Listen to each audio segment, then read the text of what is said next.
击剑是一个非常有趣的运动，它可以训练你的抗压性，自我的一个挑战，需要斗志，也需要体力，适合所有年龄层的人参与。欢迎大家多多参与击剑项目。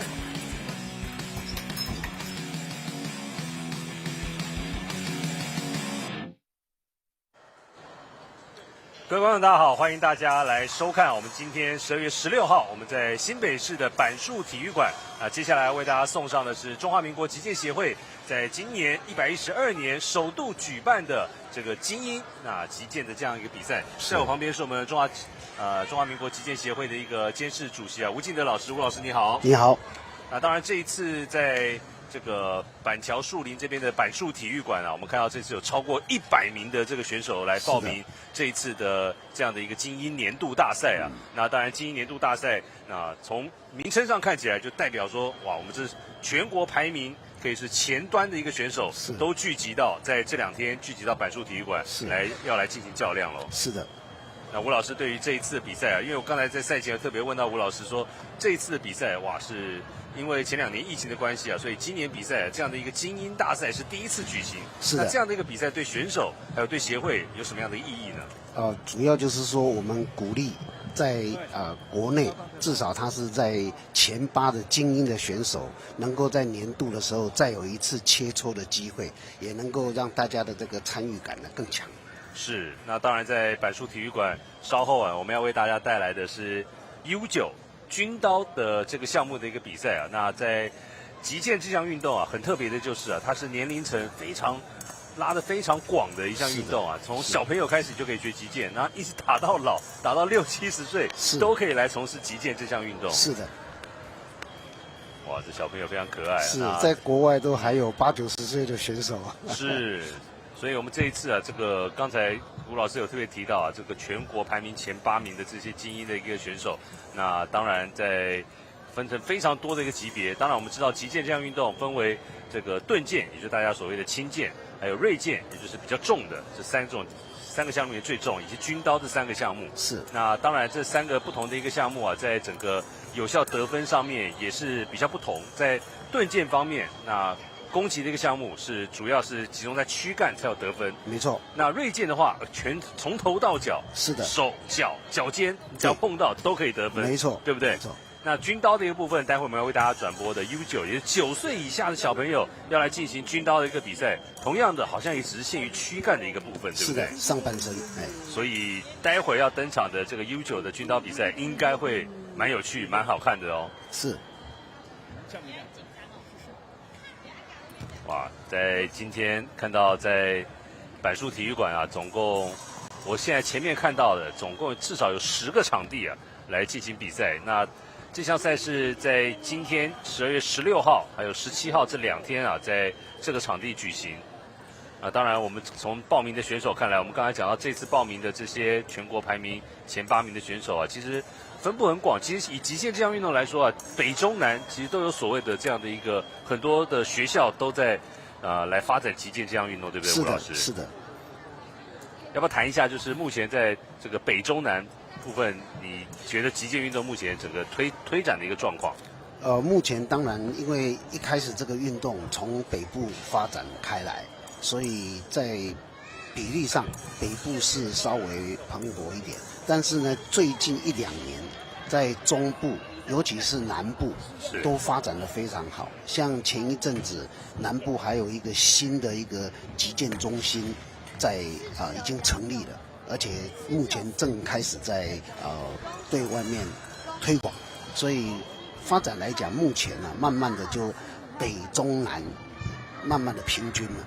那协会方面，那整个对于这样的一个全台湾发展的这样的一个状况，当然明年2024年就是巴黎奥运了嘛。是。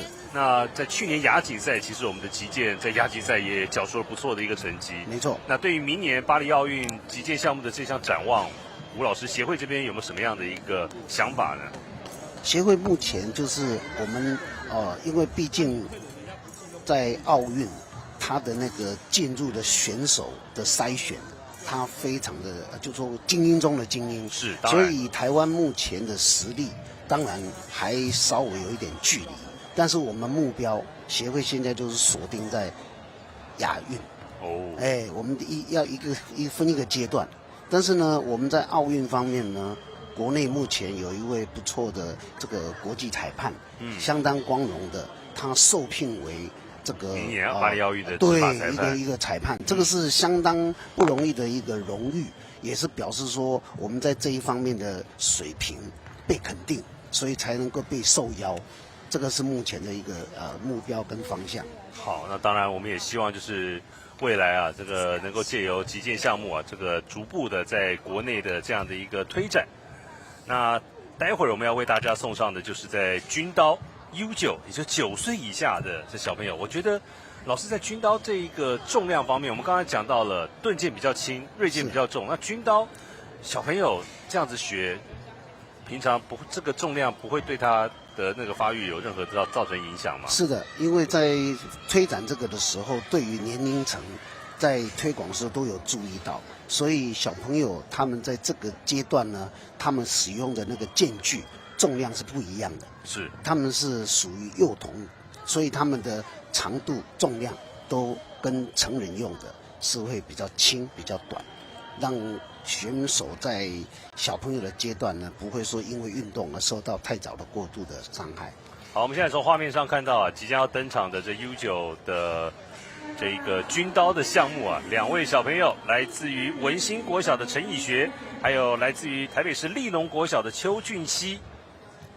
这戴上护具之后，这有点认不太出来谁是谁了哈。是，不过待会儿就可以透过吴老师为我们带来的一个讲解来。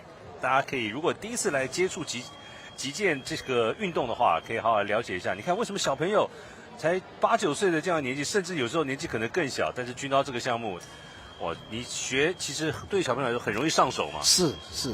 好，现在比赛已经正式开始了。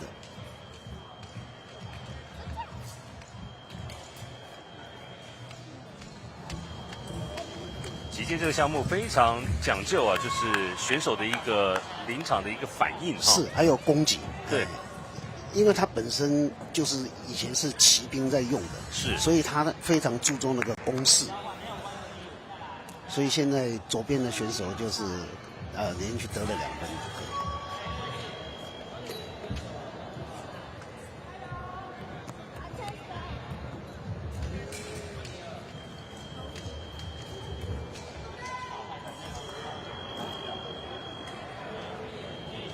现在在场上这个比分已经来到4比0了。是。不过说实在的，对我来说，我还是觉得有一点看不太出来，我不知道他这个4分是怎么样得到的。因为以军刀来说，基本上是以攻击对方上半身为主嘛，对不对？对。但是我刚才说了，他非常注重那个攻击的这种气势，因为他本来就是骑在马上，有那种冲击的这个一种刀具，所以他在转化成运动的时候，他也是有注重这个精神。所以你看他的有效目标都是在腰部以上，包括头部。然后呢，他的这个动作就是裁判在判定的时候，他会看这个攻击权是在哪一边启动的，那么他就有优先。那么被攻击的一方，他必须要先防守，然后才能够反攻。哇！现在从一开始4比0，现在马上是迎头赶上，追到4比4了。是的，他追得很快。那亮起红灯就代表，这也算是一个红灯跟绿灯在击剑项目当中的一个代表的意义呢？它是区别哪一边得点，那就看你站的方位。站的方位有的时候是绿灯，有的时候是红灯，它只是一个灯号的显示。那判定的时候，就是裁判会根据动作，然后呢再决定说这一点是由哪一边发动的，哪一边得点，或者是哪一边虽然对方发动攻击，但是他有波挡又还击，他得点这样子。当然我们知道击剑这项运动，那护具对于选手的一个保护啊，其实都非常的充分了。是的，所以对小朋友来说，我觉得真的就像刚才就是问吴老师一样，就是学习上手其实是蛮快的。蛮快的，对。那但是可能很多家长会问啊，那如果我带小朋友来接触击剑这项运动，不管学军刀也好，锐剑也好，盾剑也好，花费会不会很大呢？以现在来说的话，因为都很普及，所以我也不能说它便宜，应该是说它是适当，是负担得起的一个运动。因为一般现在很多北中南很多学校里面开始有击剑的一个社团，是对不对？你像今天这场比赛也看到，就是这个立农国小、文心国小，是都是国小的社团的选手哎。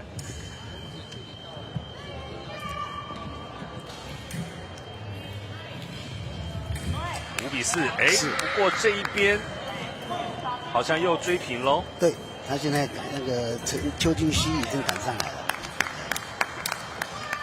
我真的是一瞬间的，是因为他速度非常的快，就不到1秒钟，25分之1秒就已经定胜负了。我们知道护具上应该都有所谓的一个 sensor， 就是感应器了。是的，是的，就是谁先刺到，对，然后马上就会感应，就是说看哪一边先得分嘛。没错，他那个现场我们看到背对我们的这位裁判，他主要的一个工作是什么呢？他就是要判定攻击权是由哪边发动的。然后有没有拨挡，有没有还击，以及动作选手的动作有没有违规啊，或者是其他的这个问题。像他现在就是判定这个刚才攻击的时候他有犹豫，所以的得分呢就变成左边的那一边得分了。是，刚刚是有刺到这个喉咙这边的状况吗？是。因为毕竟剑条是钢制的，所以有的时候刚好冲击的时候力量很大，或者是那个选手的那个剑颚，因为剑颚是握在那个手上，所以如果近身的时候，它那个冲击是蛮大的。对。您现在画面上看到的，这是这一次的全国精英年度大赛啊。那在每一个级别都是全国前8名的选手才有资格来报名参加。我们知道在U9，也就是9岁以下的这一个级别，那这一次报名，前8名就7个选手，那7个选手，那这样子直接进入到淘汰赛。画面上看到应该是来自于立农的邱俊熙，是那个刚才喉咙这边，对，刚才慢动作已经有很清楚，他那个近身战的时候，那个对方的选手的那个剑颚，就冲击的时候有碰到他的喉咙，对。不过看起来没有什么大碍了，可以，代表护具还是对，因为护具还是很有效的，是，对，而且这些护具基本上都是有国际规格的，所以它安全性是够的。8比8，哇，依旧是蛮焦灼的哦，是非常非常焦灼。那这个是左边的攻击，他把剑拨开又得点。在陈以学这边啊，这场比赛到目前为止，他是属于比较积极的一方啊。是。现在又剩下1点的差距了，打平了现在。哇，现在又回到9比9平手啊！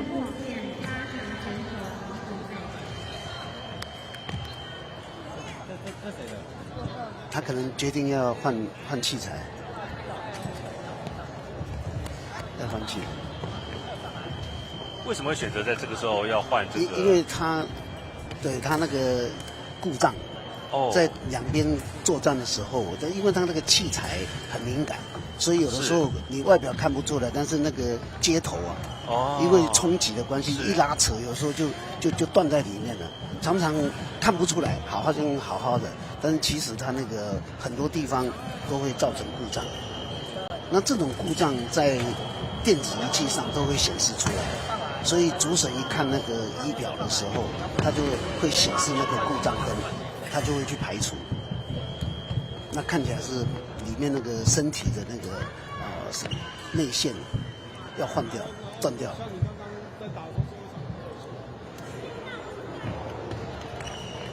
不过现在双方是9比9平手啊，是非常的刺激。军刀这个项目啊，观众朋友可能会蛮好奇，就是说，那一场比赛时间，那到底是要怎么算呢？那过程如果算得分之后，到下一次的攻击开始之前，那是不是要停表或者是怎么样的呢？因为它速度太快了，所以几乎都没有在计时的。对，因为你刚才观众朋友都可以看得到，都话都没讲完，都已经几比几了。是，对，他那个有时候1、2秒钟就打完了，打了1点了，所以都基本上是不计时的。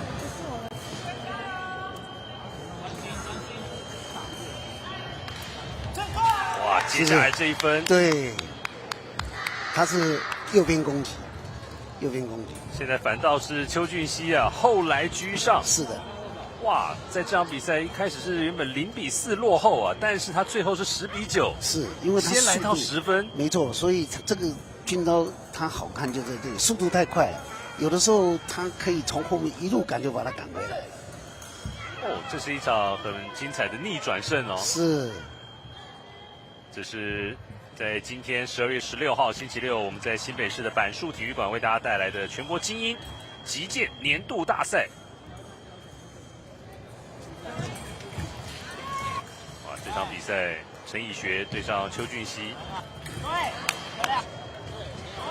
双方一直鏖战到了9比9，最后最关键，这种击剑没有像什么球类比赛什么 deuce 的哈，这谁来到10分谁就赢。不过这个第10分真的是太快了，太刺激了，非常快。其实是有时间规定，但是因为基本上都用不完，是，所以基本上他就不用计时了。在极限运动当中，会不会裁判也会警告选手，不要拖延比赛哦？会不会？因为有的时候就一直退嘛，对不对？但是军刀基本上是用不到，因为它本来就是一种攻势的一个运动。是。但是呢，在锐剑跟钝剑，它就有可能，因为它那个会有战略上的运用啊，还有距离的这种战术的运用，所以它就会有这种带舵比赛。那么裁判在1分钟，如果双方都没有攻势作为的话，他会警告，会有一种特殊的警告，逼迫他们一定要积极的打。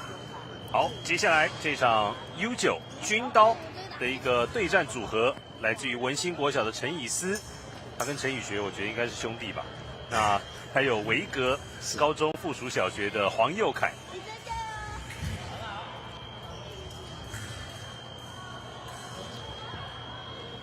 判定右边得1比0，反正就是大家现在看军刀比赛也看出一个，慢慢可以看出其中的这样的一个端倪了，就是反正双方这个在现实当中就是谁先拿到10分，谁就赢了。对。军刀跟锐剑、钝剑比较不一样的地方是，军刀还可以有所谓的一个砍劈。是。可是看到小朋友好像比较少用砍劈，还是用击刺的一个方式来区分，对不对？基本上他们用砍的比较多，你可以看得出来，是不是？基本上他们还是以砍居多，因为这是一个很本能的动作。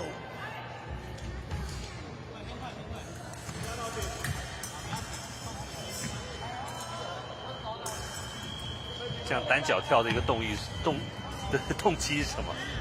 他要想引诱对方过来吗？对，他要就是要混淆对方，让他判不定他是要进还是要退。这是一种脚步的这个欺敌动作。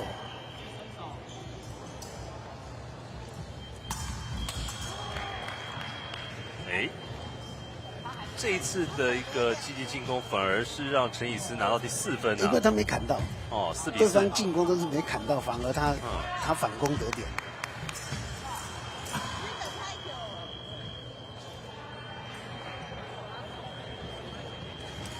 画面上看到就是陈以思。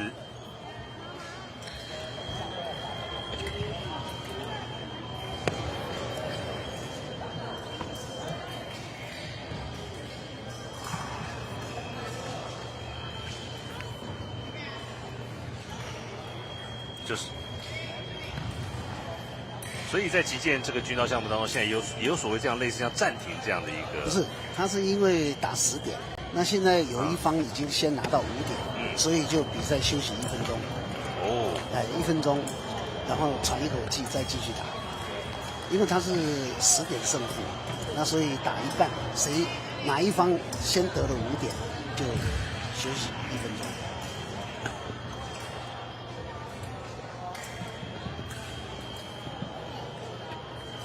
双边的教练都面授机宜。这种8、9岁的小朋友啊，真的在这种比赛临场又是这么的快节奏的一个比赛。刚才也讲到，这击剑这项运动非常考验着选手的这样的一个反应。哦，你看，又是才不到1秒之间。是。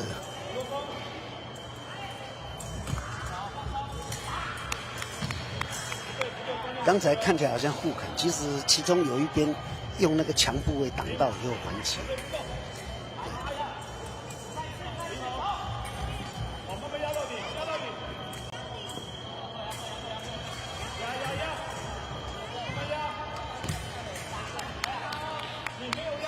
他拨挡还击，所以陈医师刚才是虽然黄佑凯进攻，但是他拨挡还击，看得很清楚。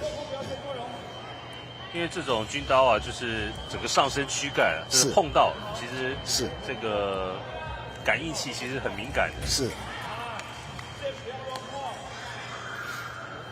陈医师再拿1分。对。所以这个手腕的运用在击剑当中其实也蛮关键的哦，非常重要。好，所以现在看到这个 U9 的军刀的比赛，来自于文心国小的陈以思，是以10比4拿下了这场比赛的胜利，恭喜他。对。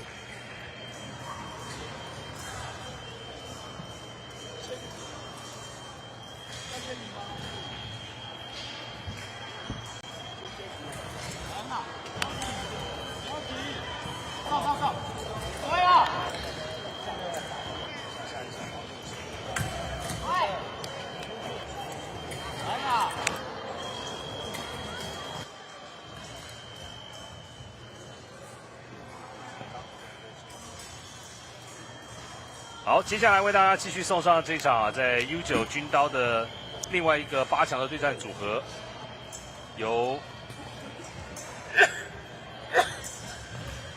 新时中中小学部的王佑之对上维格高中附设小学的黄佑嘉。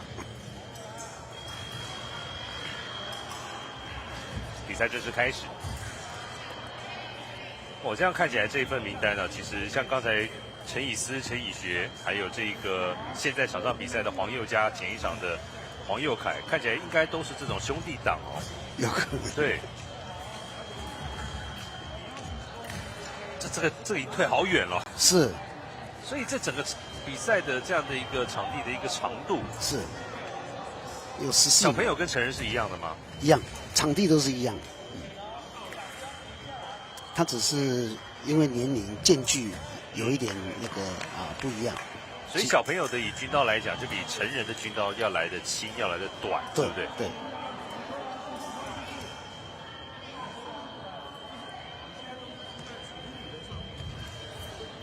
当然我们知道现代的这样击剑运动啊，因为跟电子感应器的这样的一个结合啊，我们刚才比赛过程当中也看到有选手就是更换这个军刀。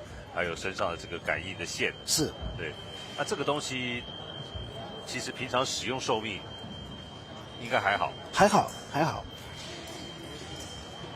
哇，黄佑嘉一开始就是先声夺人啊，5比0。5比0。老师怎么看黄佑嘉在这连拿5分的这样的一个过程？是王佑之这边的防守有问题吗？倒也不是，他主要是。黄佑嘉的攻势更多，那攻势更多的话，你就逼迫对手要去做防守。那防守方说真的，在这个以概率来讲，当然他要稍微比较吃亏。所以我刚才说了，就是军刀它是一种攻势的一个运动，所以它讲究的就是攻击，他希望你攻击。那当然，作战上可以防守再还击。那这个东西就是谁比较能够，就是说技高一筹了，应该这样讲。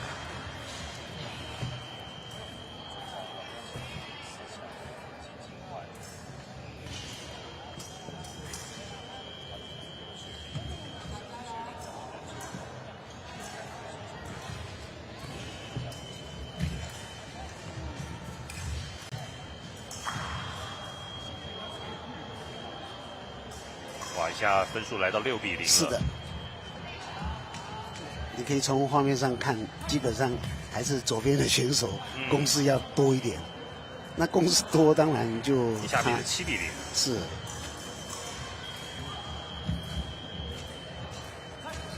面对对手攻势这么凌厉啊，是小选手一直后退。是。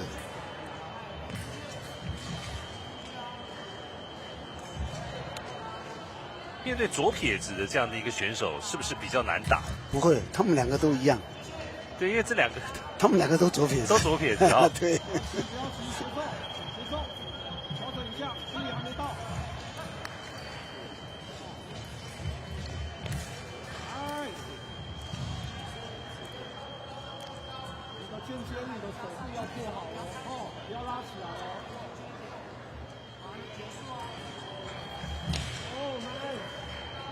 哇，这一次的一个突袭再拿1分，是9比0。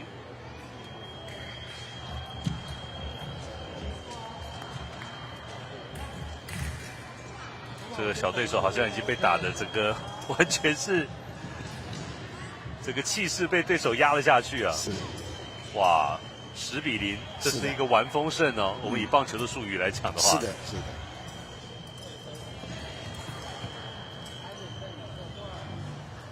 这场比赛拿下胜利的，我们恭喜啊！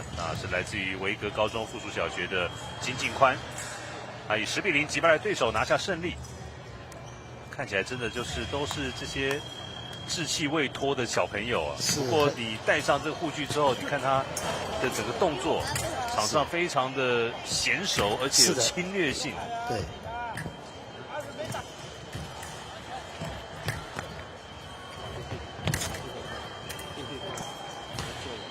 像是这种 U9 或者我们今天要转播 U11、U13，甚至是青年组，甚至长青组这种。也会有国际赛的一个机会嘛？这些小朋友，应该比较少哦，都比较少，通常会在先在国内自己练了。是。U9 已经是最小的一个级别了，目前是，没有更小了哈。目前没有。那吴老师，你会鼓励就是说，如果有家长想要带领小朋友来接触击剑这项运动的话，几岁开始你会比较建议？上小学就可以开始了吗？小学就可以开始，6岁就可以。6岁就可以了。6岁就可以。我不想动哦。好，我们看完了这3场的 U9 军刀组的一个赛事之后呢，那我们先暂时要休息一下，来等待在电视转播比赛场地，待会儿要来排上看哪一个组别比赛。当然，在这一次的全国精英年度大赛啊，刚才一开始就讲到了，这是我们第一次击剑协会来举办这样的一个全国前8名，集中全国的精英，这2天在这座场地来进行各个级别的一个比赛。稍后我们就要来继续为大家转播，看看要来是转播哪一个级别的一个赛事了。好，谢谢。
跟香港没有一个，跟台北一样。我说你是第一天，我两个家里，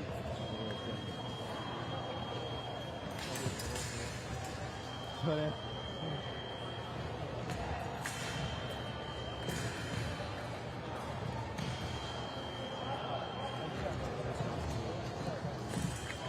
走。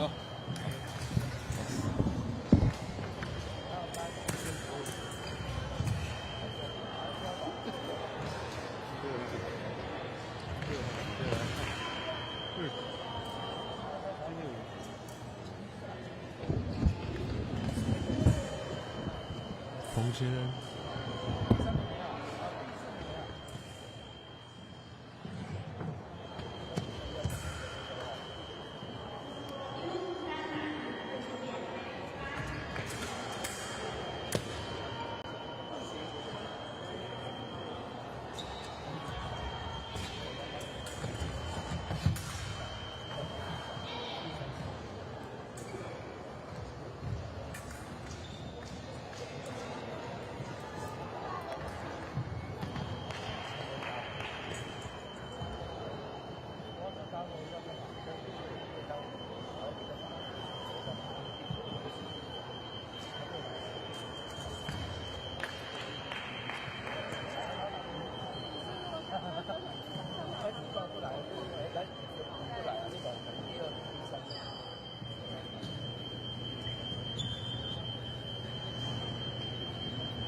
好，在2023年的12月16号星期六，我们在新北市的板树体育馆为大家带来的，这是112年全国精英年度大赛。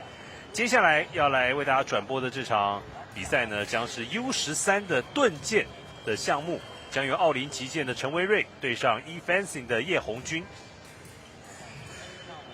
当然讲到这一次的精英年度大赛啊，都是在各个级别排名前8名的选手才有资格来到这一次的精英大赛来参赛。Hello。在盾剑的这个项目啊，那刚才就有提到，盾剑的话就是攻击主要的就是只有限于躯干，对不对？是的。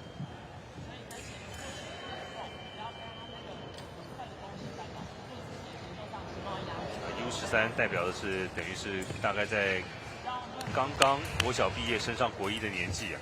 是的。画面上看到在画面右侧的就是来自于E-Fencing 的叶红军。画面左侧是奥林击剑的陈威瑞。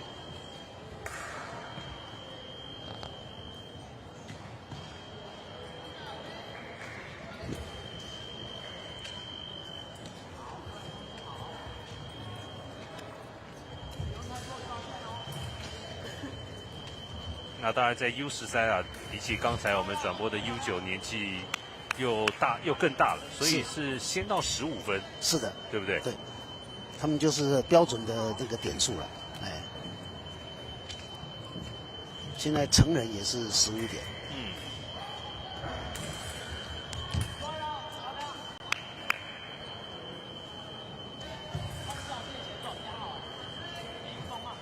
叶红军在一开始连拿2分啊。是的。所以我们看到在裁判方面，其实他这个手势，也是比得很快，我看不太出来。是，他的手势都有一个标准的啊，像现在他就是说那个右边进攻，但是呢，他打在这个目标区外，所以就不算。因为刚才也看到在积分板上面也亮起白灯，白灯就是攻击无效嘛。是，就是在有效目标之外。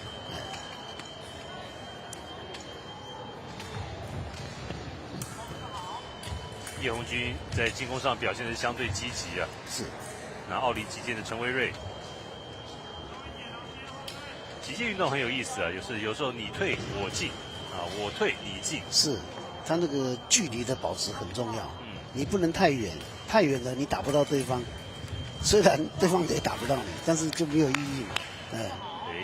在近身的一个缠斗当中，叶红军刚才有刺到了陈威瑞的一个有效区，但是这一个不算。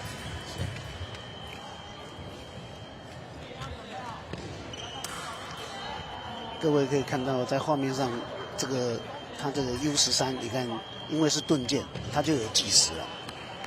现在第一段还剩下1分41秒，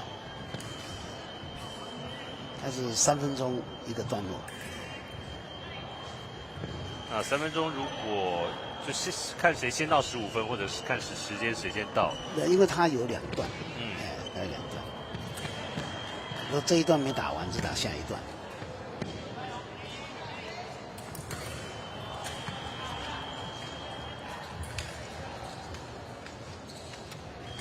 蛮有趣的，今天在这个转播过程当中，是我们看到的，好像大家都是用左撇子剑手很多很巧，今天左手剑很多。对，在国内击剑运动发展里面，左撇子会是主流吗？倒也不是，只是今天刚好转到很多左撇子就对了。对，应该是这样说。对，其实也有很多的右手的这个选手，那可能是刚好。我们在转播的时候，刚好这几位都是左手，刚好排到的都是左手的。对。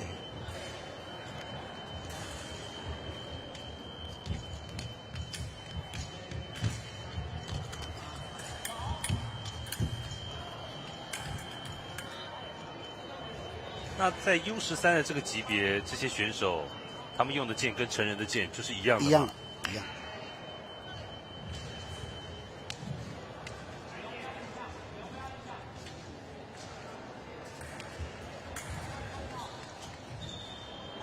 之前也跟吴老师有一起转播过，就是每年的这种全国击剑赛啊。那当然跟这一次的这种精英大赛又不一样。那不过之前转播也有讲到，这击剑其实这算是在目标区外。他在拨到他的脚，一样。其实，在击剑的这个剑身的这个握把方面，其实也是有蛮多的这种区别哈，是，对不对？它有很多流派，对，很多流派。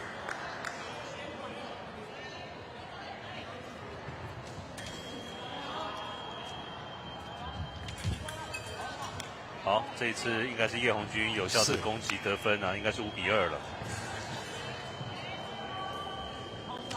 在第一段这边现在剩下30秒左右的时间。陈威瑞在这一个阶段当中，好像在攻势上是相对于对手是比较保守一些。相对来说比较保守。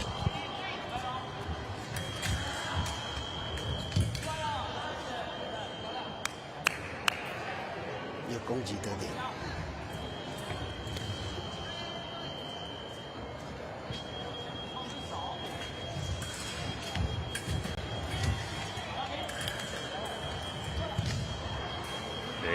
这个计时的搏击，反而两个人都没有能够拿到分数。是，双方都很谨慎，所以是。好，2秒、1秒，时间到。在这一段结束啊，看到来自于eFancy的叶红军啊，在第一段打完之后，暂时是6比2，4分领先陈威瑞。现在有1分钟的休息时间。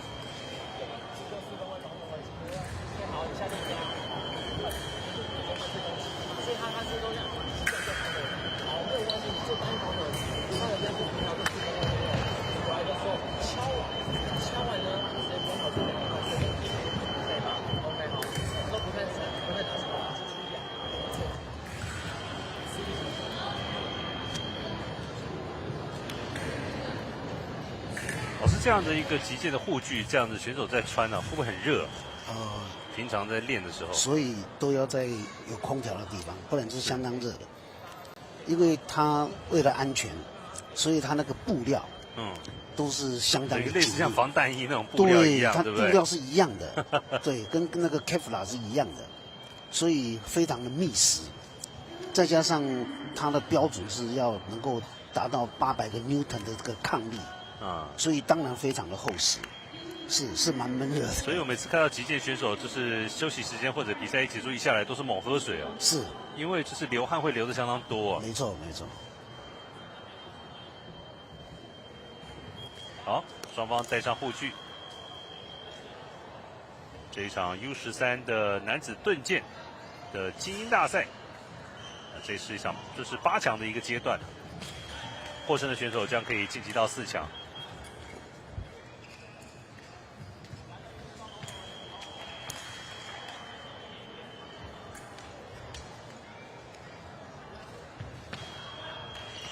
老师在这个盾剑握把的一个方面啊，有所谓这样的一个枪把，是，对不对？或者是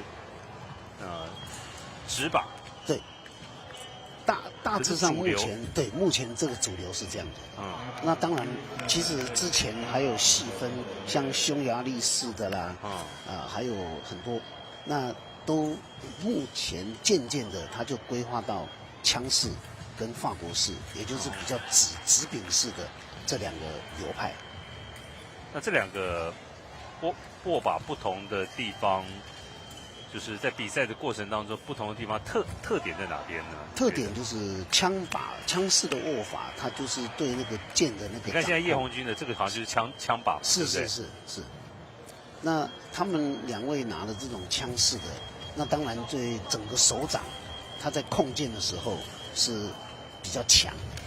但是呢，法国式的，因为它是直感型的，他就很注重那个手指头细腻的那种动作。所以，在刺击上面，以刺的动作来讲的话，那么法国式它动作会更细腻。因为我们知道，在盾剑其实算是属于比较轻的了，是。所以在整个比赛的过程当中也会更灵活。哇，没错。在这一个阶段，看到叶红军是已经连拿3分哦，是。目前9比2。这个攻击很漂亮。连续的骗成功了，直接就拿。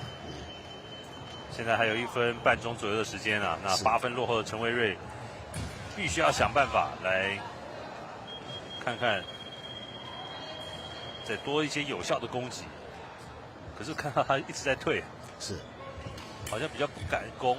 这一次有没有呢？没有，他那个就是有攻击，但是没有得点，刺到了目标区外。哇，叶红军很准呢，是他的攻势相对来说要多一些。在盾剑部分的一个目标区，其实我们讲说上身的躯干，其实手势好像不包括在里面，不包括，对头部也不包括，就直接就是上身躯干。对，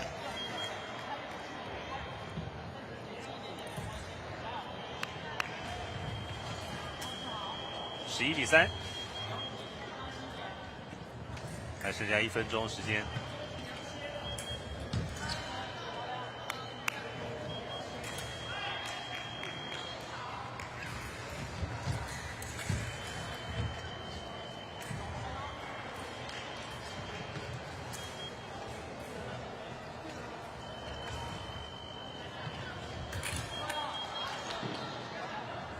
一般在盾剑的一个攻击，你看选手这样正面相对的话，会不会也是会有攻击到背部这样得分的一个情况，对不对？会绕过去。对，像好的选手，他在尤其在近身战的时候，他常常会有这种攻击背部的这个技巧出现。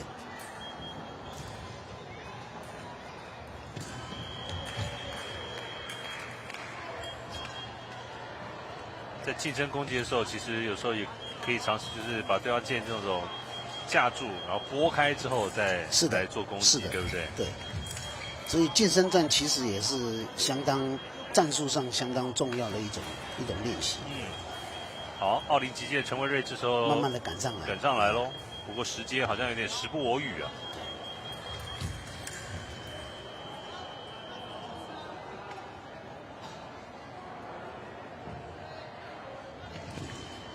击剑会有这种两边同时得分的情况，有也是有嘛，就是锐剑就是有同时得分。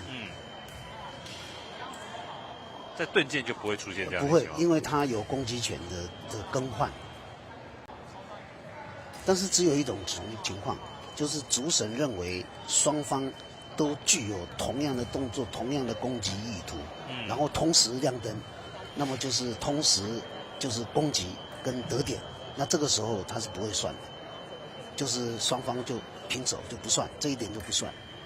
那为什么不算？是因为他希望你有攻击跟防守，而不希望说两个人好像自杀一样的，你砍我一剑，我刺你一刀，对，是哦。所以他就失去了那个精神。是。所以他在规则上，他就是规定同时攻击，那么同时得点，那么在盾剑他是不算分的。 因为盾剑好像更讲究技巧了，是的，对不对？因为盾剑就讲说盾剑比锐剑轻嘛。是。以这样的12-5的这样的一个分差啊，其实老师觉得陈文睿这边还是有机会来追上来逆转嘛。过去在国际的一个击剑赛，有的也是有看过这种。有，他在最后的那个一阶段，他这个是迎头赶上，是有的。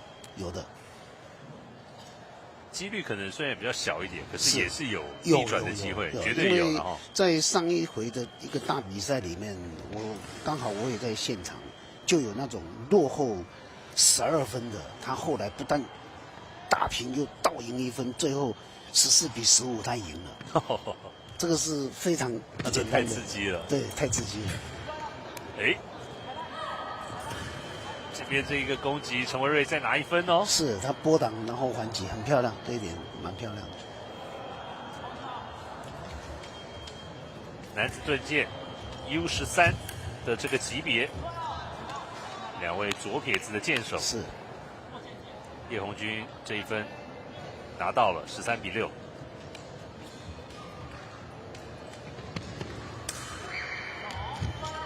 哎。 这一次的突击，陈文睿说有哦，是，哎，没有叶红军的攻击，他是叶红军的攻击。因为看到陈文睿刚才举手握拳，我以为是他得分呢。没有，有时候选手会认为自己的攻击，对，但是对手也有动作，所以有的时候是这个是互相，所以才要主审。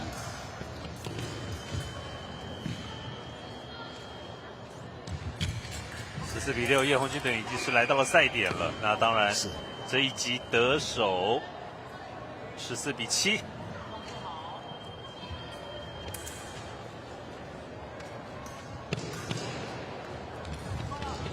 好，这一次从中间直接中路的突破，并没有算有效攻击哦。对啊，因为他刺到无效部位。哦，这一次刺到了。对，这一次刺到了。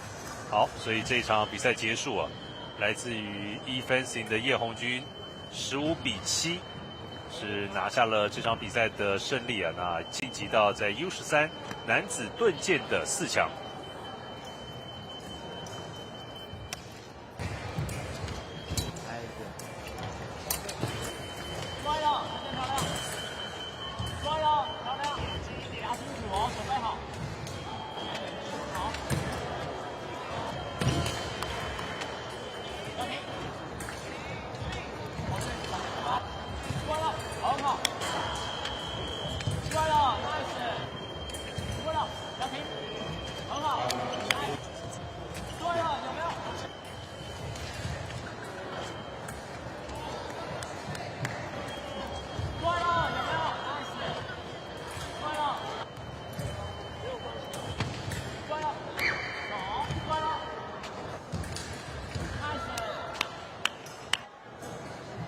好，在看完了刚才的这一场 U13的男子盾剑的8强战之后啊，稍后要继续为大家送上的是 U13少年组女子锐剑的一场8强战。那将由周诗琴，来自于斗鱼击剑俱乐部的周诗琴，来对上齐天击剑的徐有贤。那我们稍后为大家要来送上这场 U13女子锐剑组的这场比赛。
U9男子军高340级冠亚选手，也是第9位准备比赛。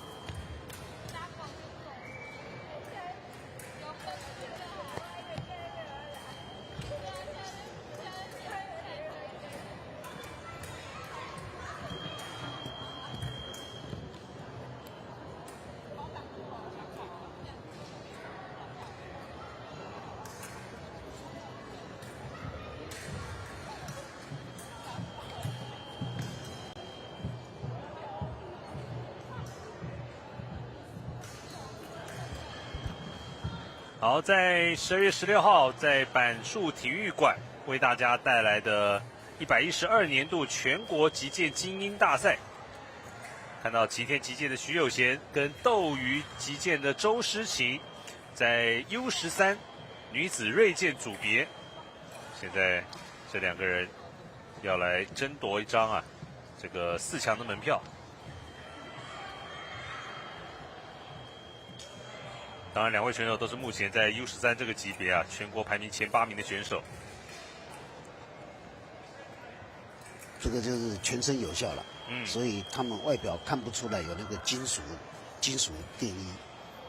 对，为什么就是盾剑只有在整个上半身，对，然后锐剑就是全身都有效，包括头盔，包括脚，是，所以它的感应器就在那个剑尖，所以选手的身上就不需要有金属的这个配件，是，因为它完全靠那个锐剑的剑尖去感应。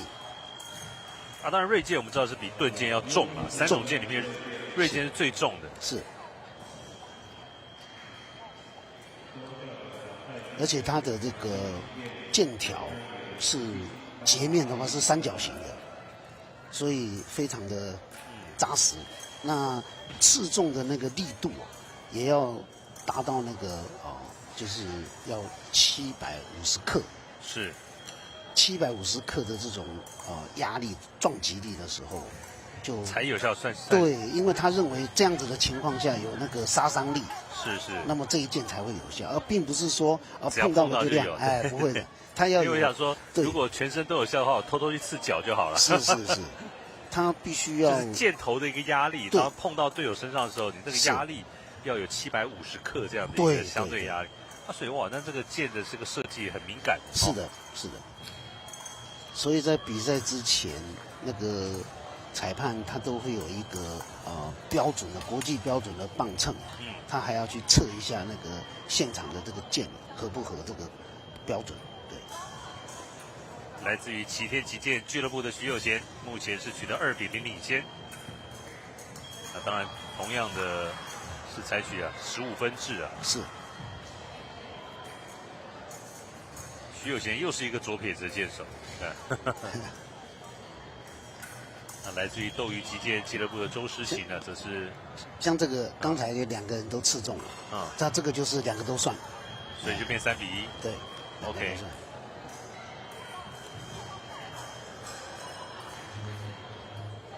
可是以这样的比较重的锐剑，那刺到身上的时候会不会痛？确实是会痛，所以。我们现在在外表看不出来，但是其实在选手的这个白色的剑衣里面，它有2层护垫，一个是一个护衣，然后护衣的外面它还有一个塑胶制的一个硬壳，只是穿在里面，所以看不出来。但是其实它在胸部的地方，它是有一个塑胶的这个国际标准的护盔。所以这样子就可以减少选手受伤害。是，对。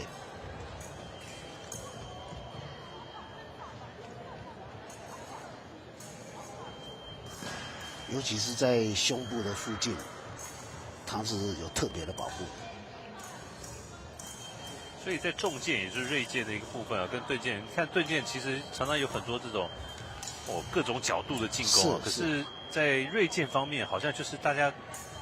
等，就是一剑刺出去，有没有就看那一剑，是，对不对？对。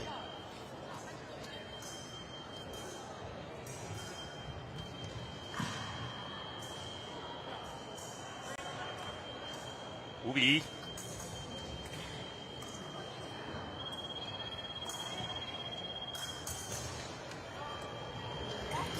他的这个徐友贤的技巧还不错，他那个手部的技巧。刚才他绞到剑以后，就顺着上去刺他的手，技巧上是不错。对，你看2把剑有时候绞在一起，是这个就是技术了。对，而且他很有趣的是，他这个锐剑呢，它的那个剑颚跟那个剑条的中心点，它并不是在正中央，它有一个角度要偏一边，它不是偏心的。那偏心的剑颚呢，又是圆形的，所以他高级的那个选手，他在架到剑的时候，他只要转那个剑的那个护手，他可以把对手的剑绞掉，因为他不是偏心的，所以你只要转一个角度，对方的剑就会偏到外面去，你看不出来，其实是剑是架住的，但是呢，它角度马上就变了，那在推进的时候，变成对方的剑被推到外面，你自己的剑就绞进去了。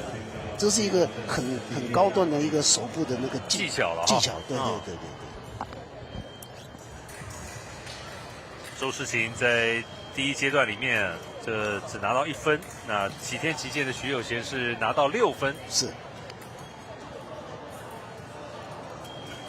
也跟大家预告一下，在看完了这一场的 U13的女子锐剑的一个8强战之后稍后要为大家带来的是年纪更小 U9 这个9岁以下的女子盾剑的这个比赛，要由这个台北市南港玉成国小的杨果来对上繁星旗舰俱乐部的许承轩。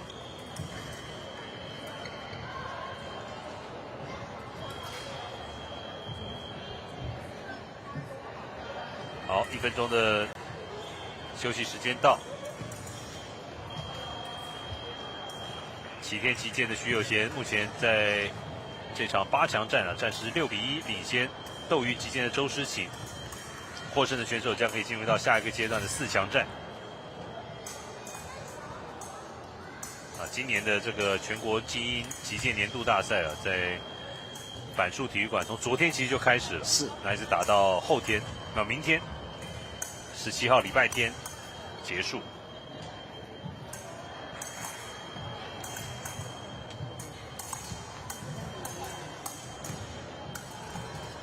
两个人都想要把对方的剑给绞开，然后来做攻击。是。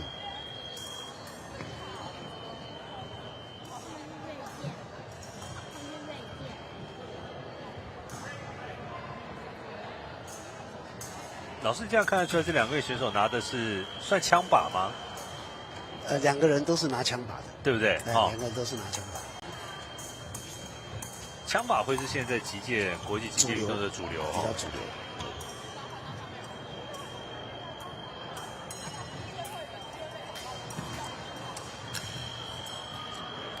尤其刚才你有前一阵子有提到说那个刺那个背部的这种动作，他这个时候就是需要用枪把来做，他那个手腕，对他那个手腕在翻的时候，会比那个法国式的要来的顺畅，是，所以就变化会比较多。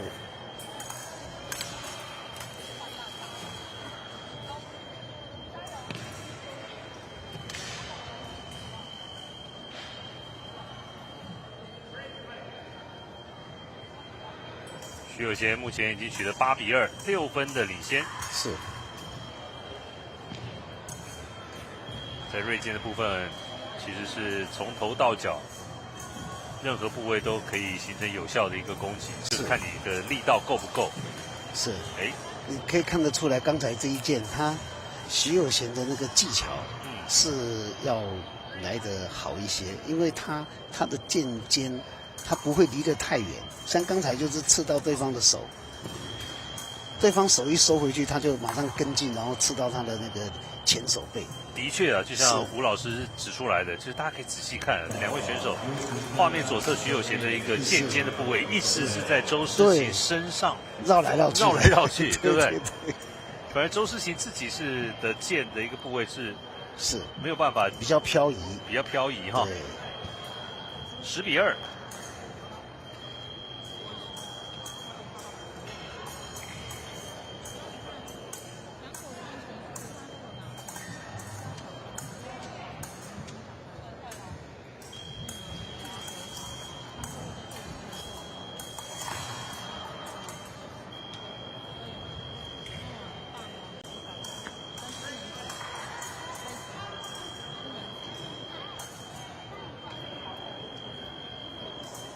在这段时间，2位选手都还没有得分，是，所以才会刚才我们有提到，就所谓的消极比赛，就是在锐剑就很常发生，对，因为它缠斗嘛，然后大家都很谨慎，那很容易就会超过1分钟，而没有什么积极的这个对战。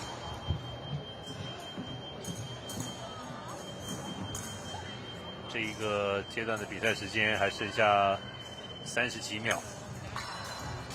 有哦。你看他徐有贤的剑，他不会跑太远，他一直在他对方的手部那边绕来绕去的。只要对手一有破绽出来，他就推进去了。对，就跟我们打篮球一样啊，距离篮筐近就容易得分，对不对？对。击剑也是一样，剑尖离对方的身体够近，你就比对手有机会来先得分。没错。比分现在来到13比2了，还剩下21秒，看看徐有贤能不能在这个阶段直接把这场比赛给结束掉。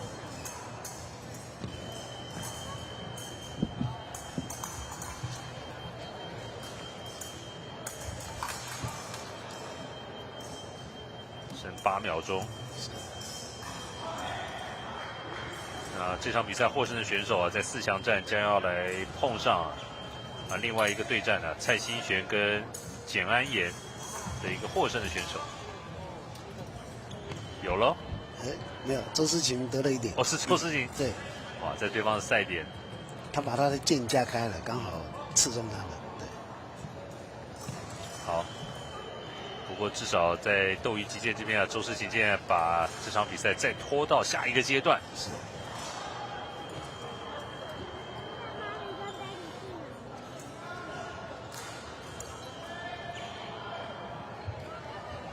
相信这些小选手啊，就是在比赛的过程当中结束，不管输赢，如果回家，现在有多了这种转播，你回家再从这个 YouTube 上面再重新看自己转播，其实教练也可以在旁边就是告诉你，哎，在下一次比赛有哪些东西，你怎么调整，怎么修正，怎么改进。是，因为现在这个电子仪器很发达嘛，很多俱乐部或者是学校教练他自己也会在旁边侧录，那回去可以做很多技巧上的那个改进。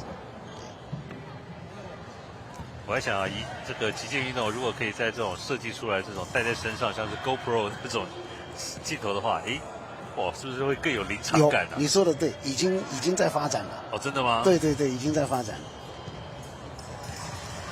哦，这一次徐有贤的一个直接中路突破，也拿下了这场比赛的最后1分。是，这个阶段只花了4秒钟。徐有贤15-3击败了对手，那晋级到 U13锐剑的4强。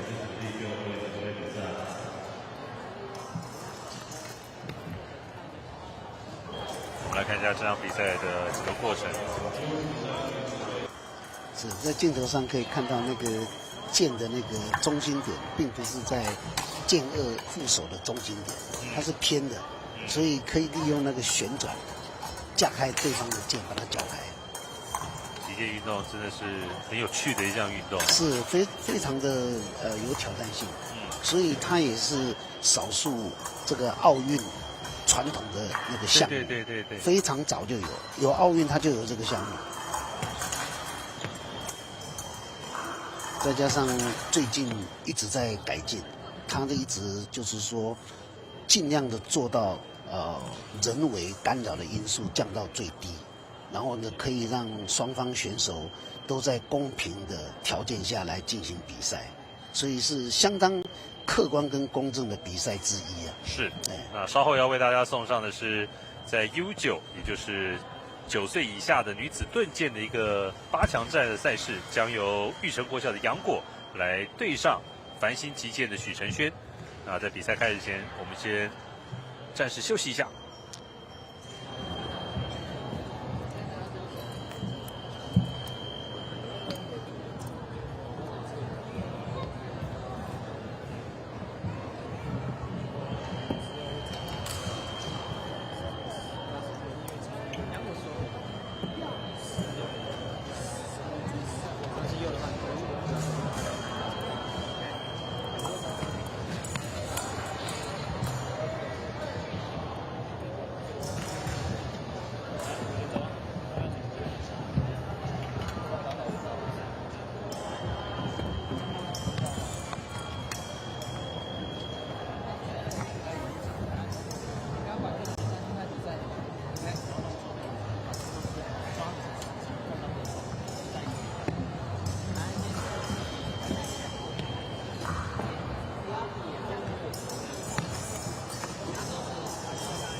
在今天12月16号星期六，我们为大家送上的这是全国精英击剑年度大赛，在新北市的板树体育馆。稍后的这一场比赛，看到小朋友 U9 9岁以下，在繁星击剑许承轩要来对上玉成国小的杨果，那2位这个女子选手啊，女生选手要来争夺一个4强的门票。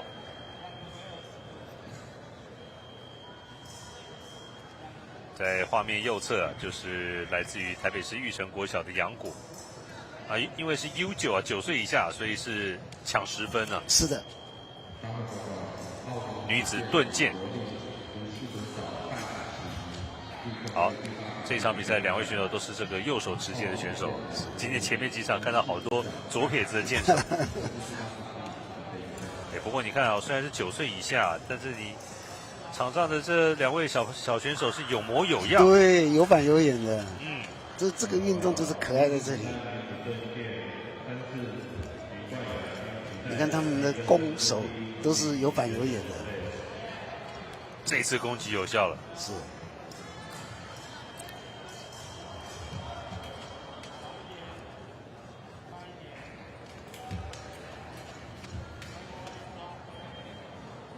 有时候小朋友比赛啊，站在这个比赛区后方的这个教练跟家长啊，比选手还紧张。是的。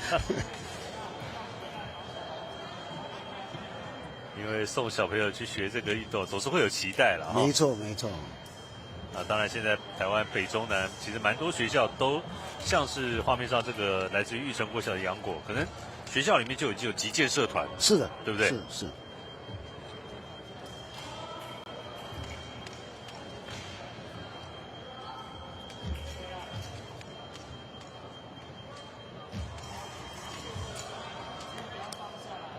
这一分有吗？有，许承轩得分了。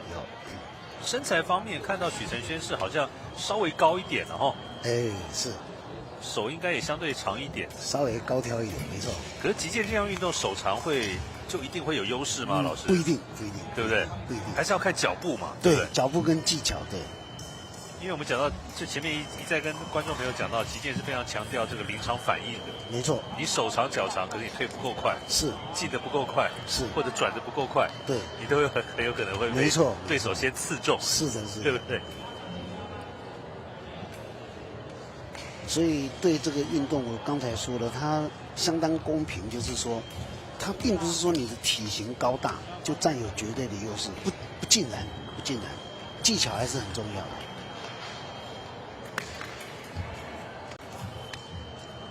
当然，在欧美啊，击剑运动是发展了非常非常久的一项运动，是因为他们有历史有传统。对。当然在台湾这边啊，我们现在从基层开始来推广啊击剑这项运动，那希望可以先走出亚洲，是，对不对？对。你看，像最近几年，中国跟韩国就做得不错，日本他们都算蛮发展的蛮好的。第一阶段结束啊，看到许承轩虽然是让杨果先拿下第1分啊，不过后来他连续拿下3分了，在第一段打完之后是3-1领先玉成国小的杨果。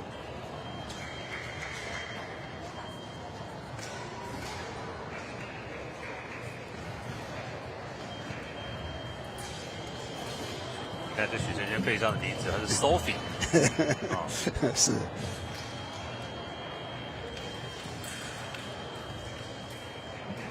教练真的很想要把所有这种可以调整、可以修正的东西，在这短1分钟告诉选手，但是小朋友能够听进去多少不知道。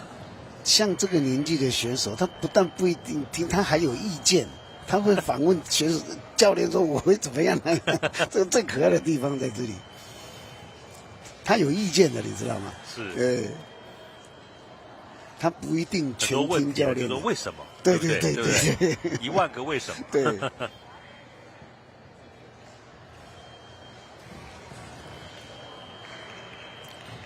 当然，在9岁这个年纪，先刺一下，代表说可以感应到啊，功能正常。对。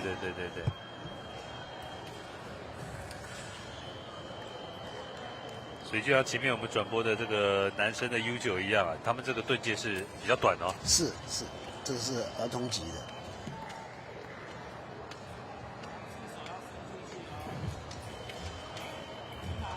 哎，有，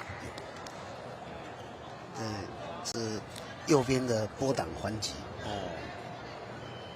杨果现在拿下这一分。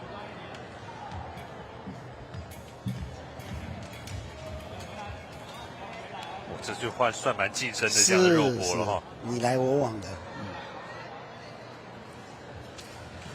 拿下分数的是许承轩。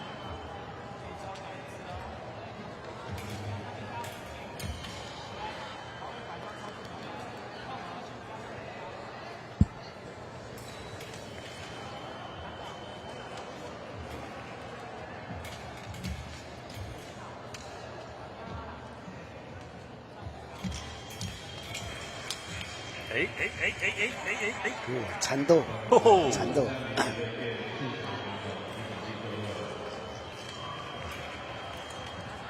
刚才那个缠斗竟然两个人都没有拿分呢，是都刺到无效部位。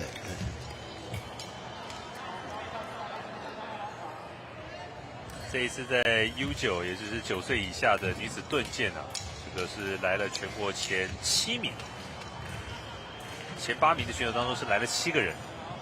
是，这次是杨国进攻。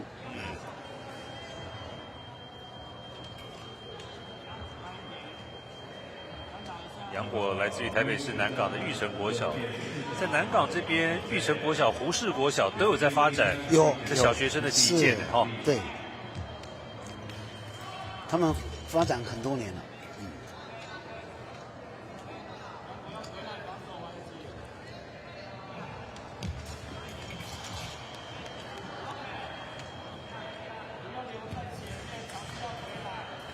这一分看起来是许承轩刚才找到了，在近战的时候，对。所以在近战的时候也要够冷静了哈。对，你要找到那个空隙。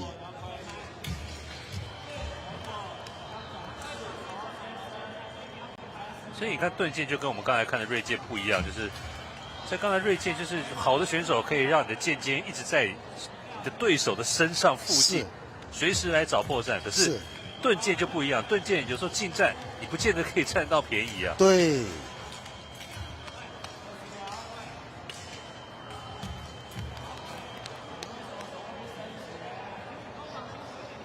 许承轩这边再拿一分，6比3。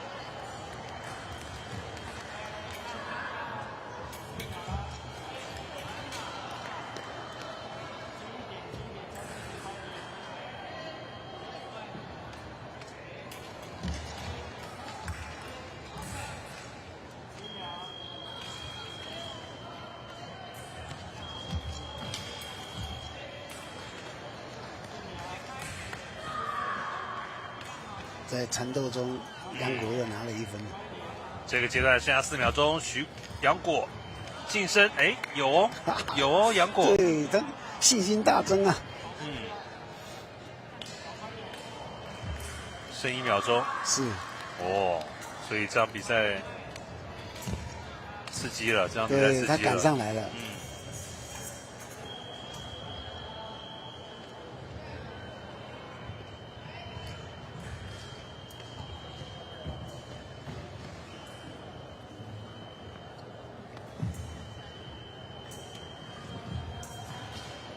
所以不打第3段了吗？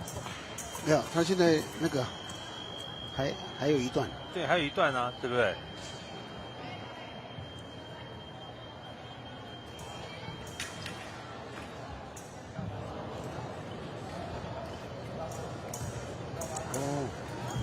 哦，所以以 U9来说是只打2段就对了。是。那我们要恭喜这个许承轩喽，来自于繁星击剑俱乐部的许承轩。那虽然杨果在后面的阶段啊，这个急起直追啊，不过这场比赛6比5。他只打1段，然后呢，时间只有1段。时间到了，他分数高的赢了。是，这是 U9 的女子盾剑。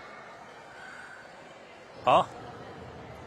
那在看完这场比赛之后，稍后现在马上要登场的另外一场比赛，这应该是 U13的，这是 U13级别的女子的盾剑。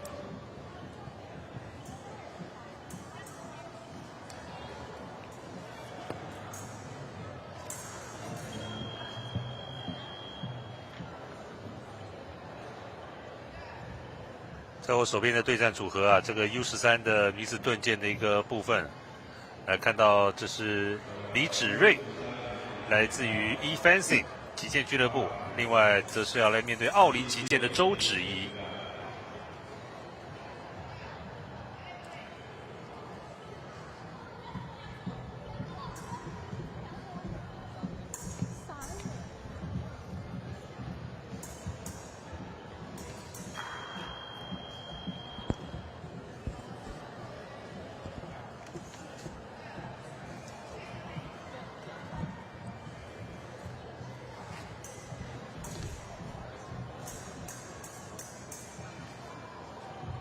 在赛前，裁判都要来检查一下两位选手的这个比赛的这个剑啊。是。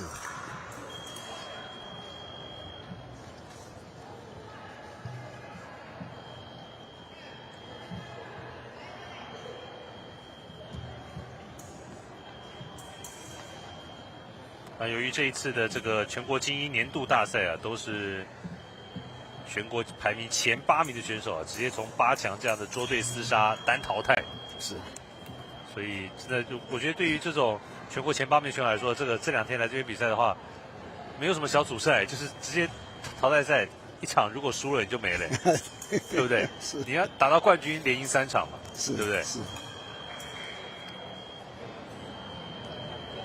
不会打小组赛也是希望说，也难得有比赛，让他们能够有多一些的那个切磋的机会。对。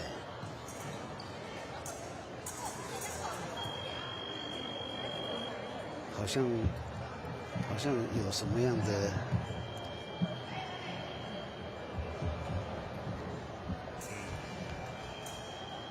我们来跟大家介绍，在这一次 U13的女子盾剑的这些选手啊。那吕可成来自于贝斯击剑，那这场比赛的周芷怡来自于奥林击剑。原来刚才并不是李芷睿跟周芷怡啊，原来刚才2位选手是刚才在画面上的那一组选手是走错场地。哦，好吧，我们继续等待啊，这个 U13的这一组选手啊，李芷睿跟周芷怡现在来到我们的这个场地啊。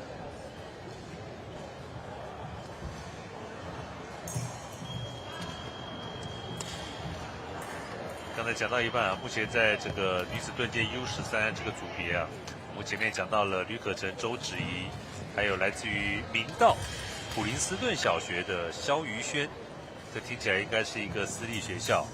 啊，eFencing的李芷睿。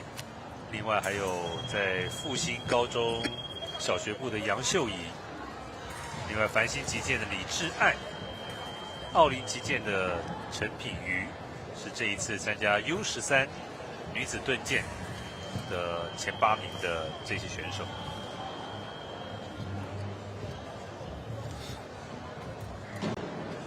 在新北市的板树体育馆，我是第一次来到这个体育馆，其实还蛮方便的，就是走高速公路，然后接65号快速道路，直接过了成林大桥，哎，就到了这个体育馆，而且停车场也蛮大的。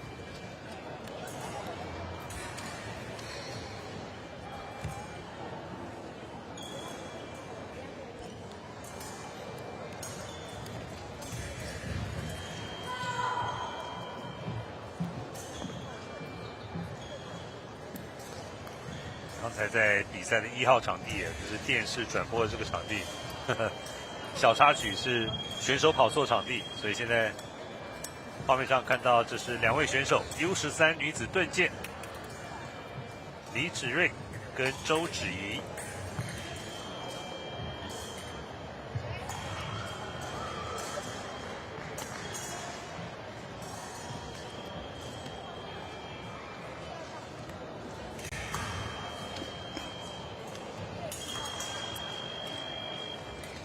刚才看到裁判啊，在检查2位选手的这个盾剑之有个套子可以套在剑上。对，那个是个磅秤，那500克，500克的磅秤，它要测那个剑尖的弹簧是不是标准的。哦，对，也就是盾剑来讲的话，它的刺激的力道要超过500克，它才会有感应。我们刚才讲到锐剑是750克嘛，对不对？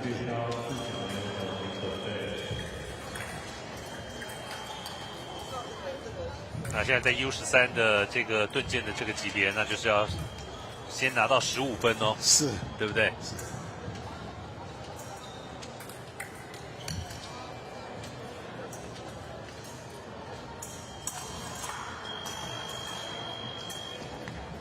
来自于 Infancy 俱乐部的李子睿，先开张1比0。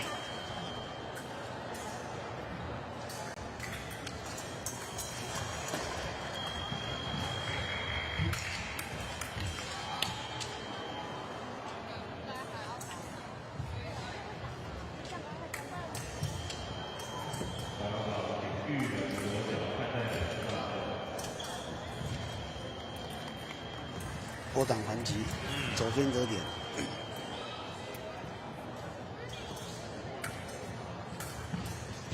在画面右侧，李子睿又是一个左手持剑的一个剑手啊。对，所以他刚才那一剑就是完全的用到了那个左手剑的那个优点。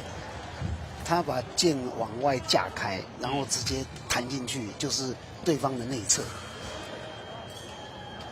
因为对方是右手剑，所以他的这个整个这个open side我们讲的就是比较大的正面，都暴露在左手剑的那个攻击范围里面。那周子怡这边要怎么样来利用对手是左手剑的这样的一个情况来做攻击呢？要攻击的重心要怎么样来抓呢？其实他运用的不错，所以你看他并没有因为这样子而在比数上落后。他的那个攻击其实都蛮有效的，他的波挡还击也都可以，因为他有注意到，你看他其实他并没有因为这个样子而好像处于劣势，还是有来有往的。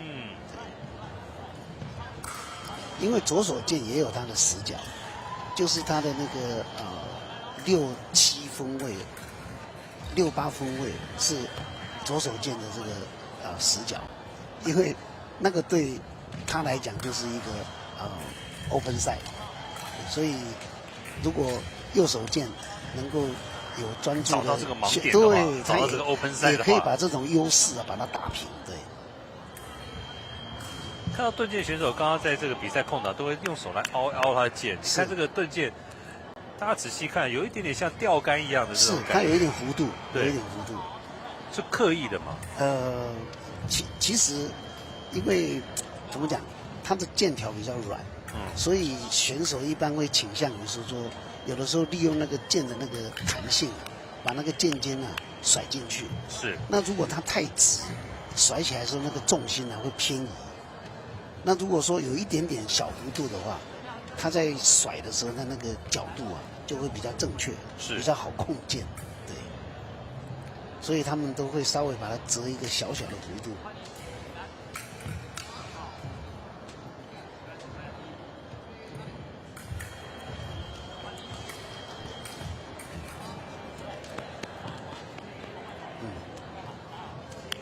波挡还击做得不错，周子怡好几点都是那个李子睿攻击，然后他波挡还击，所以你看，像这一点也是，把李子睿的剑荡开之后，是，对，就像那个独孤九剑的荡剑式啊。是。哦，周子怡这一分再拿到，是7比5。相当好，他把李子睿的那个剑路有一点克到，你看连续得点了，哇，对他克到他了。最近他连拿5分哎，是他从原本4比5，现在变9比5，他好像已经抓到那个韵律了，所以他都用同样的那个角度去切进去。U13女子盾剑这个级别啊，这个选手大概就是在6年级跟国1之间呢。对。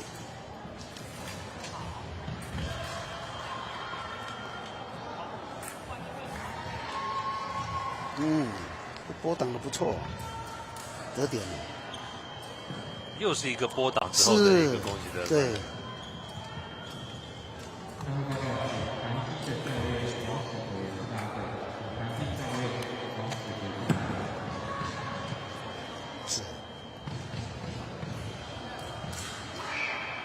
11-5。对。不过时间已经到了，现在有1分钟的休息时间。哇，李子睿原本在一开始5-4的领先，是，结果竟然被周子怡连拿6分。对，我说他拿的7分呢，他的那个箭路被周子怡抓到了，所以你看他好几点的得点的方式模型都是一样的。所以这边教练啊，要赶快来跟李子睿这边要来做调整哦。对。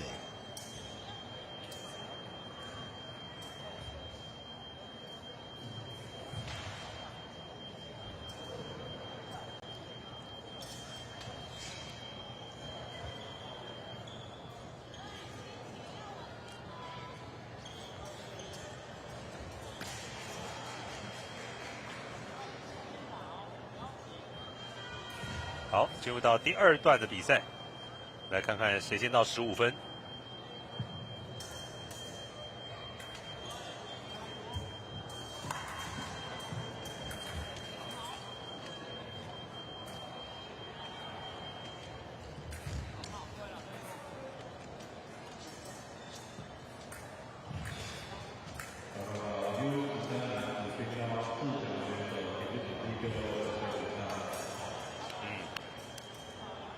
在这前面的30秒，两个人都打得很小心呐、都相对保守，对，相对保守。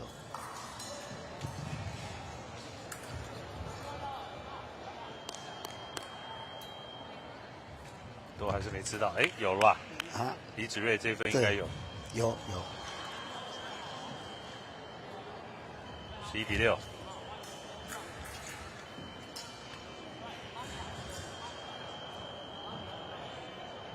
哦，那箭角度太大了，所以教练要进来帮他凹一凹。是。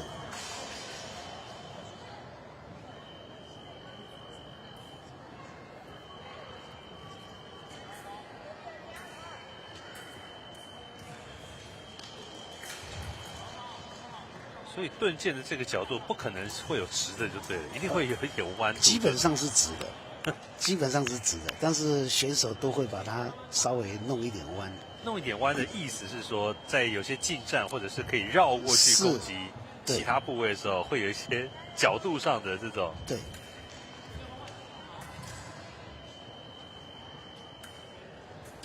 李子睿连拿2分哦，追上来喽。是，这个架开又得点了。是。他用这个方式得了很多点。周子怡这边也拿了1分，12-7，还有2分钟左右。漂亮。周子怡。哦。攻击，这是直接是攻击的。13-8。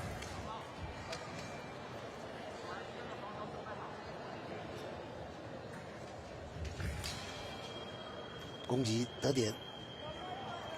所以现在已经是来到了14分了吗？对，14，来到了赛点了。对，因为刚才攻击得点。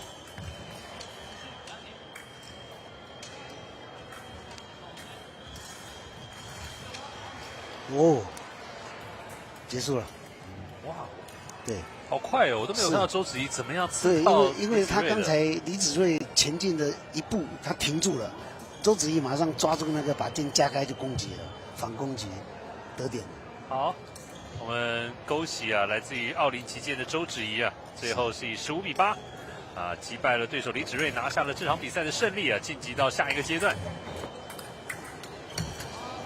刚才我们讲到那个剑的那个弧度，它其实规则还是有规定的，它就是怕有些人投机取巧，做了不正常的这个动作，所以呢，它有一个规定，就是你把剑放在水平位置，那个垂高最高不能超过2公分。哦，它是有规定的，就是你那个拱起的最高点跟水平面的垂直不能超过2公分，所以其实。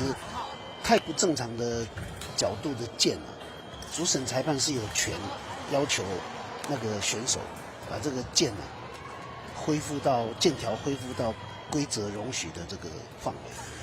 好，在场地上另外一场 U13的女子盾剑的一个组合，来自于贝斯击剑的吕可成，要来面对奥林击剑的 Chen Allison。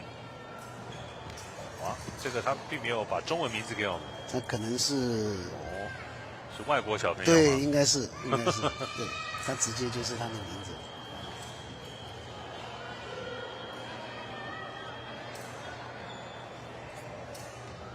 这两个体型都相当，哎，这不像 U13，对，一点都不像。我觉得好像成人组的。是，两个人体型都很好。你要说 U15，我都相信了。对，体型都很好。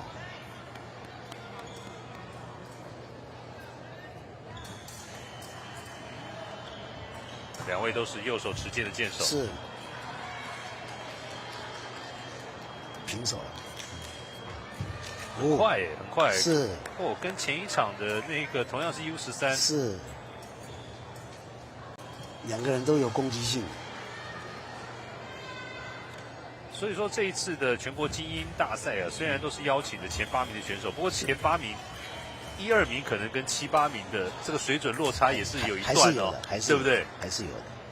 因为说实在的，击剑协会不断的在国内举办这种全国排名赛也好，精英大赛也好，就希望能够吸引更多的人口来加入击剑这项运动。是，因为唯有人口从事这项运动的人口基数够大，对，你才能让我们国内的击剑运动的水准来提升。没错，像刚才这两位选手，其实体型都非常好，而且这个吕可成这个攻击的技巧也不错，他已经连拿3分了。看得出来是练家子。是，对。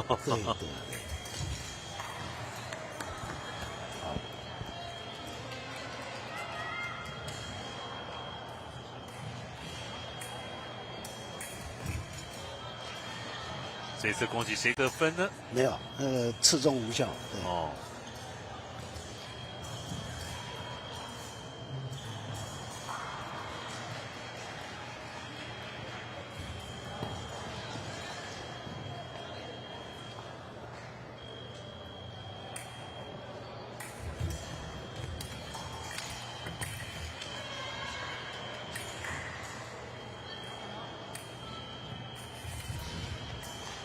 哦，得点了。看来吕可成是攻势要多一些。是。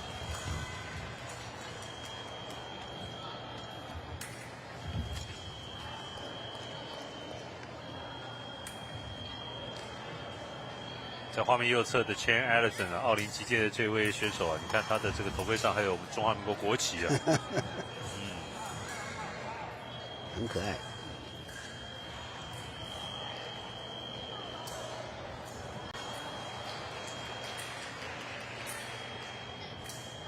吕可成不断的用剑去打对手的这个剑，是。有时候压下去，谁得分？又得点了。对，吕可成这边是。所以很多技巧哈。对。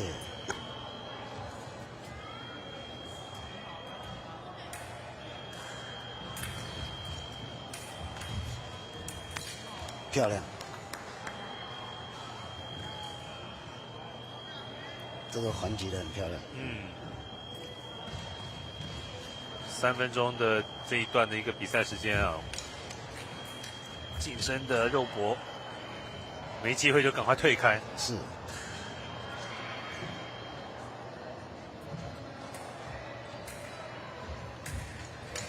哦，非常漂亮，这点打得非常漂亮。他拨挡以后再绕一个圈，直接就打中他的躯干了。现在艾利森也还击了，也拿到1分。对，他的反攻。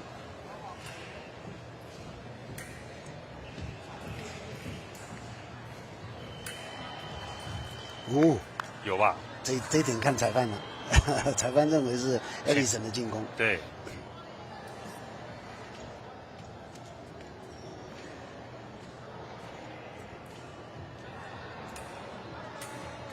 还有20秒。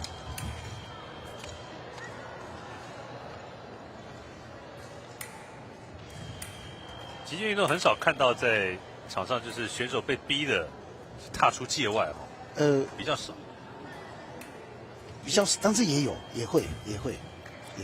他出界的话就丢分了嘛，对，对不对？直接那个丢1分，对。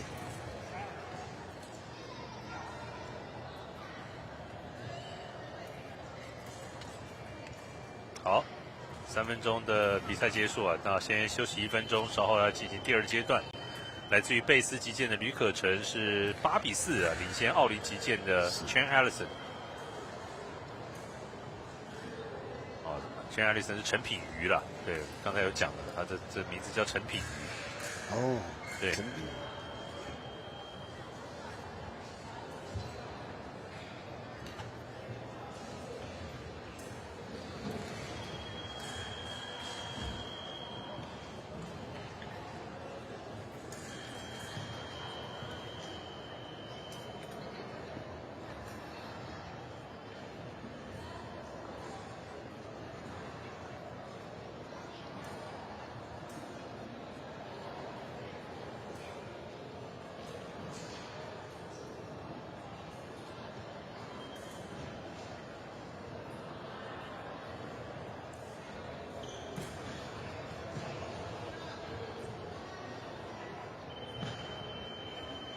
好，在第2阶段的3分钟，要决胜负了。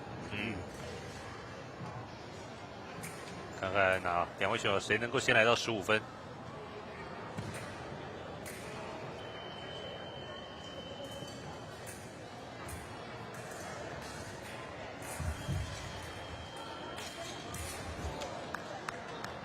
应该是 Allison 这边得分哦。对，他还击，波挡还击。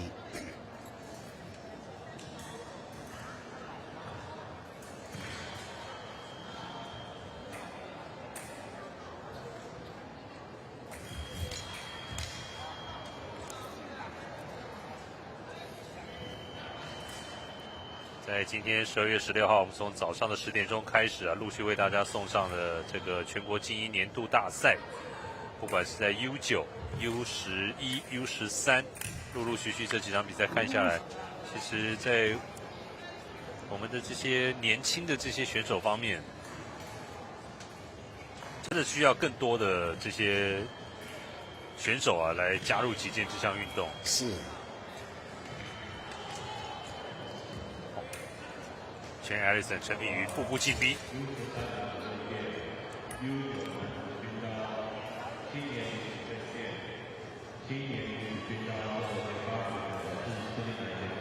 头先掉了。对。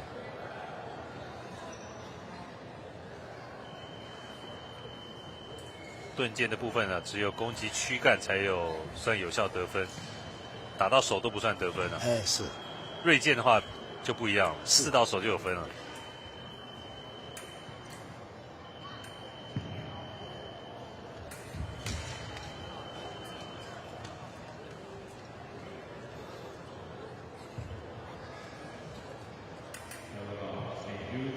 我觉得在 Chen Allison 啊，陈品瑜这边还有机会哦。有。有。哦。刚才正中吕可成胸口啊。是。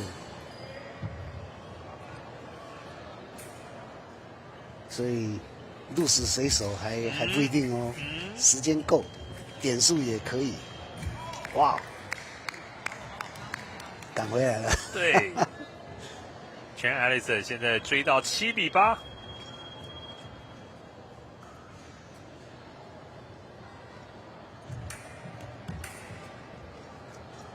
吕可成在前一个阶段取得领先之后，反而在这一段当中自己打的有点保守哦。对，比较闷。不过刚才也拿下了1分，9比7。在近战的时候，对。剩下1分钟。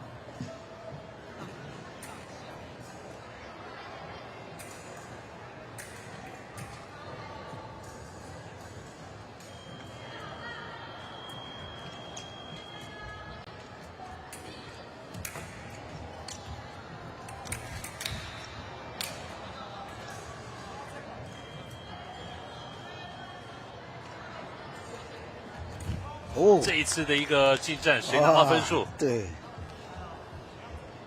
是那个吕可成。对，因为他手，艾瑞森手拿起来，他切进去了。对。在被对手追进到只差1分的情况之下，吕可成最近是连拿2分，又把分数啊给拉开到领先3分。这一次的近战，谁都没有。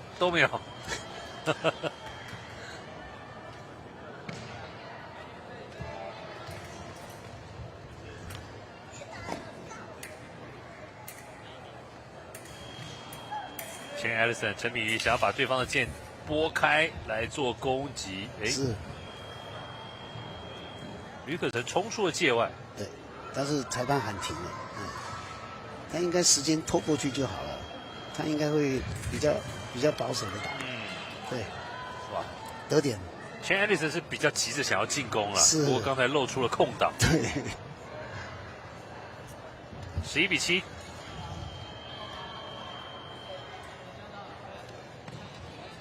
时间到了，好，所以现在11比7，4分差距啊！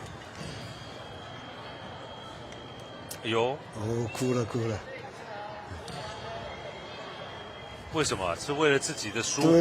对，他觉得，但是还有机会嘛，因为有差4分，其实对啊，待会儿还有3分钟啊，还是可以赶的，对，我觉得要冷静了，当然冷静，对。不过小朋友，当然我觉得年轻的选手得失心是比较重，这是难免啊。对。可是关键时刻，我觉得教练这时候叮咛的就是赶快冷静下来，冷静下来。因为其实，在第2段当中，Chen Ellison 陈炳瑜是打得不错的啊，对不对？后来有赶了好几点回来的，对。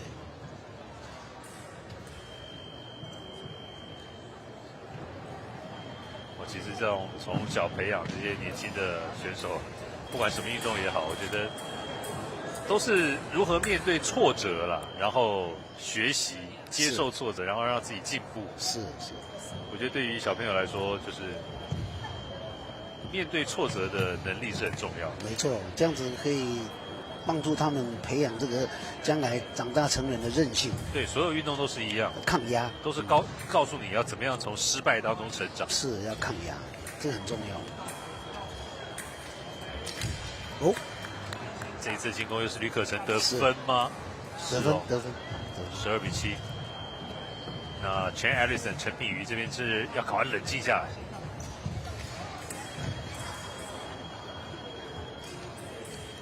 想办法寻求突破。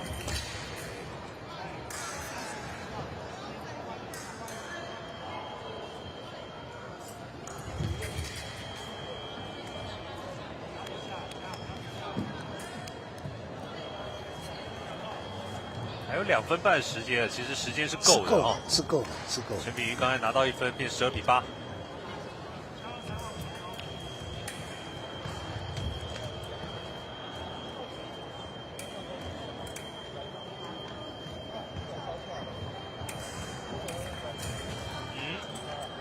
这一次突破有分吗？没有，吃到手。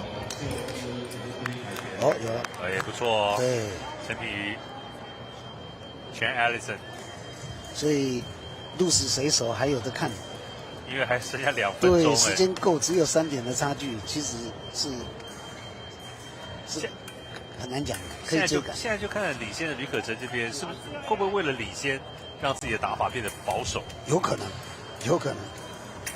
这个就是选手临场的那个，你看他比较保守，现在分数会赶1点回来了。哇，现在追到2分差哦。是。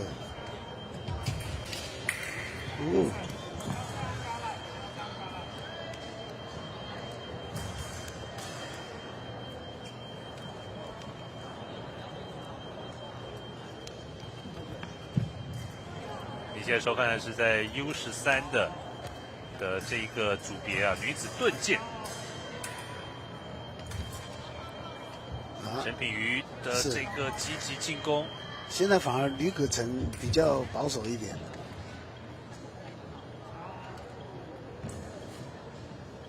步步紧逼啊，他比较守势，是，哎，比较守势。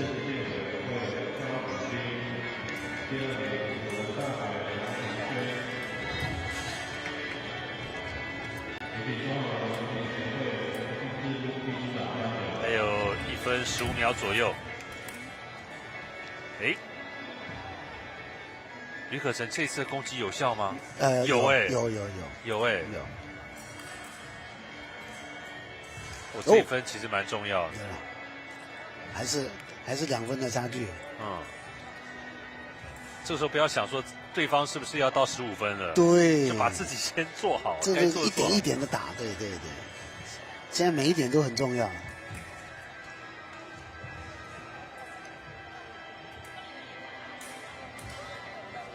这一次的全国精英年度大赛的很多级别，目前在电视转播的这个场上是进行的 U13的女子盾剑，看台上在进行其他级别的颁奖典礼。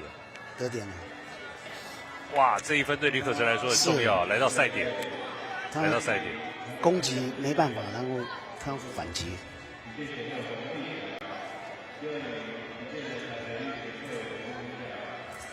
来到赛点，其实这时候可以做一些比较大胆的积极进攻我觉得是因为没什么好属实的，就是攻。30秒，在这边这一分，最后是吕可成拿下了。对，因为他把他挡掉了。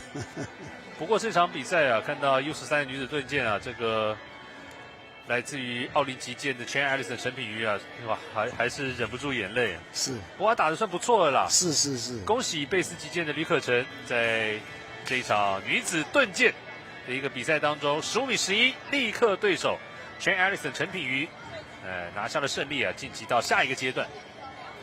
当然我们看完了这场比赛之后啊，那来看一下赛后的整个精华的一个画面。待会儿也要来进行中午的这样的一个休息时间稍后啊休息大概半个小时左右时间，我们要继续为大家带来在这一次112学年度的全国精英击剑的年度大赛，在新北市的柏树体育馆，下午还有非常多级别这样的一个比赛来带给大家。谢谢。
你要找机会吗？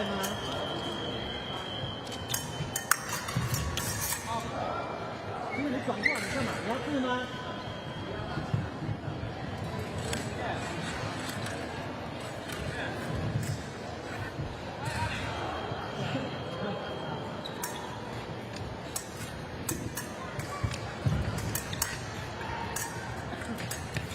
你要抢吗？你一直在等哦。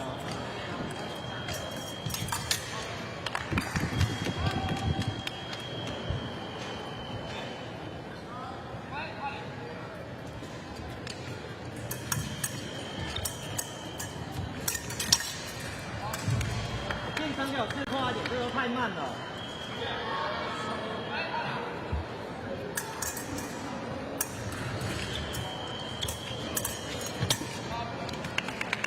开心拳，脚拉开快一点，你脚都没有在动，手也没在手。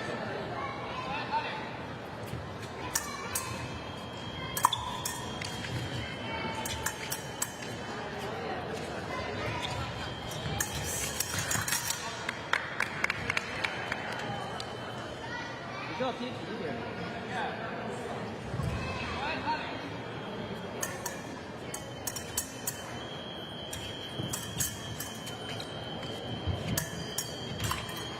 距离到就打进去，你那动作做好。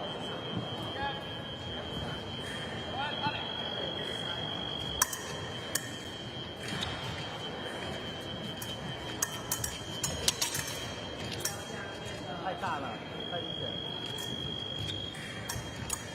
开心拳，你手有在下面。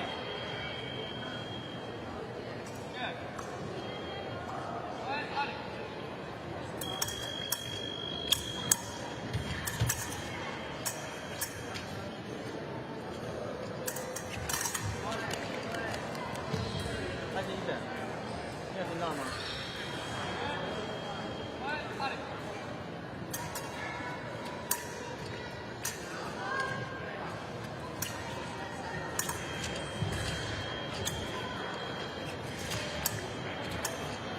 你要抢吗？我叫你攻击，你有听懂吗？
主动哦。太新鲜，你又是这样子。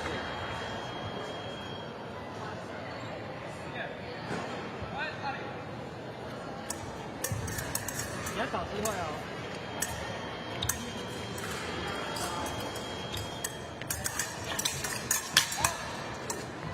你有刺出去吗？手伸直吗？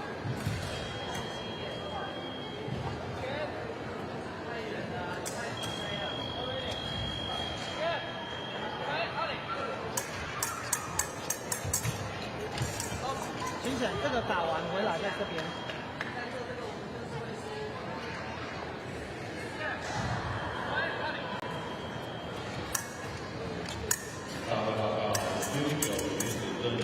要打吗？退快一点，脚拉开快一点，可以吗？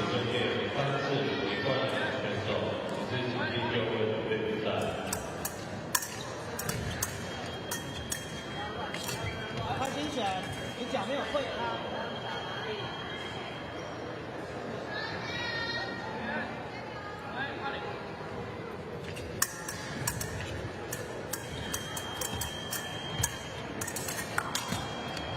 你脚没有退开。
报告 U13男子军刀冠亚第34名，场地更正至第6场地。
报告 U9男子盾剑原定场地第9场地，更正至第8场地。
到了优势山举起最高决赛以及30名选手形式第一场第一准备比赛。优势山举起最高决赛以及30名的选手已经是第一场第一准备比赛，马上进行行进。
2023年的12月16号星期六，在新北市的板树体育馆，画面上正在进行的，看到2位选手啊，分别是来自于立农国小的陈露雅，以及来自于三光国小的郑思瑜。这是在今年112年度全国精英击剑年度大赛，在 U13的这个级别女子军刀的季军战。虽然是 U13啊，我们看到2位选手啊，你看都是立农国小，我们知道是来自于台北市北投区的这一个学校。那三光国小啊是在新北市三重的学校。当然季军战抢15分。这场比赛的转播工作由我陈雅礼，还有我们的讲评击剑协会的吴敬德老师，跟大家一起来看今天的比赛。大家好。军刀我们在前面的转播讲到，军刀的攻击范围是这个遍及全身是，他上半身主要是腰部以上。对，上半身。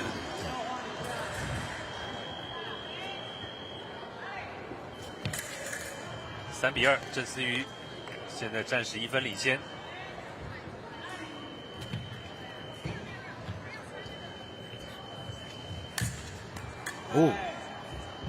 这个有点像砍劈的这样。对，他拨挡还击，然后劈回去。军刀的部分是整个上半身了，就是包括手跟头部的护具。是。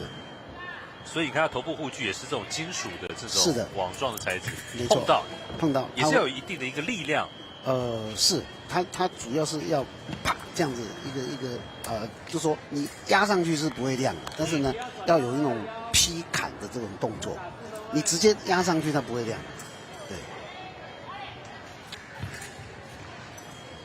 所以军刀你就没有看到像是盾剑那样的有一个头在前面，对不对？是。但是真正的它为了安全，它在剑尖它那个剑条它会有一点折弯，是为了安全起见。对，避免有那种很尖锐，对，危险。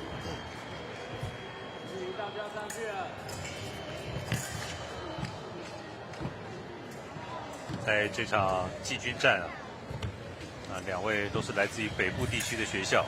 是。稍后就要马上为大家带来的就是在这个级别U13女子军刀的一个冠军战。这个打一打鞋带会掉。之前查一下，三光国小其实北部地区三重有三光国小，桃园跟台中也都有三光国小这个学校。不过有发展击剑运动的这个三重地区的三光国小是有击剑的这样的一个社团。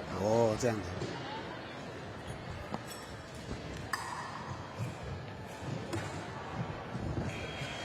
所以老师在这种学校的这种社团发展这击剑这项运动方面，其实军刀盾剑锐剑其实这3种不同的剑，其实花费其实都差不多，不会差太多，不会差太多。对。那护具也没有说特别贵或特别便宜，也没有嘛，对不对？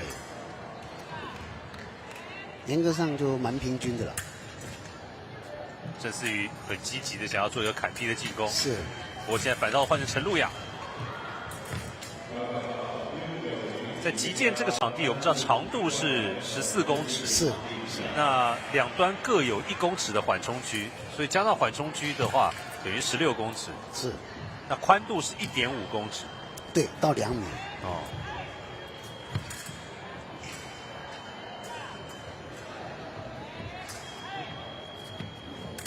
今天看到的这个左撇子的剑手还真的不少是。陈露雅也是一个左撇子的剑手。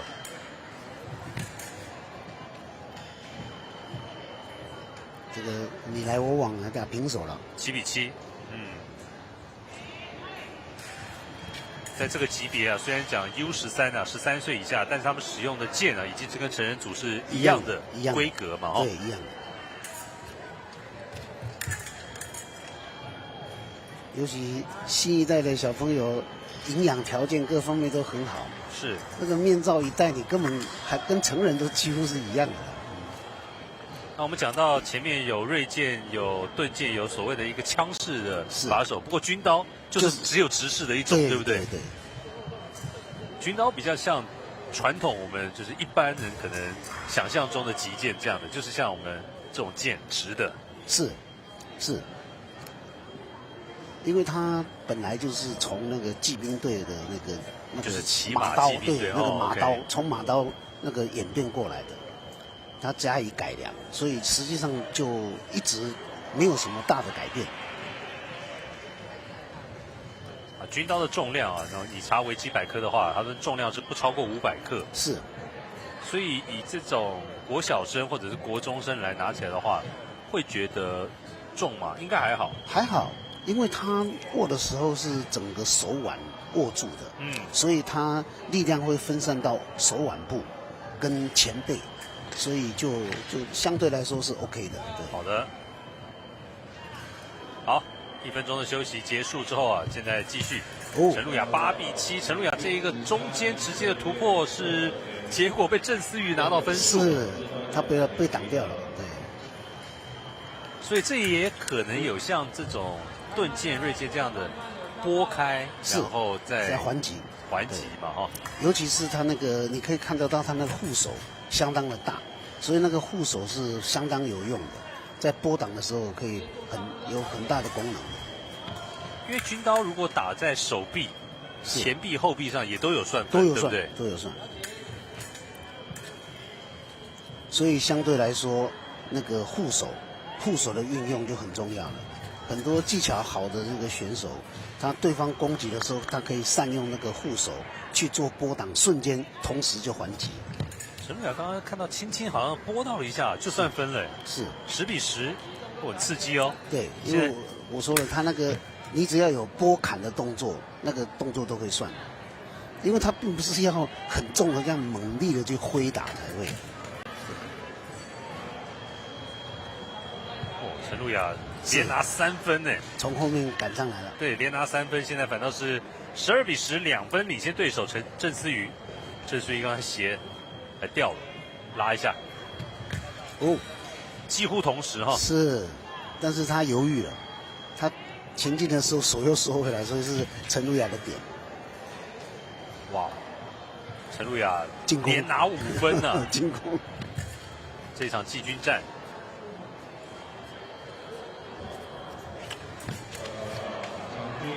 他刚刚郑思瑜退出了界外，对，就没了，对，就没了，对。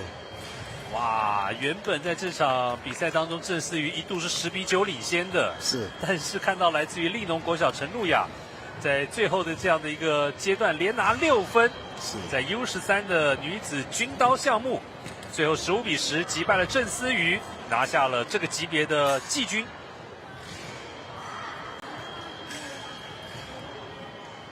那稍后就要为大家带来的，这是这个级别的冠军战了。来看一下这场季军战的一些过程画面。这军刀跟盾剑、锐剑的整个风格又不一样哈，不一样，完全不一样。对。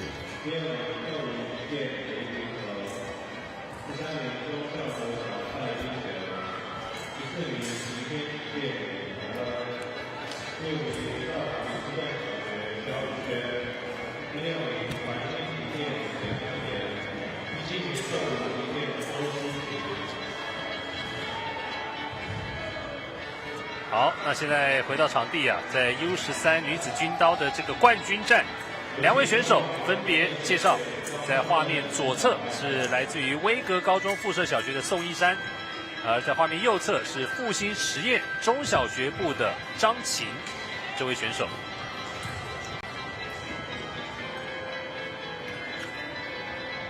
这一次的全国精英年度大赛每一个级别都是邀请全国前8名的选手来到板树体育馆来参赛。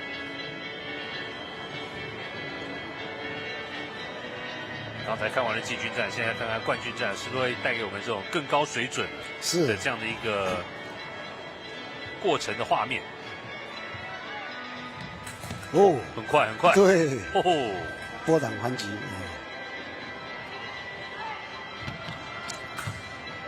漂亮！哇，真的就是这种电光火石之间对，漂亮，这个还击漂亮，打得漂亮。哦，所以军刀比赛节奏，我觉得相对盾剑、锐剑又更快了哦。对，所以就根本就不计时了。张琴刚才一个偷手，由下往上的这种偷手啊。对。不过宋一山这边也不是骂咖啊，现在马上回敬3比3啊，哎，可以这样喊暂停的、哦。不是，他太吵了，他听不到，现场太吵了。刚刚现场有其他级别颁奖典礼了哦。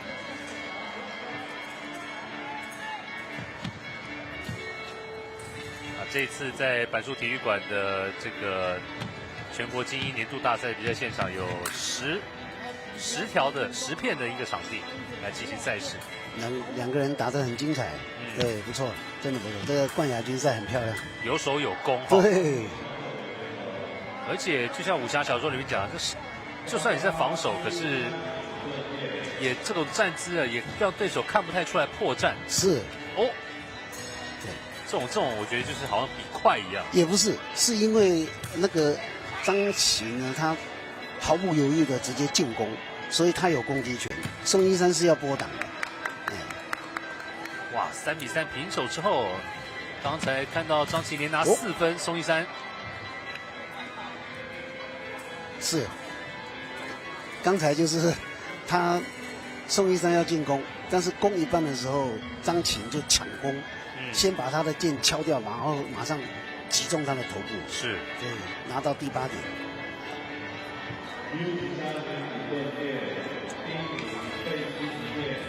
宋一山在前一场比赛是15比13啊，15比11击败了郑思雨。那张琴前一场比赛是15比7击败了陈露雅。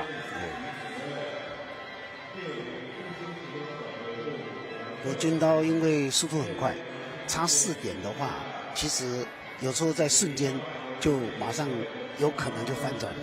是，其实就是端看现场2位选手在攻击或防守策略上有没有做调整。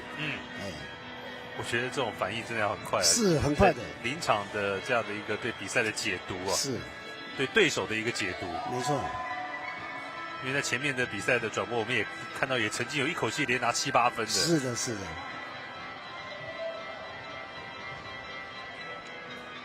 好，目前这场 U13女子军刀的冠军战，张琴暂时8比4领先。他慢了一下，张琴慢，剑杯对剑杯宋一山捞到以后，变成是宋一山的点。他攻到一半被抓到了，剑被抓到了。好，一样的，现在反过来。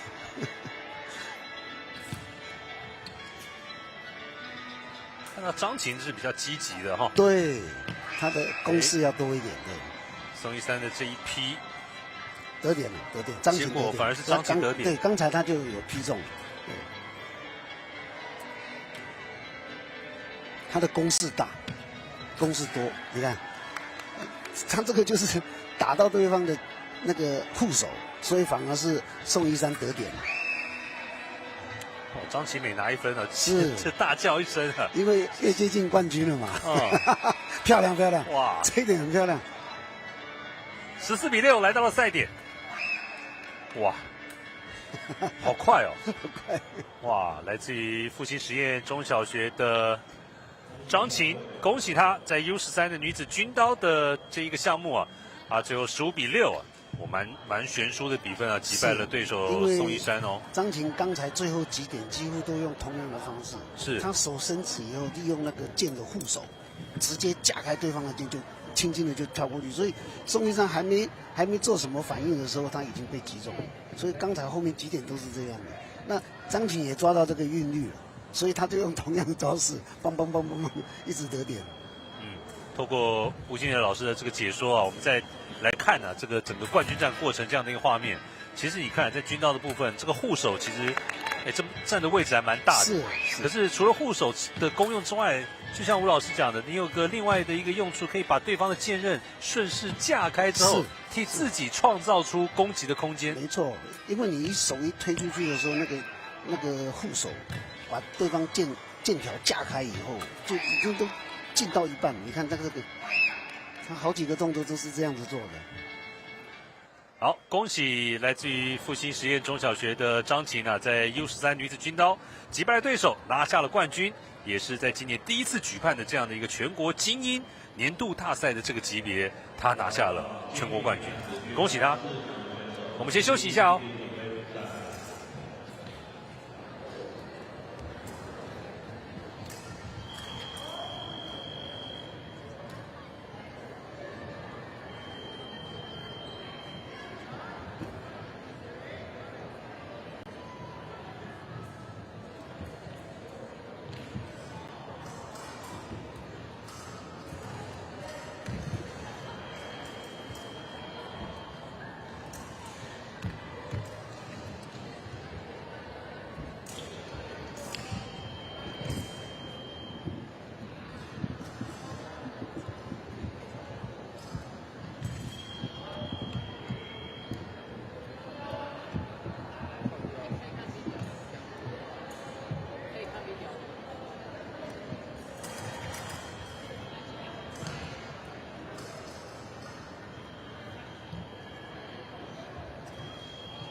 报告长青男子军刀初赛选手是第3场地准备比赛。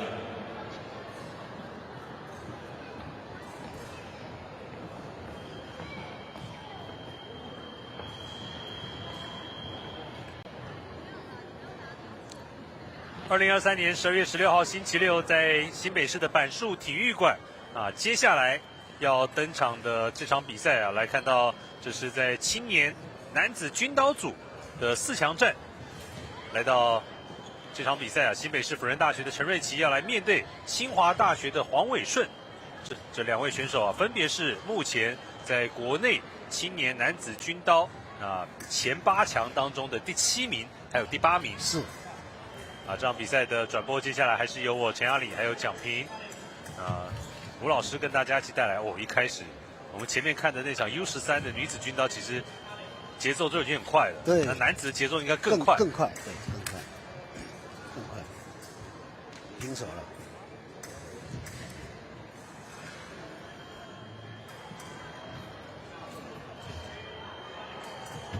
哦。在画面左侧的陈瑞琪来自于辅仁大学，目前全国排名第7。啊，黄伟顺来自于新竹的清华大学，全国排名第8。一来一往。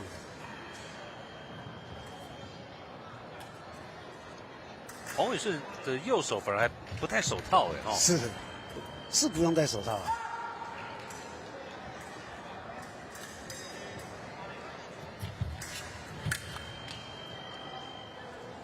黄伟顺是左手持剑的一个剑手，那陈瑞琪是右手持剑。对。连续进攻。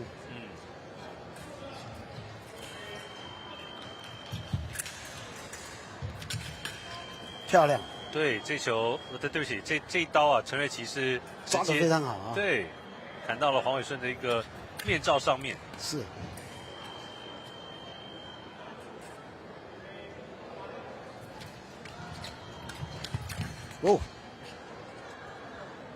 漂亮。有的打哦。对，2个人都是好，漂亮。谁先拿到？结果是陈瑞琪先。他进攻，对，他进攻。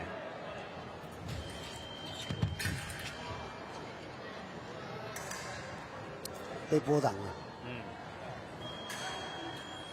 陈瑞琪在5比5之后连拿2分。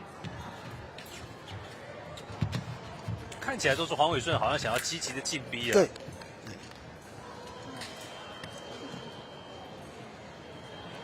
他跟裁判示意啊，想擦汗一下。是。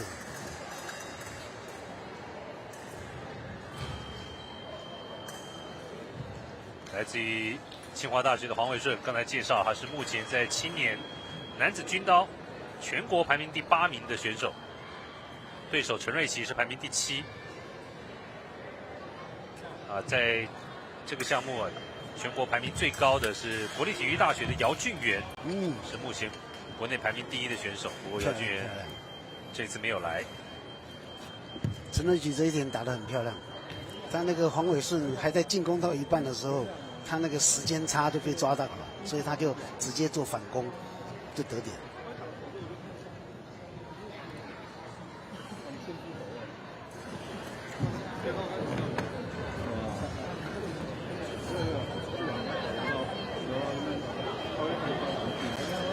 像打得快的话，有时候一分钟就打完了。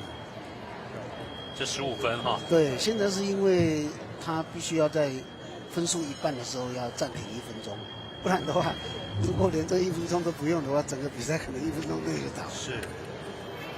看看在这场4强战啊，陈瑞琪跟黄伟顺，谁能够率先的来抢下这个冠军战决赛的门票？另外一个对战组合啊，那待会也蛮值得期待的。目前在全国排名第2国体大的林宇安，要来对上台体大全国排名第4名的彭千恩。所以比赛是越来越精彩，一场比一场精彩。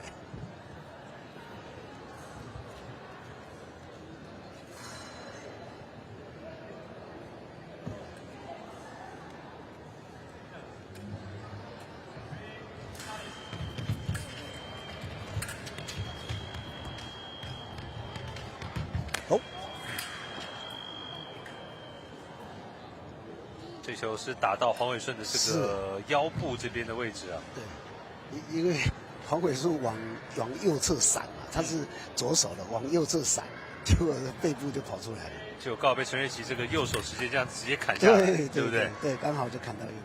我这种打在身上，也不是种像藤条打在身上的感觉啊，老师。那个是钢条啊！哇！现在很多学生应该不知道什么是藤条了，因为现在不能体罚。是。不过那个我们小时候都是有经过藤条伺候的。没错。10比7。哦，漂亮！这一分是那个洪伟顺的，他攻击，对他攻击。这个这一届也很漂亮，攻击波挡攻击。哇，真的是好快！是，哦。这一次裁判就是认为2个人几乎同时对，所以他就不算，就同时攻击。几乎同时，而且2个人，黄伟顺还要求这个画框框啊，想说要看那个录像，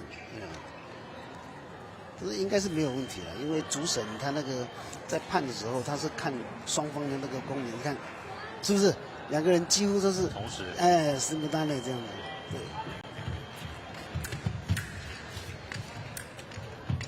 哦，漂亮！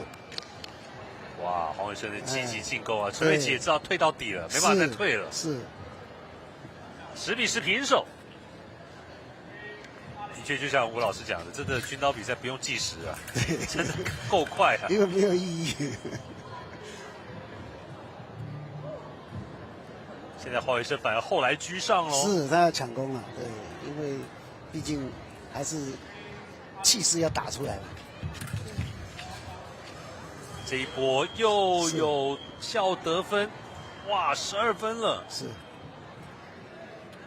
陈瑞琪这段时间反而被黄伟顺这边好像打乱了整个节奏的感觉。对。哦，刚才这一箭是又刺到了黄伟顺的右大腿这边啊。是他箭下去的时候打到。不过这一分也拿到了啦。是13比10。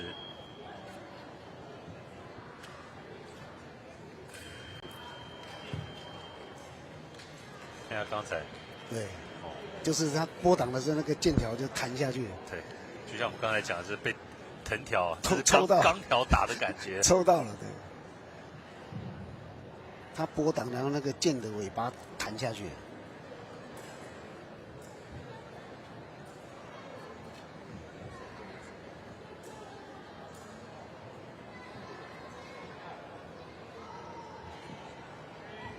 再1分，黄伟顺就可以取得赛点的机会。陈瑞琪步步进逼，做一个砍劈，对，打到他的手了，陈瑞琪得点。哦，漂亮，又是几乎同时，漂亮，没有，这一点是有胜负的，对。哇，陈瑞琪快，对。是不是他拨挡？他有拨挡，黄伟顺攻，然后陈瑞琪有很快的拨挡，打到他，对。同样的，这一点就反过来，他陈瑞琪攻，黄伟顺拨挡，然后陈瑞琪又拨挡又反击，但是黄伟顺得点。他在第一次拨挡的时候就得点。好，现在是黄伟顺拿下了这场比赛的胜利啊！他以15比12击败了辅仁大学的陈瑞琪，取得了在这一次全国精英年度大赛在青年男子军刀组的决赛的一个门票。他将要面对的对手啊，将是下一场比赛啊，彭千恩与林宇安之间的那场比赛的一个对手。这场比赛其实真的蛮刺激的，在前阶段结束的时候，看到辅大的陈瑞琪还是领先的哦。是。但在这一段里面，看到黄伟顺，哇，成功的演出了一场逆转胜。对。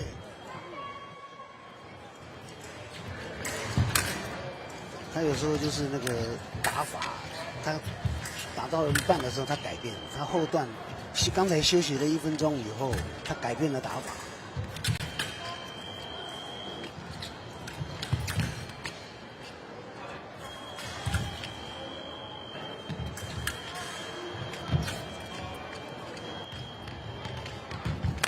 哦，这就是刚才讲到，就打到腰部了。对，就是那一件。虽然身上的防护衣也是很厚啊，是，但是这啪一下下去，一下子也够痛。好，场上现在马上就是另外一场比赛啊，是看到这是全国排名第2啊，来自于国立体育大学的林宇安，要来对上目前全国在青年男子军刀排名第4的彭千恩。彭千恩是来自于台体大的选手。一开始1比1。哦，林宇安，你看动作很花俏。对。哎，不过彭千恩这一是很漂亮，这一直接刺到了。对。哇，林宇安啊！他刚才就是用那个护手把他的剑挡了一下，以后直接就攻进去了。这场比赛哇，哦哟，漂亮漂亮漂亮！他攻击，但是对方波挡还击也很快，然后他也波挡，但是他是第2段了。这是一场高水准的比赛哦，是相当好看。所以场边两侧就看到很多小朋友也在场边在那边观战，是试货的，很精彩，很精彩。对。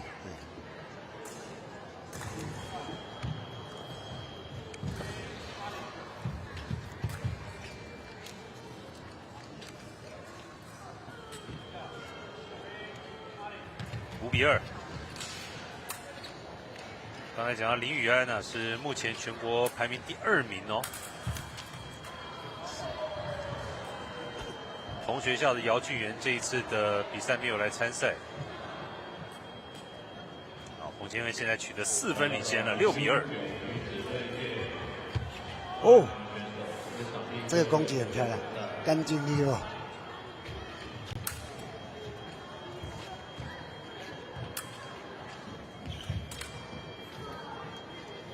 这位来了，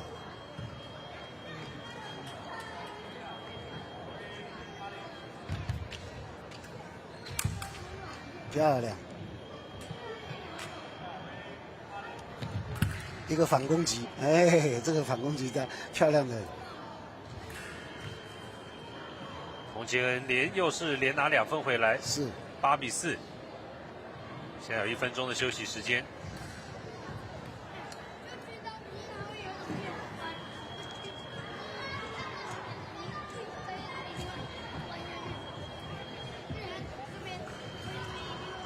在男子军刀、青年男子军刀啊，目前的全国排名前8名，国体大姚俊元、国体大林宇安、永平工商钟成云、台体大彭千恩、台体大薛玉勋、石牌国中黄宏玉。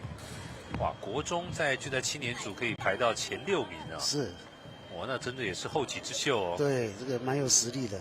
这国中的黄宏玉竟然还比刚才这个比赛的陈瑞琪的排名还要在前面呢。陈瑞琪是大学生啊，辅仁大学啊，清华大学黄伟顺是刚才获胜的选手。好，1分钟的时间过去，看看目前全国排名第2的林宇安能不能急起直追啊？对，像前一场的黄伟顺一样。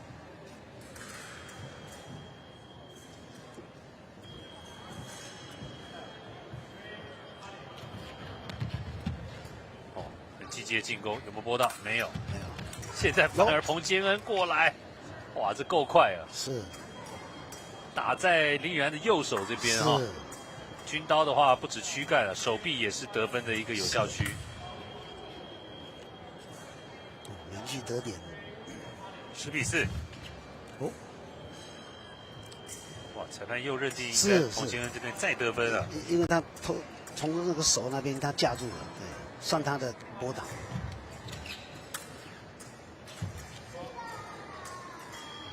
这次反过来了，林宇安勾到他的手。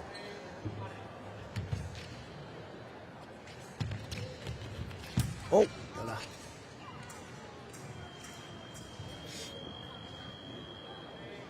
12比6，漂亮。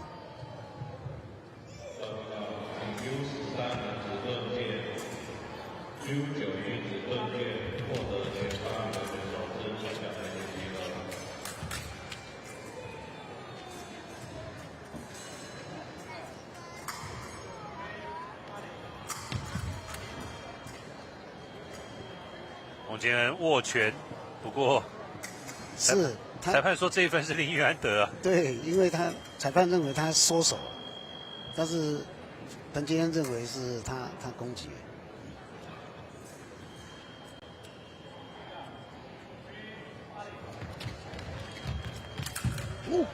哇，彭杰恩积极的一个进攻，有打到林宇安的这个手啊。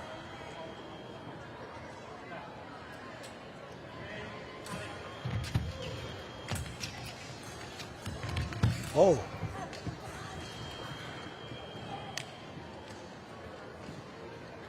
打到他的头，感觉这种就像武侠小说里面讲的，整个对手都在你的剑锋笼罩之下。是的。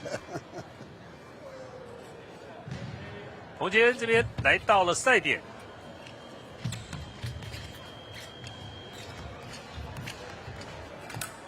哦，最后大吼一声啊，结束了。对，目前全国排名第4名啊，在青年军刀组排名第4名的彭坚恩，这位来自于中部台体大的选手击败了排名比他高国体大的林宇安，取得了冠军战的一个门票。彭坚恩将在稍后的青年男子军刀的一个冠军战啊，要来面对清华大学的黄伟顺，来争夺这一次全国精英年度大赛青年男子军刀的冠军。我们再来看一下这场比赛的一个精彩的画面。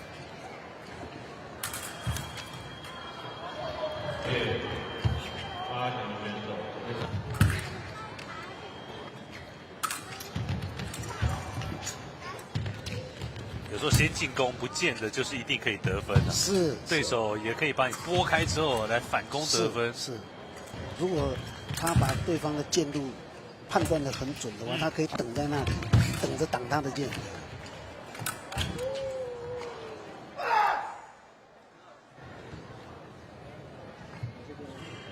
好，看到这边要暂时休息一下，现在场地里面要来进行其他组别啊。待会儿要为大家送上的是在小朋友 U9 9岁以下的男生盾剑组的一个8强战的一个赛事。那一会儿等着，现在有啊，不用休息了，现在小朋友已经在场地就位了，很紧凑。是。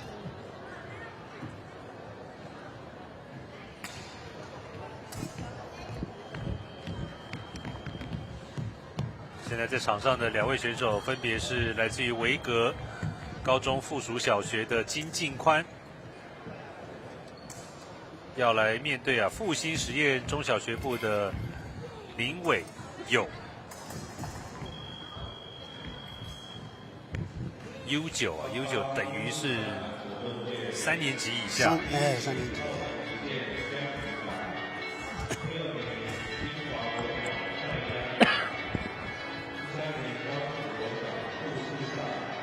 哇！可是早上看 U9 的一个盾剑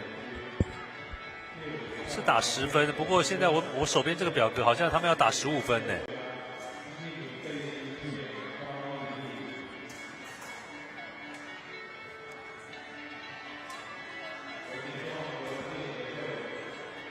这场8强战现在马上开始。看了刚刚快节奏的军刀之后，再看盾剑，又是完全不同风格啊！是。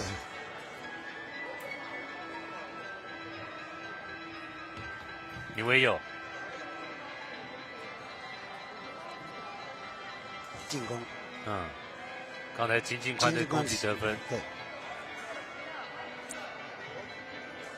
然后波挡又得分了，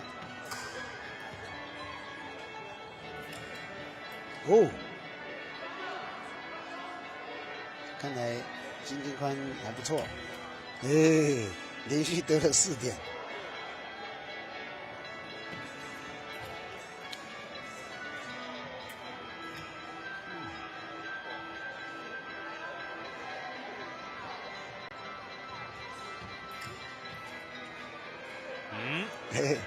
金敬宽又得1分哦。是近身战的时候，这个刺得很准。这个比赛才没有过30秒而已。对，5比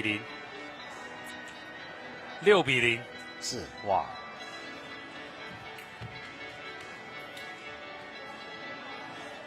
场上好像林伟佑反而比较积极一点，但是可是怎么得分都是金敬宽这一边呢？对，因为他把他的剑挡住了，然后该攻的时候他又攻得准。哦，林维友一直刺，但是都没有能够刺到有效区啊。对，现在变7比0了。是。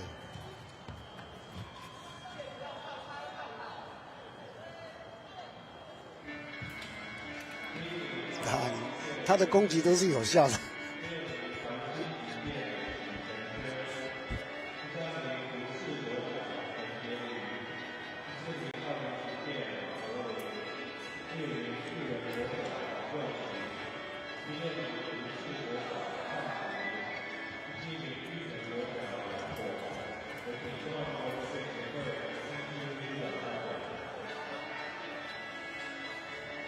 在复兴小学部的这个林维友，到目前为止分数还没办法破蛋。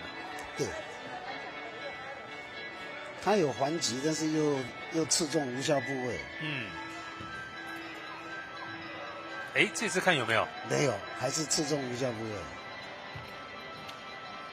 盾剑的话是整个3种里面，盾剑、锐剑、军刀，盾剑是攻击有效范围最小的，只有躯干而已嘛，对不对？最小的。你看他的攻击都有效。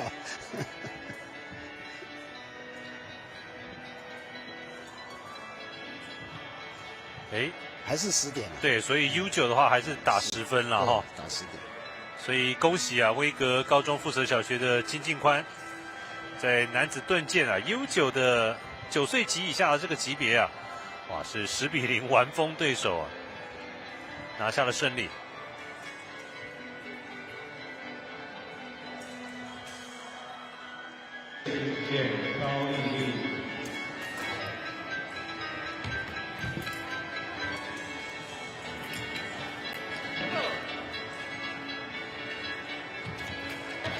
金敬宽其实在早上的比赛也有播到他参加这个 U9 啊军刀的一个比赛。对，所以小朋友其实可以就是从小练击剑，盾剑、锐剑、军刀都可以都练吗？都可以练，都练都参加，都可以练。然后再找出你最擅长哪一种，对不对？是，因为有的时候跟每一个人的习惯啊，还有他的动作体型都有关系。好，在12月16号星期六，在板树体育馆的这场112年度的全国精英击剑年度大赛。看完了这场 U9 的男子盾剑之后啊，现在场上要登场的是另外一个8强的组合，同样是 U9 这个9岁以下的男子盾剑，由来自于奥林击剑的司徒长青要来面对 eFencing 的魏以翔。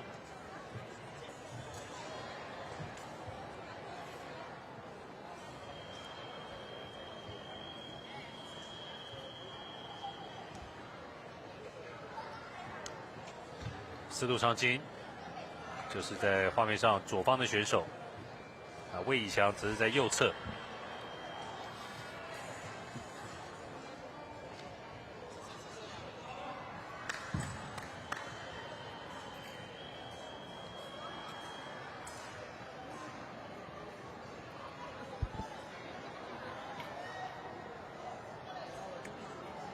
好，同样是10分的比赛。司徒长青看起来真的个子蛮娇小的哈。不过这一次的进攻是谁得分？魏以翔，他拨挡还击，对。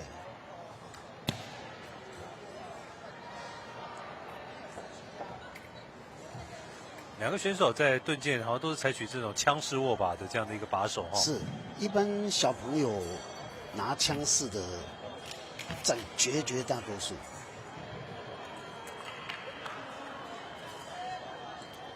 魏以翔2比0。哦，很快的3比0了。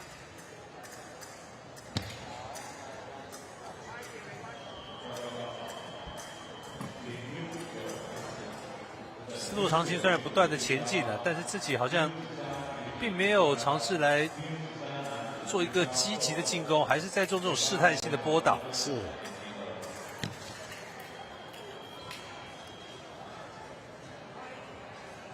得点了，结果还是魏以翔拿到分数。对，他近身战的时候，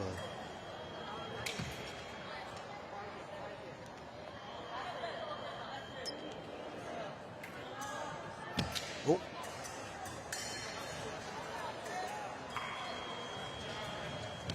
哎呀，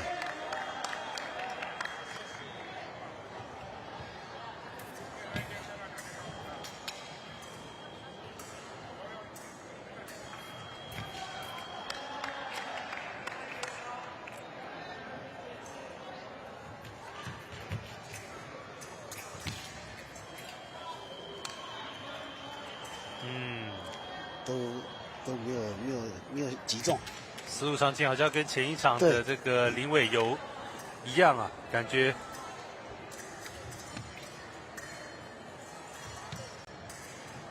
刺到对手都是先被刺到以后才碰到对手。是。这次换成魏以翔积极进攻。对。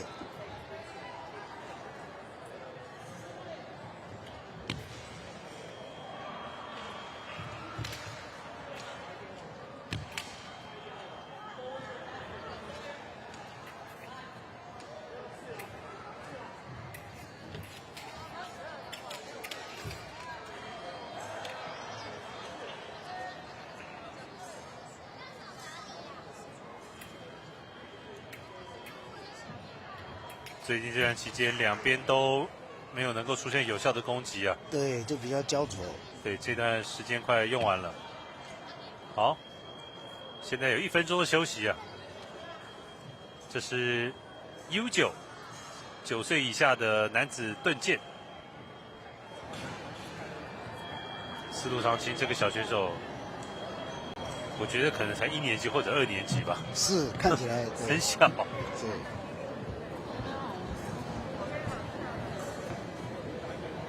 所以教练等于是手把手的在教他耶。没错。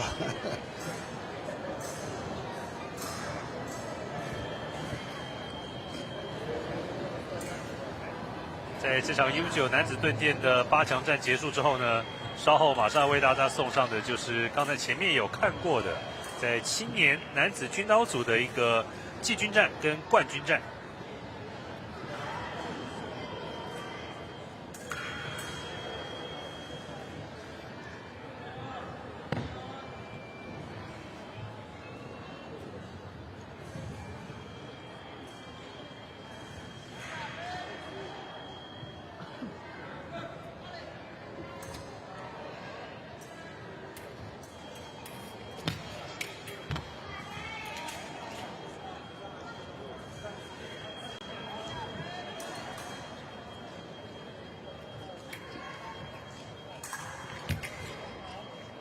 好，思路长青现在想办法来积极进攻，看能不能先得分，先开张再说啊。是。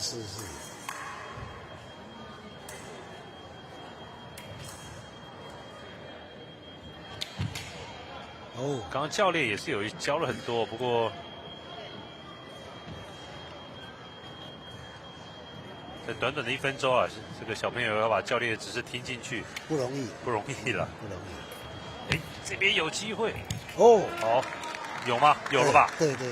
思路长青是，这次的攻击是成功的。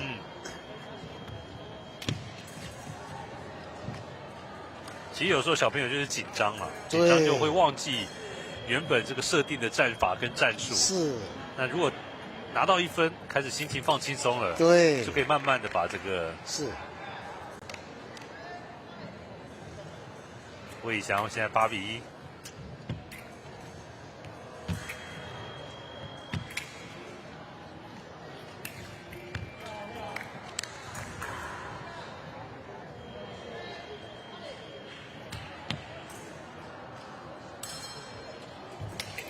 哦，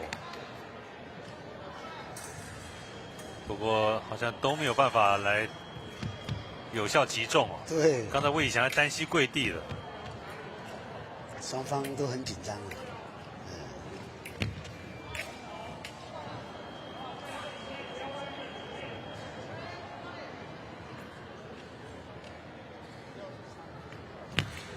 因为是 U9啊，9岁以下，所以感觉上就不会像成人的，就是说哇，几乎每一次的攻防都会有人得分。对，他比较箭头刺的时候那个落点比较没那么准，对不对？对，比较没有那么准。 9比1，来自于 eFencing 俱乐部的魏以翔现在来到了赛点。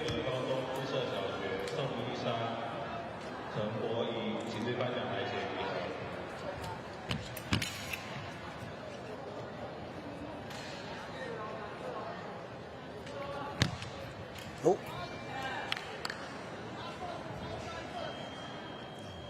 这一点不算。 看看四五长期能不能把这个再拖到第3段，有第3段吗？没有，可能只有2段了，对啊，就2段了。好，就是一样，再来一次。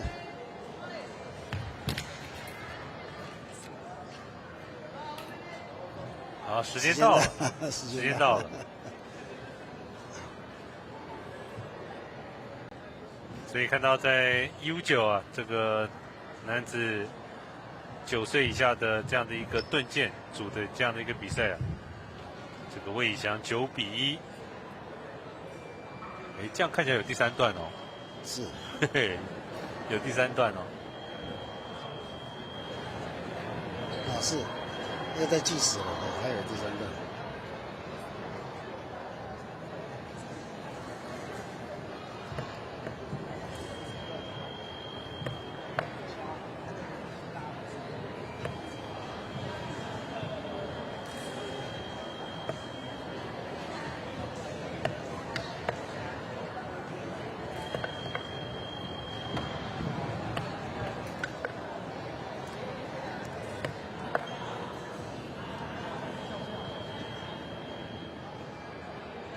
好，这一场男子盾剑 U9级别的一个8强战，现在进入到第3段。司徒长青，哎，有哦，对，这一分拿到了，司徒长青，对，显然教练这个临场教有效，有点到魏以翔的胸口了哈。是。刚才休息时间就看到司徒长青的教练就是一直拿着司徒长青的剑啊，就是比自己的胸口。哎，这一次有吗？没有，刺中无效。对。哦，有了。魏以翔这边拿下了第10分了。好，打到了第3段，分出了胜负啊。在 U9男子盾剑的一个8强战，看到在司徒长青这一边是输给了魏以翔，啊，魏以翔晋级到下一个阶段的4强。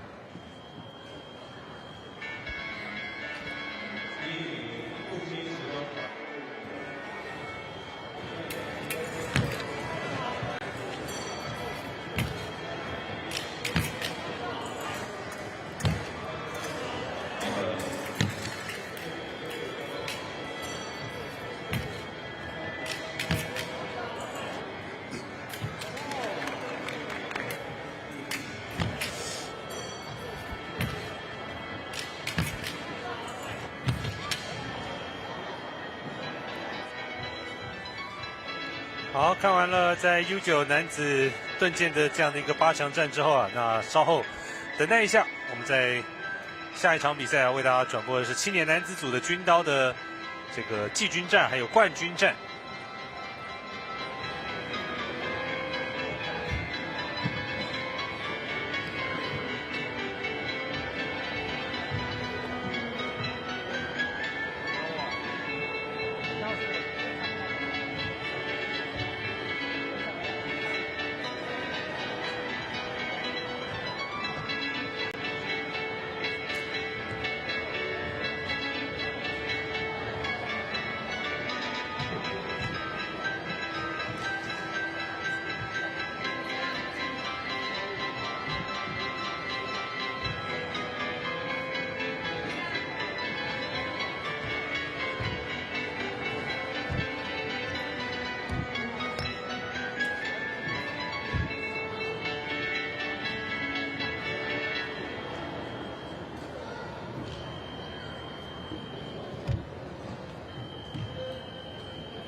U9男子锐剑初赛选手，请场地就位准备比赛。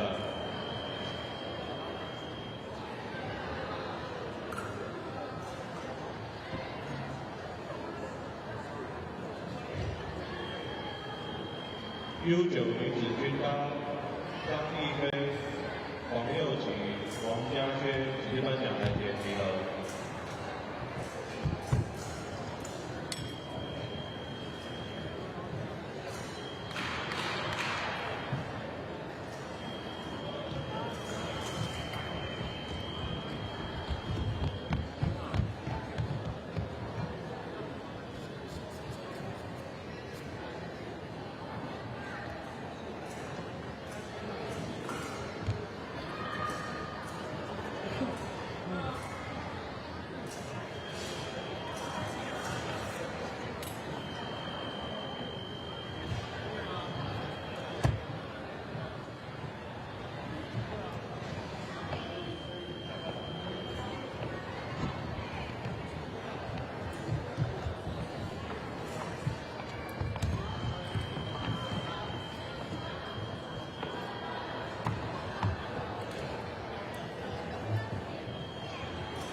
好，接下来我们在新北市板树体育馆为大家送上的是青年男子军刀的2场季军战跟冠军战。首先来看到季军战的对战组合目前全国排名第2的国立体大林宇安要来面对目前全国排名第7名来自于辅仁大学的陈瑞琪，两个人要来争夺这一次青年男子军刀的季军。林宇安在4强战是输给了彭千恩，台体大的彭千恩。那陈瑞琪则是在4强战输给了清华大学的黄伟顺。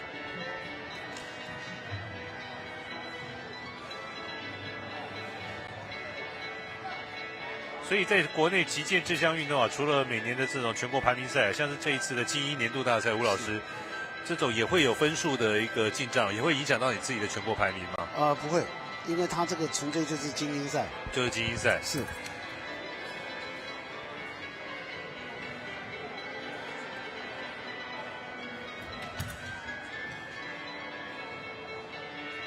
林宇安非常快速的一个攻击耶，哇！对，他主动抢攻啊，连续拿了3点。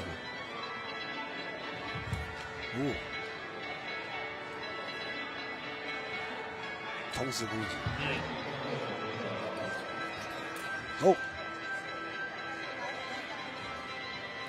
他敲到他的那个护手。是。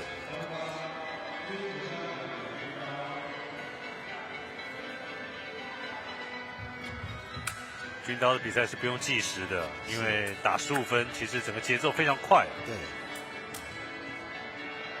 林宇安这分有打到哎。有。打到陈瑞琪的右手。对，他先做一个假动作，敲他的剑，然后接着打他的手。6-3了。我真的快的，我真的看不到林宇安这一分怎么拿的，有够快了。这后面的这个线掉了哈。对。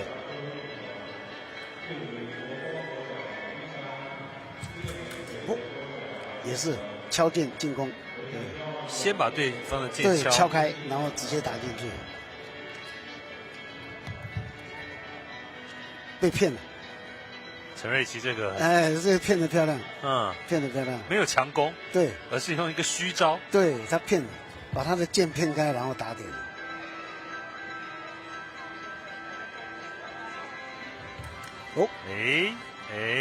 被林宇安抓到了。他陈瑞琪要进攻，但是剑的那个路线被林宇安抓到了，所以林宇安等着他，把他的剑敲开得点。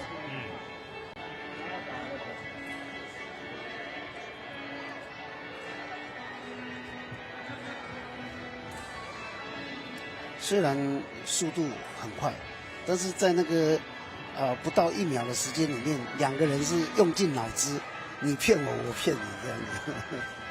反正就是要让对方出现破绽就对了。是。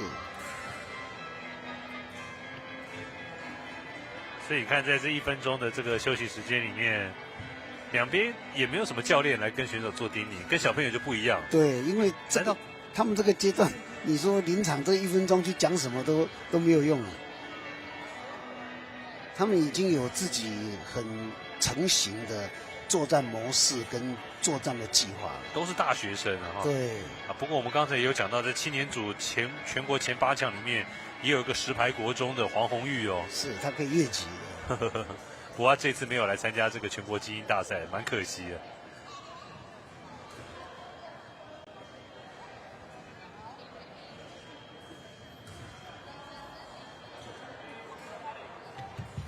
哦哟，都是强攻，你看，好快呀！对他一个尝试，然后把剑挑开就打进去了。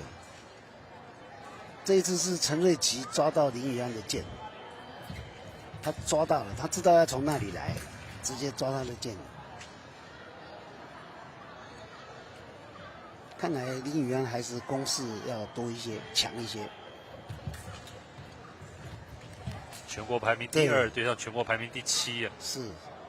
前一场比赛在4强战，林宇安输给彭千恩，第2名输给第4名。你那场比分其实也蛮接近，很接近。这分很漂亮，这个反攻做得很漂亮。是。哎呀，把他骗到了，你看，剑都没碰到就打到他手。哦，这是强攻啊！陈瑞吉只用劈的，直接强攻，对，好像把他一刀劈开啊！是。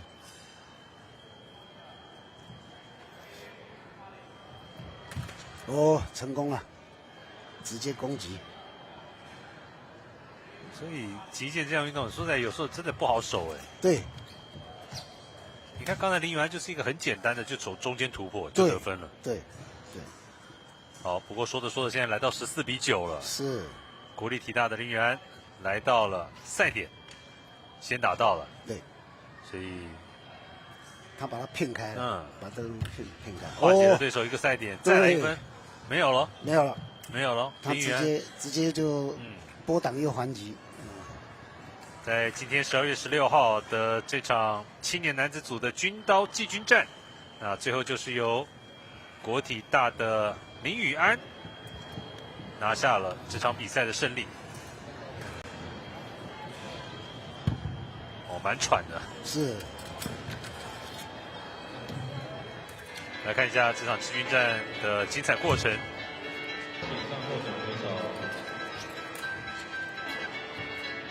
击剑是非常讲究脚步的一项运动，非常重要。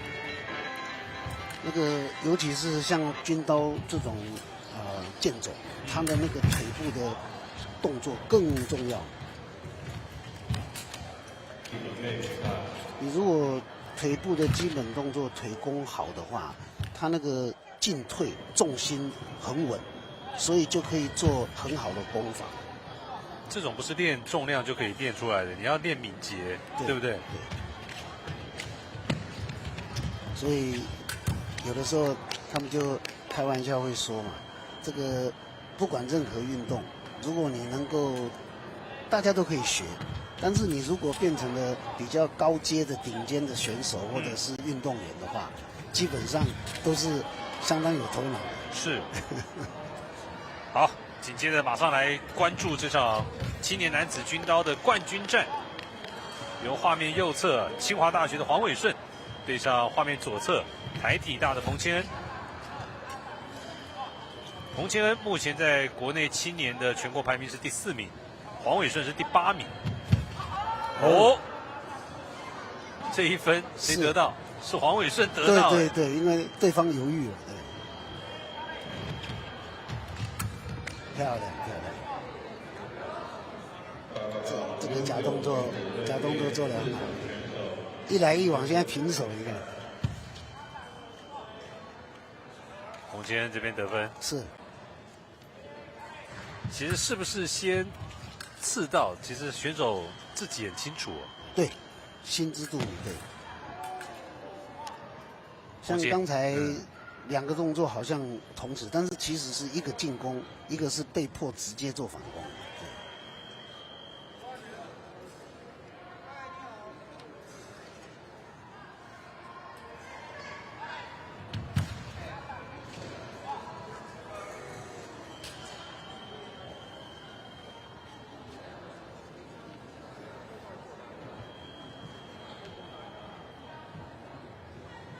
这场青年组的军刀的冠军战，待会结束之后，我们要来看长青组的哦，长青组的的一个锐剑的一个比赛，那也是4强的一个赛事。黄伟胜步步进逼，彭金恩反而跳回来，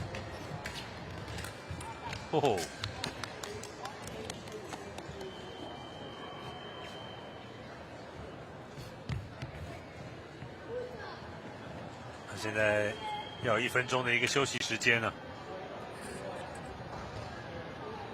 在这个阶段，老师，你看彭金恩跟黄伟胜在这场冠军战的表现如何？2个人都很积极，但是看起来彭千恩的那个攻击的那个压迫性要高一些。是，所以我刚才我们有提到说那个脚步，你看他们2个人在场上那个移动，其实长度很长一进一退，一进一退，都是几10公尺的那个距离在移动。所以这个当中，如果你有破绽，那么你的手部的动作就配合不到。比如说你脚步不够，但是你手进去了，可是你看得到都打不到，因为你的脚还不够。那目前看起来，彭千恩的这个距离跟他的那个速度是要稍微要好一点。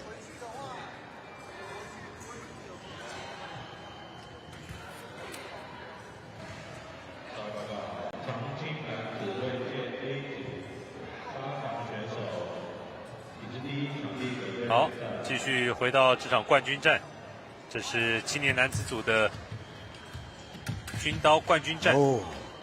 彭千恩，对，他把他的剑敲掉进攻了，所以很漂亮。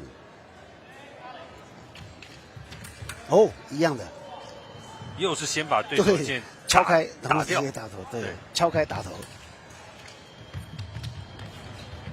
是，所以我说他的攻势要多一些嘛。这个都要靠脚步逼近，然后有那个压迫感以后，配合手的动作，那么胜算就比较大。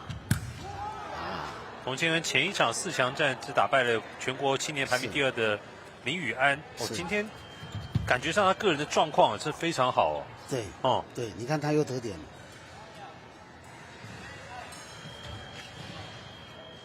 我常常在想，就是戴着这种击剑面罩，就看出去。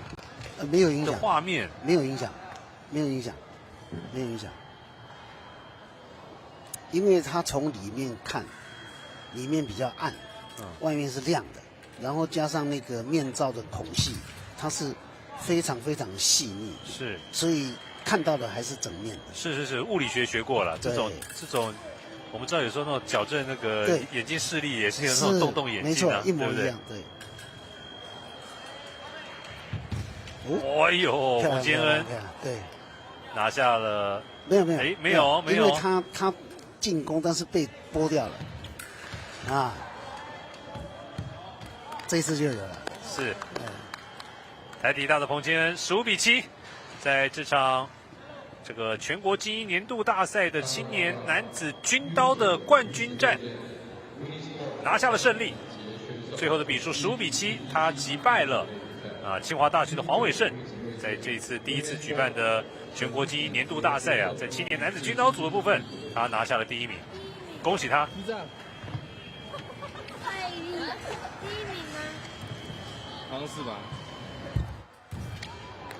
我今天跟小朋友的对话很有意思啊，很可爱，小朋友很可爱。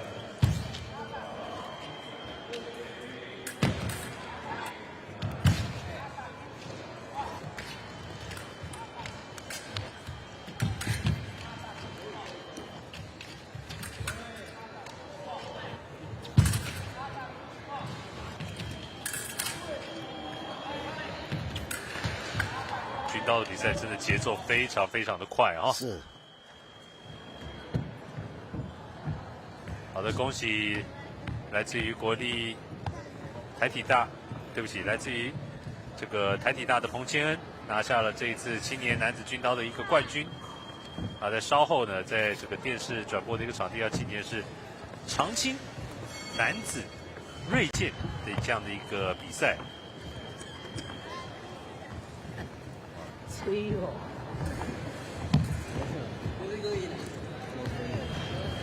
没有，因为我一直有看都看不进去，所以我想说，踩这个东西被你偷走，我怎么赶不起？后面还是不走上去吧？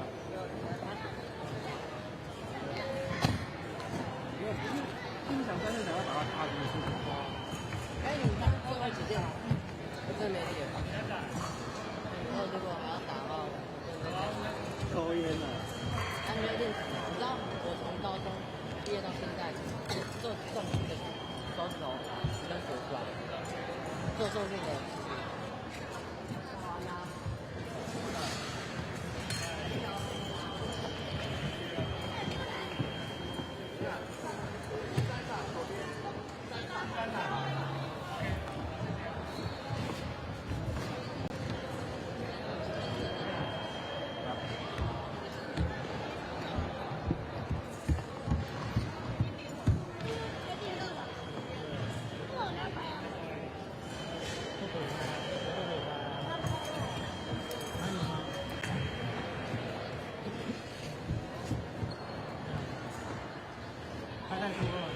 太多了，今天上太多度数。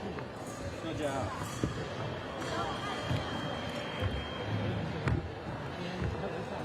有我吗？刚有看到我吗？今天没有，今天他们说了。嗨，我说那个。我有被他拍。对啊，可以拍下去。好，我们带来看到这是在全国精英年度大赛啊，在长青 A 组的男子锐剑，看到新竹击剑俱乐部的罗文居对上台湾师范大学的严志行。啊，虽然是说长青组啊，但是看起来都还是年轻的这个选手啊。对，而且青壮派的。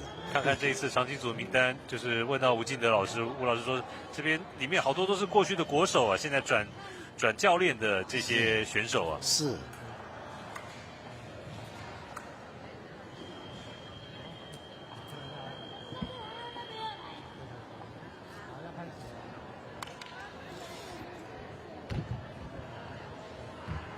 在画面左侧的就是来自于新竹击剑俱乐部的罗文居，画面右侧严志行。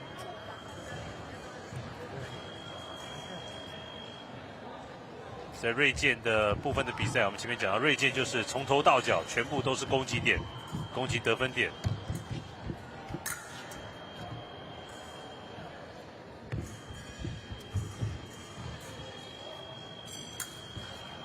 一开始两位选手不急着进攻啊，对，都在试探，试探的意味浓厚哦。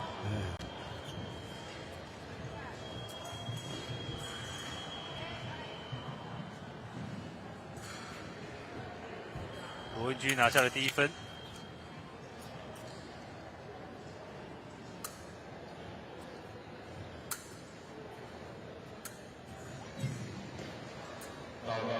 长青女子锐剑 A 组8强选手，请准备。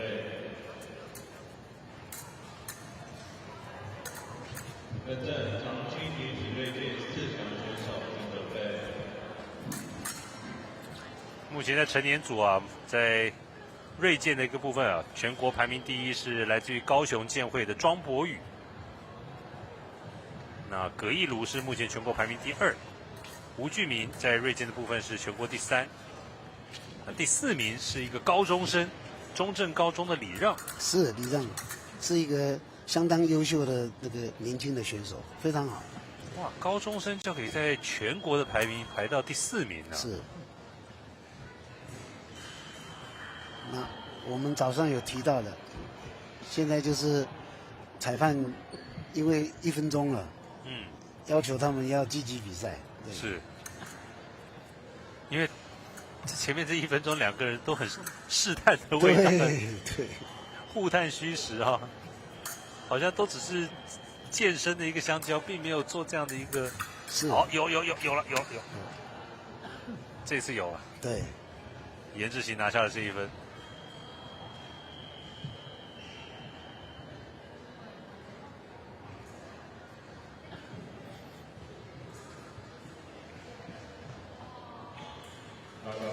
长青女子锐券 A 组，正大校友队叶雪队，台北海洋科技大学蔡希玲是第2场地准备比赛。这个时候是计时器，他那个计分的，因为裁判已经有给他们2个人的是那个警告，对不对？消极比赛的类似警告，对，所以他要有一个讯号会显示在那个记录机上面。那可能刚才有一点小故障。是。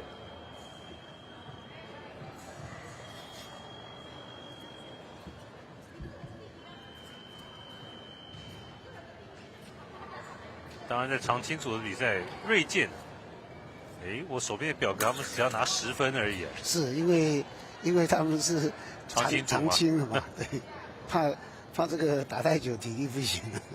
可是你看这2个，说实在的，我觉得都是年轻人啊。是，其实以现在来讲都是很年轻人。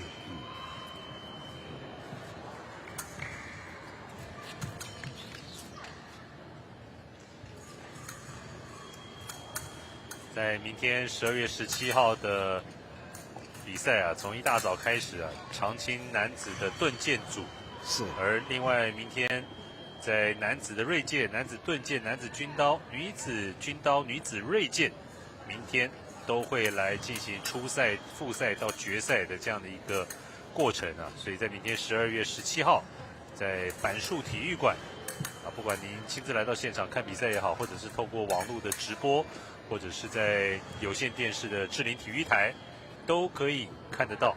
那这一次112年度的击剑全国精英大赛，罗文居不知不觉当中已经取得5比1的领先了。是的。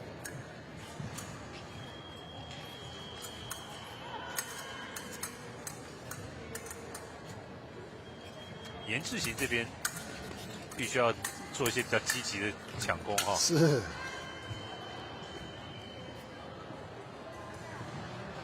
说着说着就攻了，5比2，颜志行拿下了1分。不过现在时间到，要有1分钟的一个休息时间。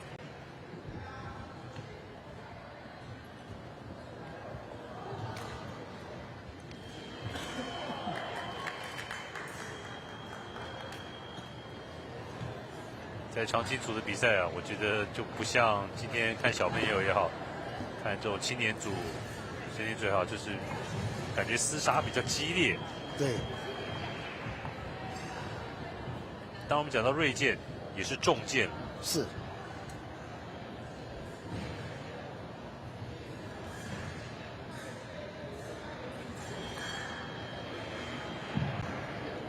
报告 U9 男子盾剑4强选手，请至场地就位，准备比赛。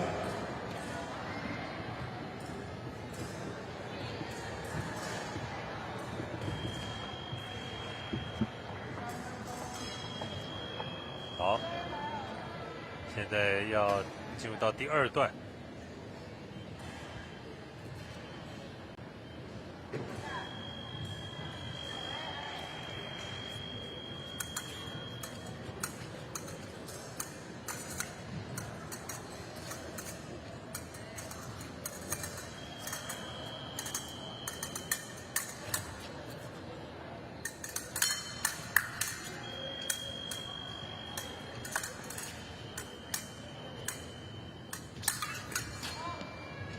这次有刺到吗？有，他进去了，那个罗文居的那个剑，他敲，他就钻进去了。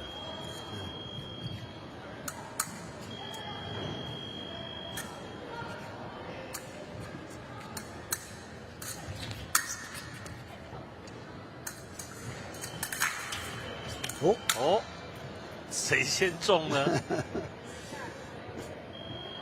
结果是罗文居先中啊！是。7比2。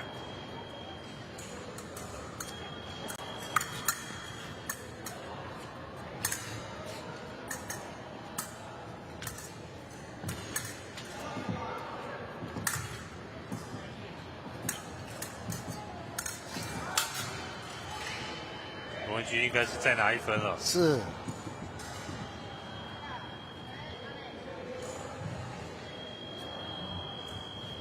他打的相对的比较冷静一些啊。对对对。他并没有说很积极的进攻，没有，他都是在对手的这样的一个试探当中，是，找到那个破绽的机会，是，虽然可能只有0.01秒，对，但是就够了，就够了，对。你看，同样的，他剑敲，他绕到底下，从底下绕上来，又刺中他的那个身体。9比2，来到了赛点。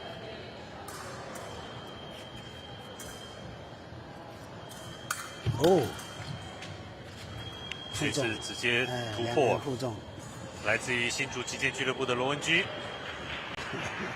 击败了严志行，比数10比2。这是在长青男子锐剑组的8强的一个赛事。罗文君率先的挺进到了4强。那待会儿还有另外一场这个长青男子锐剑的一个8强战，要由宋志伦来对上李金岭。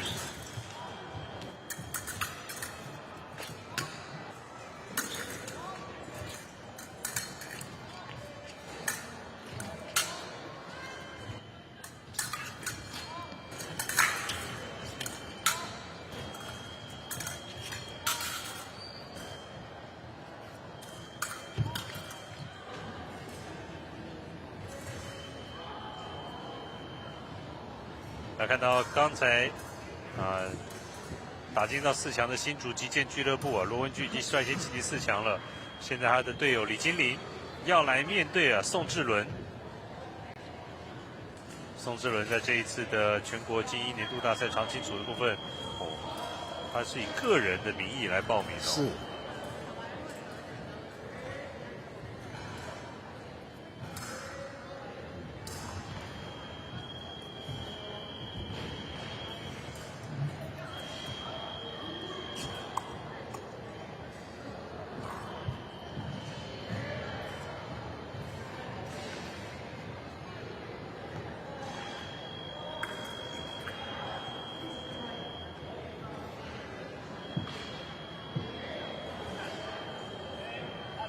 好，画面左侧李金麟，画面的右侧宋志伦。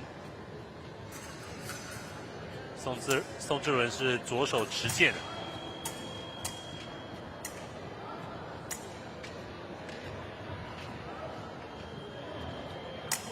从画面上看起来，宋志伦这边体型好像稍微胖一点。是，他比较壮。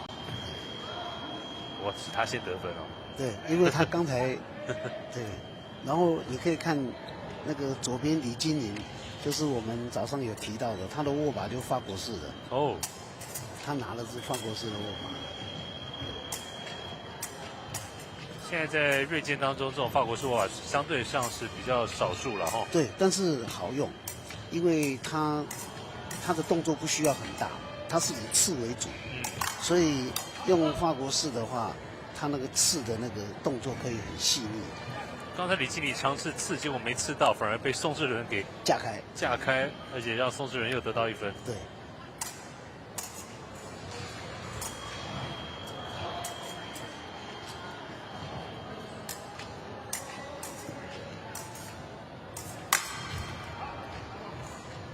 负重。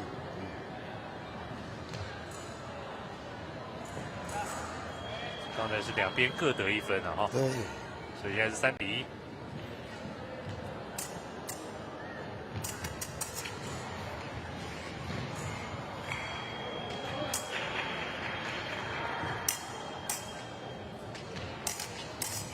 哦，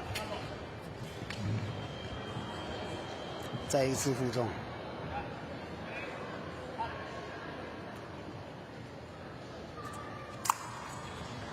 4比2。所以刚才又是一个同时得分的，对，是不是？是。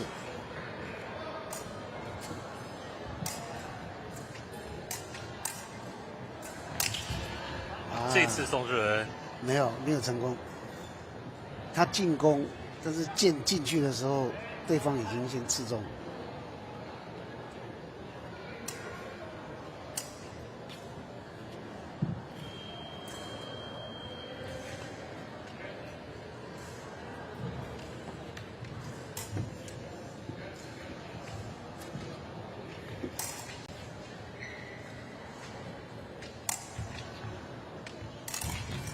哦，这第5分宋志伦拿到哦。是，因为他就直接挤进去了，硬挤就挤进去了。5比3。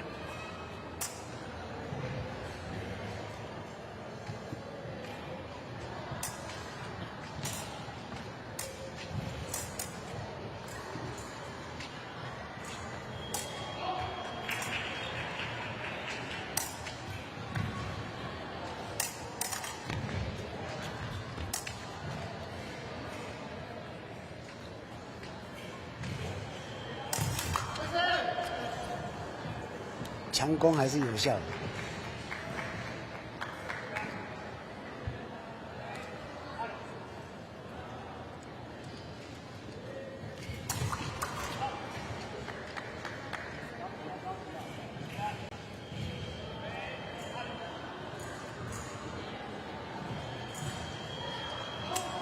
7比3，李金玲在这边步步进逼。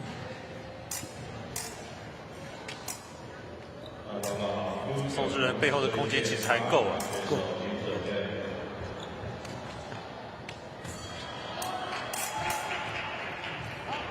当宋志伦知道自己也没办法再退的时候，对，这时候裁判警告啊，对，1分钟，两边有点消极了，对不对？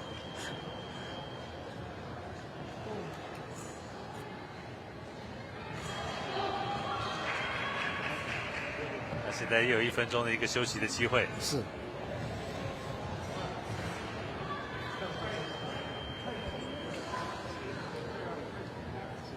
这是在长青男子 A 组啊，这一个锐剑部分的这样的一个8强赛事。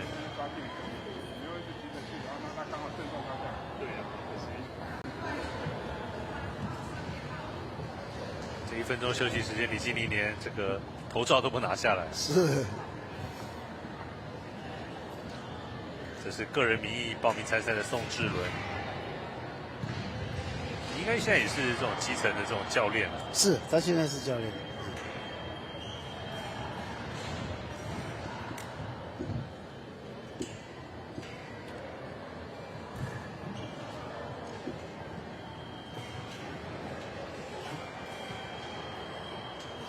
在锐剑，你看到在长春组这边，他们好像在这个剑柄上还有一条带子系在你的手腕这里哈、哦。是，他有一些就是怕剑掉了，对，怕剑掉。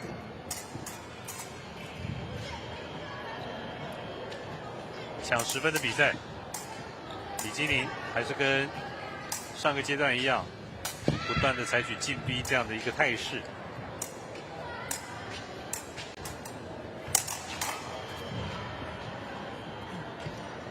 有吗？这次有吗？刺到手，刺到手。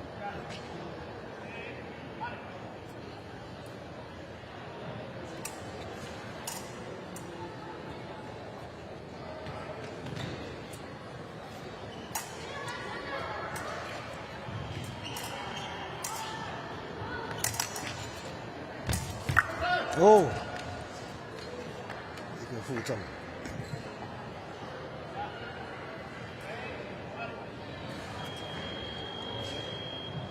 8比5。其实宋志伦这边其实拼着跟对方同时这样子拼，同时得分，对，对不对？也是一种战术。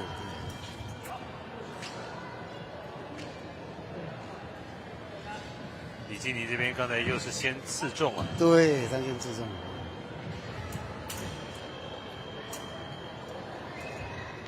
所以他拿法国式的，他动作很小，那个剑尖都一直绕着手的附近。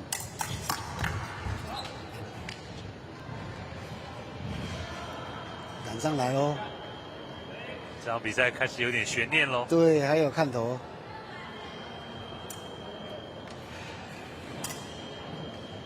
所以法国式的这样的一个锐剑的这样的一个握法，是不是比较不容易把它刺进来的这剑给它绞开？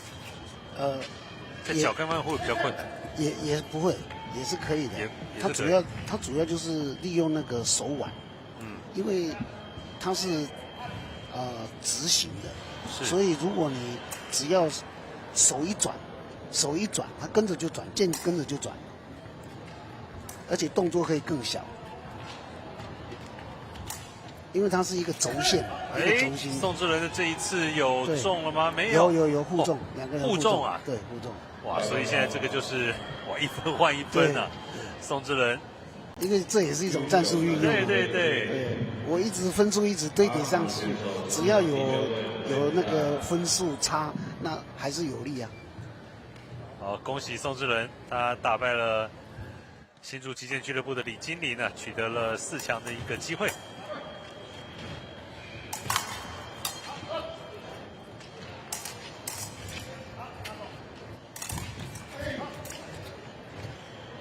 待会儿还要继续为大家继续送上另外一场在长青男子组的这样的一个锐剑的一个8强战，将由陈英峰来对上曾玉明。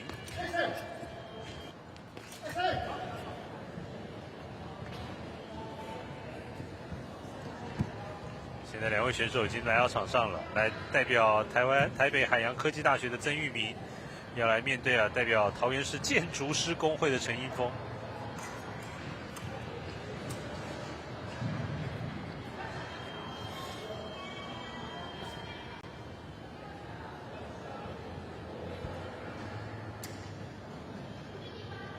这是在长青男子锐剑组的8强战。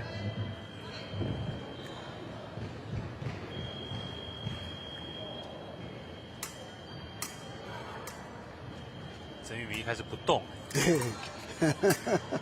是怎样？以不变应万变吗？因为他只要有把握，他就把剑架开就好了。你看，对他刚架开就是在刺出去了。是啊，你看，他真的都不动哎。是，这也是一种打法吗？对啊，他就拿法国式的。所以手部动作很小啊，对。陈英峰这边有没有什么这样的？可不可以把对方？他必须要把这种威胁打掉才行的。哦，我第一次看到曾玉明这样的一个打法，是这也是一种打法，对。基本上像一个石雕一样。对。哦，这是双方同时得分吗？对啊，他也不吃亏啊。哇哦，这样的一个比赛很特别。是。结果你看到现在脚步没有移动过的曾玉明，现在拿4分了。对。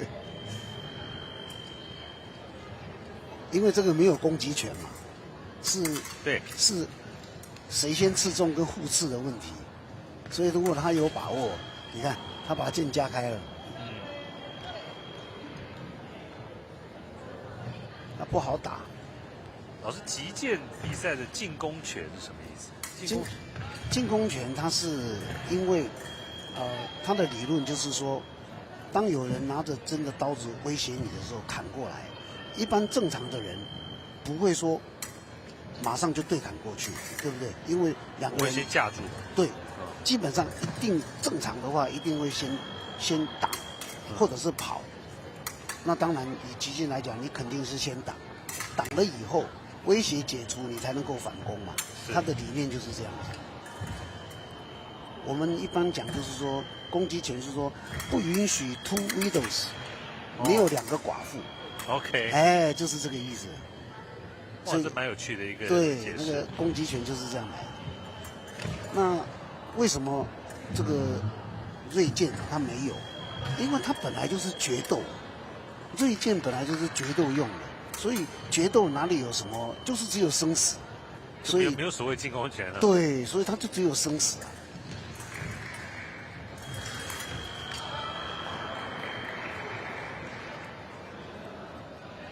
哇，曾玉明在这边已经拿了7分了。是，7比3。对，这也是一种打法，一种战术啊。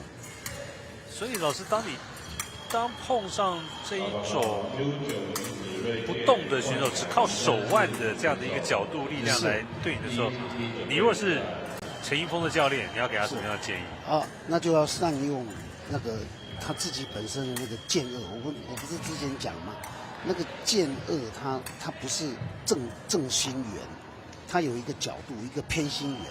所以他一样对手伸直手的时候，你一样可以利用你转剑，把对方的剑架开，然后让自己的剑进去啊。结果曾玉明又刺到了，对，又刺到，对，因为他把剑掉下去嘛，所以另外一个方法就是一定要把对方的剑敲开，你必须要把他的剑那个威胁偏离了以后，你才有机会。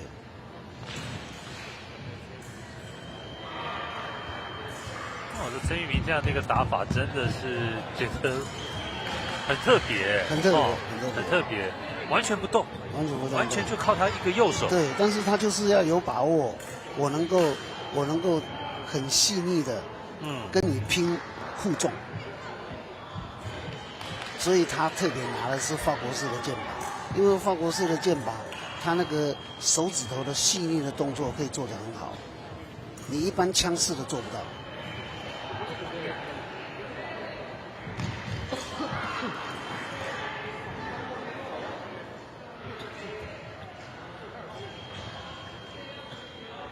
就这样子转，就那个剑就可以架开了。对。好，来看看在这一个阶段，陈英峰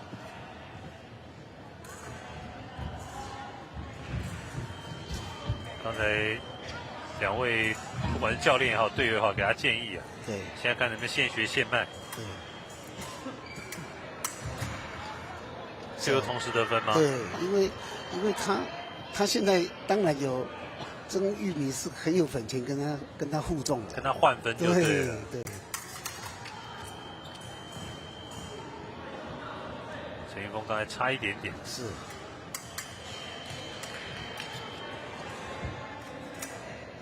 我锐剑的部分我没有办法这样子用砍劈的方式让曾玉米的剑歪掉，然后再做进攻嘛。他当然可以啊。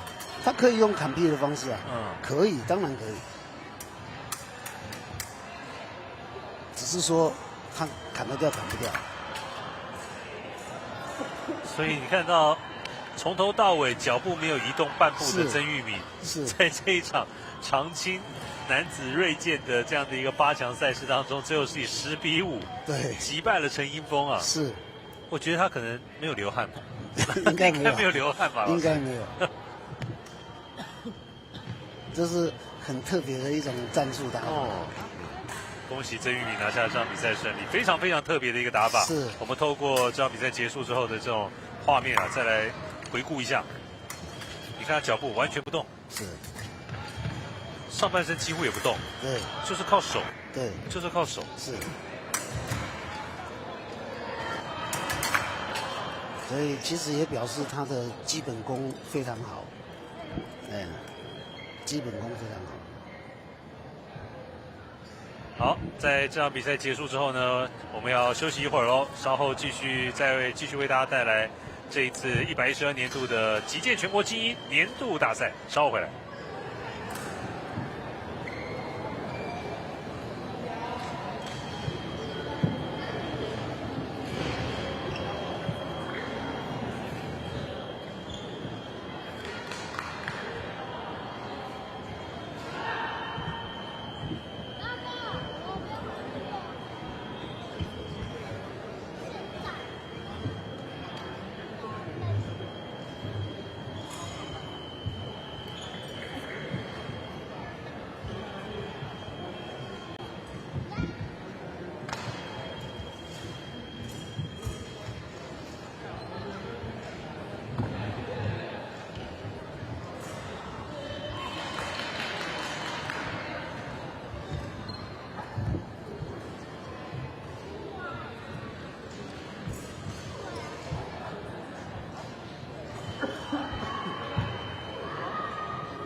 走女生的陈子杰。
U9女子锐剑 Winning Sport 陈子杰，请进出至第1场地。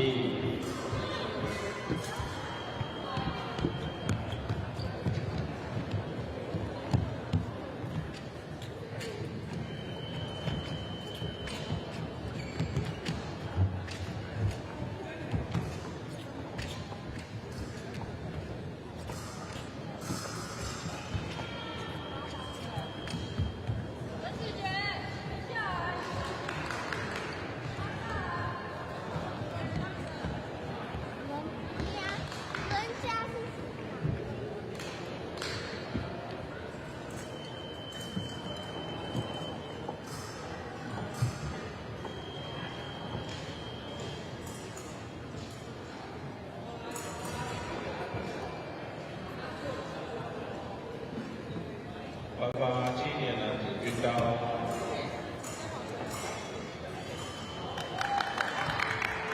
第1名，国立台湾体育运动大学吴建恩；第2名，清华大学王伟顺；第3名，国立体育大学林宇安；第4名，辅仁大学陈瑞琪；第5名，理工商钟成宇；第6名，国立台湾体育运动大学薛玉勋。有请中华职业职业协会主训委员李台中教练颁奖。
好，在12月16号星期六，在新北市的板树体育馆，这是 U9 9岁以下的女子锐剑的比赛，来看到季军战，看到陈新桥对上陈子杰。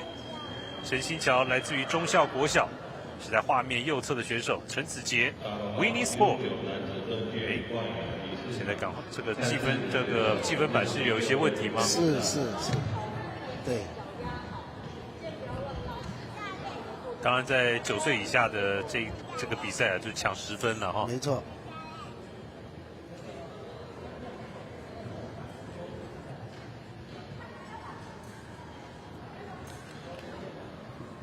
在这一次的击剑全国精英年度大赛特别为大家带来现场直播也请到了吴敬德老师来担任专业的击剑讲评。小朋友，刚才看到陈新桥在比赛开始前就不断在热身对，很可爱，像尽量电池宝宝一样，停不下来。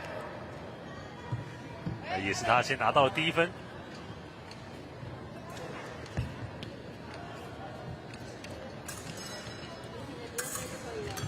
在 U9 这个层级，陈子杰看起来身材条件是比较好但是陈新桥你看到个头小，但是在一开始连拿2分对，短短20秒而已，所以基本动作还是有帮助的，因为有攻有防嘛。因为我们刚才有看到锐剑的比赛，就像这个吴老师讲的，锐剑是没有所谓的进攻权的，是这种东西。对，但是他可以拨挡。对，对方进攻来，你可以拨挡。对，这个中古时期欧洲的决斗就是用锐剑是，所以锐剑也叫决斗剑。所以他的剑的那个断面是三角形的。陈新桥连续刺中陈子杰4次，对，很厉害，都是在对方进攻，他把它拨开、搅开、荡开之后，再顺势刺中。所以陈子杰必须要想办法适应像是陈新桥这样的一个没错左手持剑的一个剑手，对不对？你看他又得点了。对啊，陈子杰现在看起来在这场季军战好像明显不太适应，是，因为他不太适应那个左手的这个剑手，他的剑都是被陈新桥架住、拨挡，然后从7分位刺上去。不过画面上看到陈新桥他的锐剑，他的整个弯曲的角度好像也蛮大的他其实是因为他刺了好几剑都没有去折他本来不是那么大，刚才刺了几剑以后越刺越弯，然后他又没有去修正。刚才是一个同时得分，对，同时得分，7比1。陈子杰这一次进攻应该有吧？对，他这一次就停下来，然后把剑架开再进去，没有一直进去，一直进去一定有2个又负重。这也是要冷静把对方荡开对不对？因为现在也是落后的情况，你跟他换分是划不来的，同时得分是划不来的。对。但是陈新桥还是厉害，很冷静这个小朋友，他不慌不忙的。我们讲到 U9，就是9岁以下，大概就是3年级以下，甚至有1年级、2年级的，是很可爱的。他还有进攻有，这又是一个，他有进攻这是陈新桥直接得分对，他直接进攻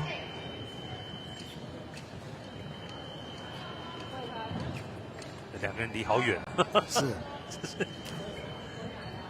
他看时间差不多了，他就退开了。对。陈子杰，这是在 U9 部分的一个季军战，待会的冠军战是育人国小的严静，要对上同一个学校的苏成锦。育人国小，来看看这是哪里的学校。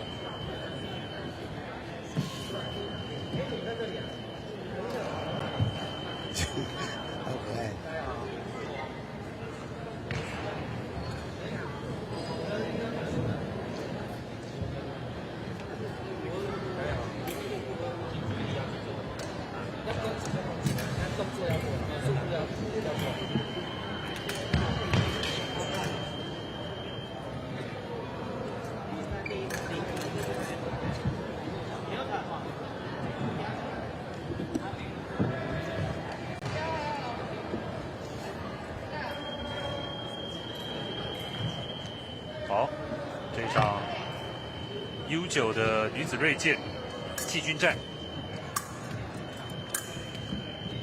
他的剑教练帮他折好了，好，负重结束了。负重的话就是10比3喽。好，恭喜忠孝国小的陈新桥在这场女子锐剑的季军战是以10比3击败了对手陈子杰，拿下了在这一次全国精英年度大赛的 U9这个级别的季军。你看他比陈子杰矮了1个头哎。这比赛的过程当中，你看到，所以他很冷静。回到刚才很早的时候，我们提到说体型的优势，我说不见得就是这样，因为毕竟还是注重技巧。当然有优势，体型有优势，可是也是要加上技巧。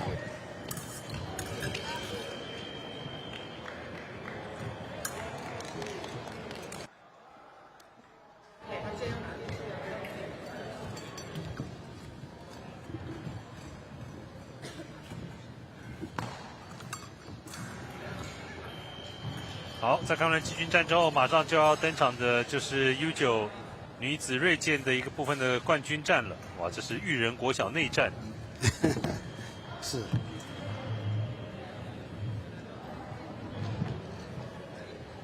同样来自于育人国小的苏成锦跟严静将要来在这场比赛来争夺9岁以下女子锐剑的这一次全国精英大赛的冠军。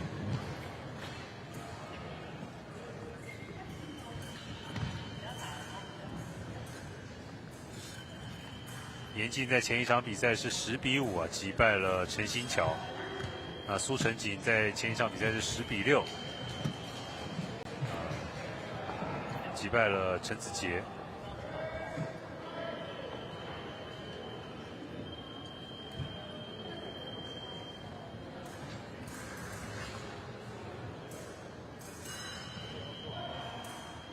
在9岁的这个级别，等于是你学击剑没有几年。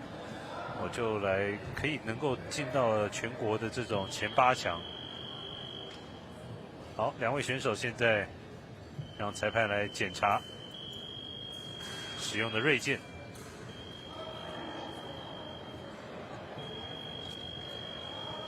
画面上在右侧的就是严静，左侧戴着眼镜的是苏成锦。既然同样是来自于育人国小，我相信平常应该对彼此很熟悉吧？对，互相的那个剑路都应该很熟悉的。那就看看谁可以在这场冠军战当中先抢到10分喽。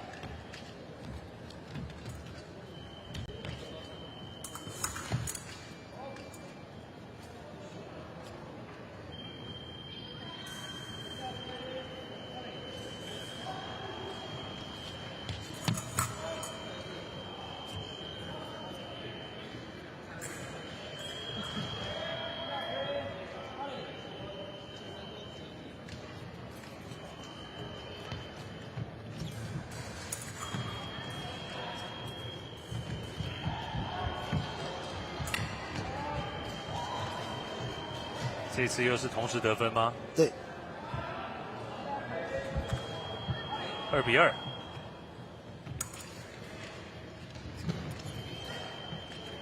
彼此熟悉的对手。哦。前一场比赛看到个头小的陈新桥是击败了个头比较大的陈子杰。这场比赛画面左侧的苏成锦看起来也要比严静稍微矮一点。对。不过目前看起来5-5波。对，5-5波。双方是你来我往的。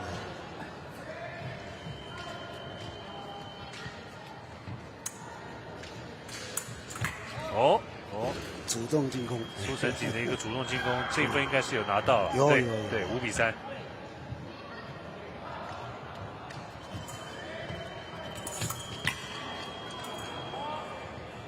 这又是同时得分吗？是的，同时得分。6比4。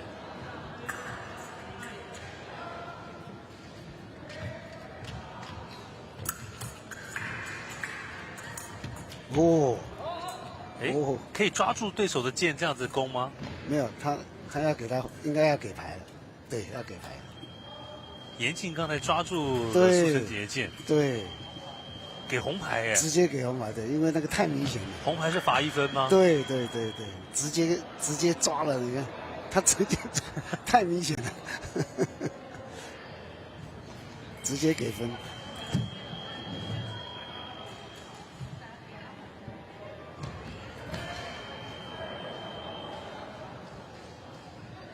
对，因因为我们既然讲锐剑是决斗剑，你决斗的时候应该没办法抓住对手的剑吧？对。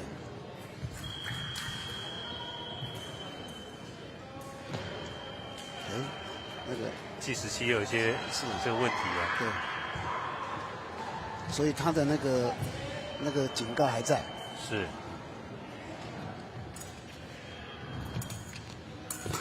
严禁这边。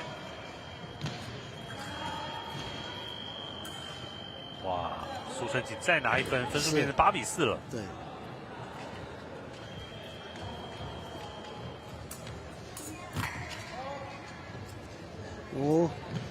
负重哦。对。所以现在变9比5。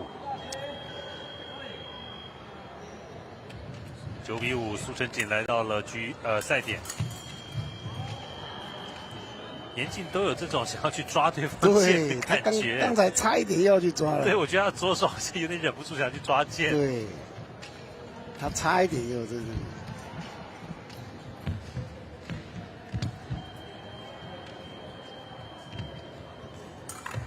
哦，这一次的进攻有效。对，有效，直接进入。对，所以苏成锦拿下了第10分。再看到9岁及以下的女子锐剑。在112年度的全国精英年度大赛啊，这场育人国小内战，那苏成锦是击败了严禁，拿下了这一次全国精英年度大赛9岁以下级的冠军。我这季军战跟冠军战都是个头小的打败个头大的。对，吴老师，是，你怎么看这场比赛？就是非常精彩，因为真的是再一次证明了说，这个击剑是要靠脑袋的。体型不一定有优势，但是不是必要的，不是必要的。那这场 U9 的女子锐剑的冠军战结束之后呢，等一下我马上为大家送上另外一场 U9 男子锐剑男生小朋友的4强战。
在2023年的12月16号礼拜六，在新北市的板树体育馆，您所收看的是112年度的击剑全国精英年度大赛。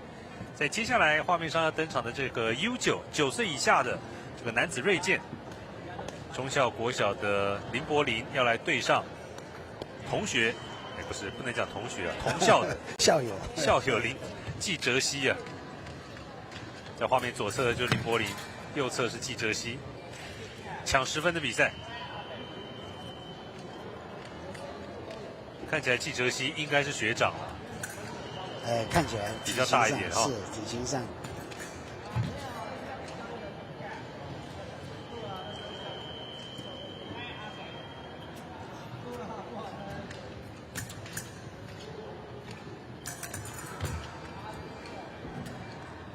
吃到帽子是。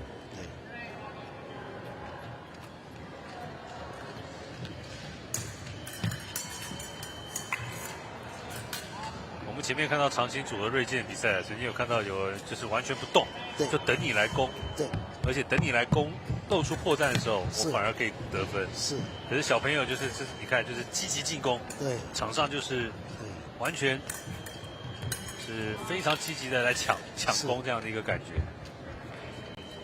而且男孩子本来就比较好动，他这个攻击性本来就强。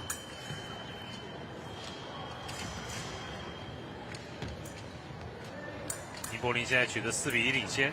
对。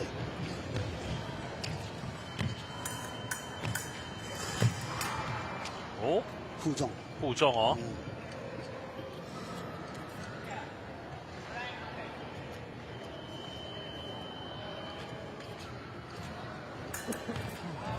哦，漂亮！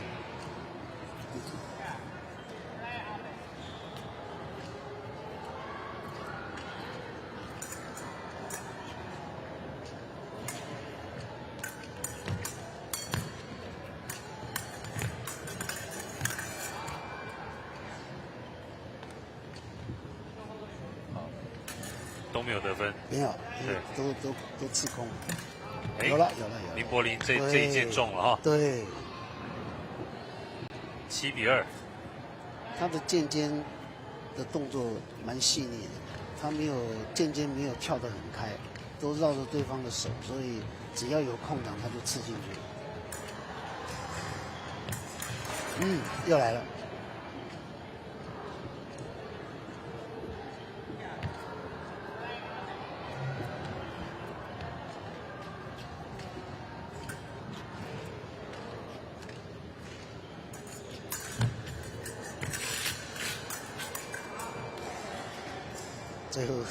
最后一件，季哲熙刚才把握住时间啊。对。还有16秒。哦。有。季哲熙有。进攻有这点。刚才林柏林跟裁判讲说我要折剑，因为刚才已经戳了好几次剑有点弯了啊，我要折剑。哦，没刺中哦，林柏林这边有中吗？有刺中。真的有中哎。对，刺中。哦，刺中。他9比4。对，他剑一下子滑进去就刺中了，哇！被压到地上去了。对。好，时间到。想要在这个第一段时间当中把这场比赛结束掉啊，这林柏林差一点点。他现在有1分钟的一个休息时间。这场忠孝国小内战，获胜的球员将可以挺进到在 U9 的这个男子锐剑的这个级别的决赛冠军战。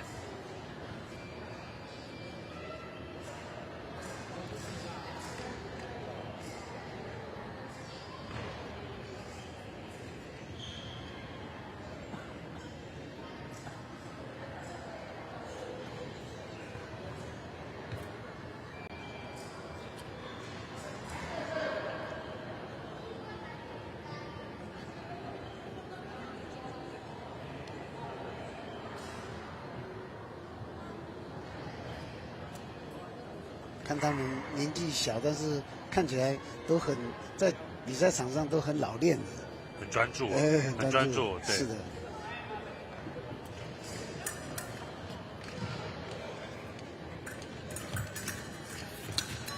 哦，哎，季哲熙这边得分哦，是。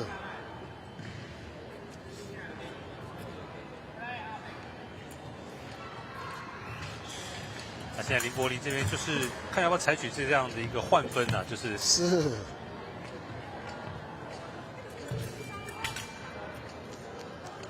有了换到了吧？没有，就是季哲熙先攻，对，先攻到啊，对。在瑞金的规则好像就是差在25/1秒，对，就算共全两边都得分，对不对？但是如果超过那个的话，你另外一灯就不亮不了。哎，中了，林柏林漂亮，刺中了季哲熙的一个胸口，拿下了这一分。这一次是两边同时得分，是同时得分。对，啊，所以看到这场 semifinal 4强的准决赛，在 U9这场中校国小内战，看到林柏林最后是拿下了胜利啊，挺进到了冠军战。啊，恭喜林柏林小朋友。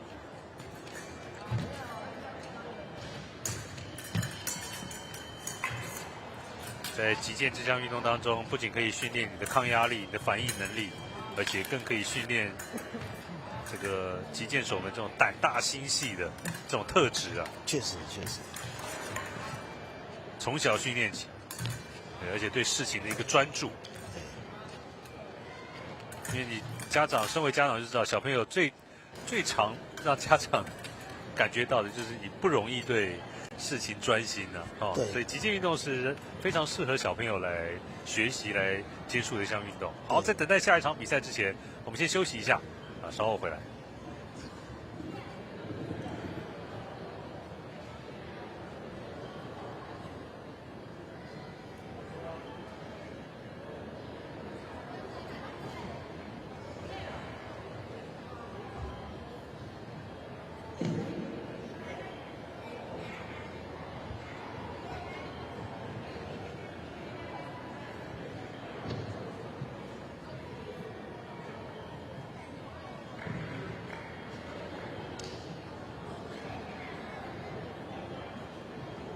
报告 U9男子队列冠亚第3次选手请准备。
U9女子锐剑及 U9男子盾剑获得前8名的选手，请至颁奖台前集合。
U9男子锐剑冠亚及单胜选手，请至场地就位准备比赛。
在2023年12月16号星期六，在新北市的板树体育馆，要为大家送上的这是112年击剑全国精英年度大赛在男子锐剑 U9， 也就是9岁以下这个级别的冠军战。来看到2位选手，分别是来自于明道普林斯顿小学的杨鹏宽，要来对上忠孝国小的林柏林。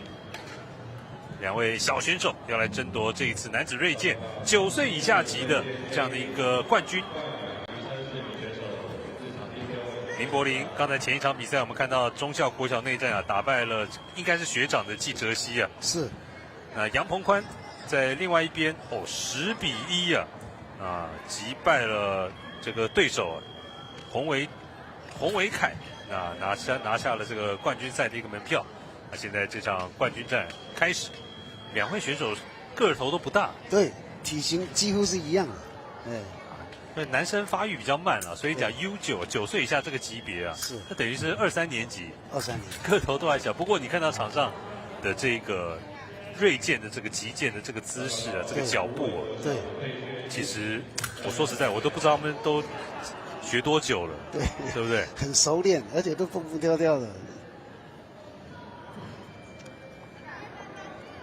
经验很老道哦。那个林柏林，他觉得怪怪的，就马上请裁判检查他的剑，看看有没有问题。那当然，在这场比赛结束之后呢，马上就要进行在 U9 男子锐剑的颁奖典礼。哦呦，很刺激啊！对，2边都没有得分。哦，负重。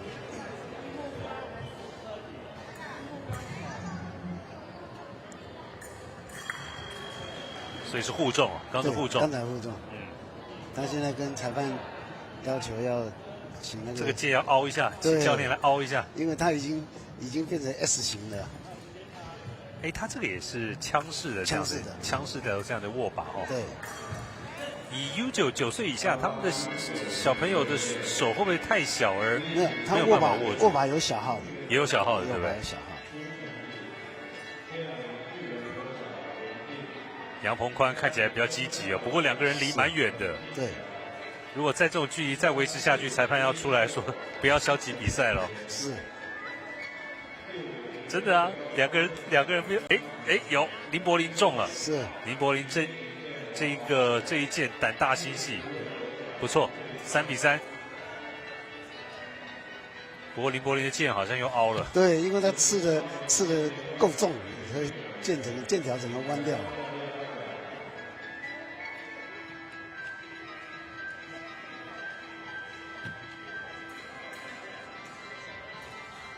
其实箭条太弯了，它会影响那个重心。哦，是吗？是，事实上是要改善的，对。它有一点弧度是 OK 的，但是如果角度太大，你在做动作的时候，那个箭的重心会跑掉，那个箭尖就刺不准。现在反而是林柏林4-3，对，有赶上，领先1分哦。对，他赶上。这抢10分的比赛，两位小选手看得出来，刺中了，这个企图心都还蛮强的哦。对4-4，第一段的时间现在剩下不到10秒。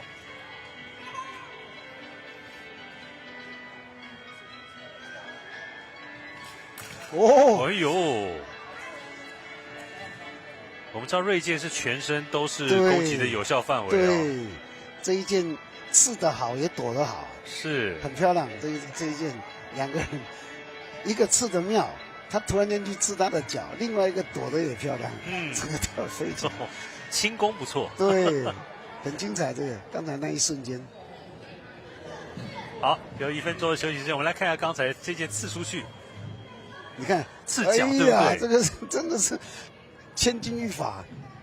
所以有时候小朋友的反应，说不定比我们大人还要更敏捷，对不对？我觉得刚才那一点是我这几天看的比赛最精彩的瞬间，真的是太，因为你有没有发现，从刚才我们转播到现在，几乎没有看到刺脚。这是第一箭，而且又刺得那么精妙，另外一个是躲得那么精妙，一边刺得好，一边闪得好，对，太精彩了，这个精彩的人。这还是 U9的这样的一个决赛哦，4-4。这场比赛也将会是在今天12月16号，我们为大家带来直播的最后一场了。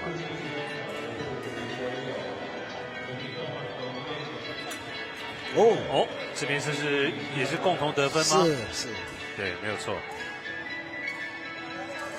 所以当箭碰到身上的时候啊，那个感应头会缩进去，它会缩进去，会知道说是不是在1/25秒之内，对不对？它会把电断掉嘛。它那个为什么击剑是很精密的高科技的运动？就是它那个设计就是当一方得分的时候，它同一个时间把对方的那个通路 block 掉。所以他就不会亮灯了，对方的灯不会亮。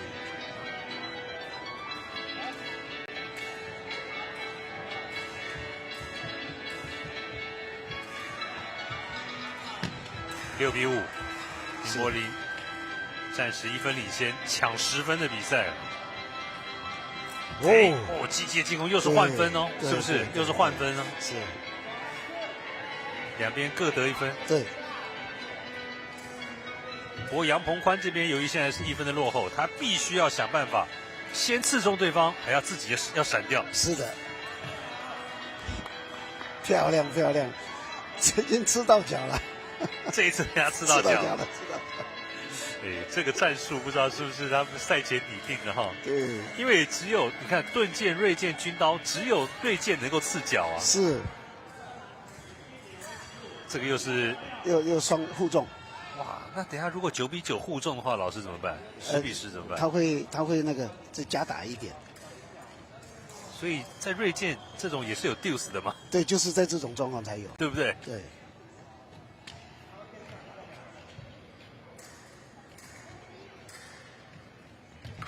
不要看他U9啊，他打得很精彩，我觉得是。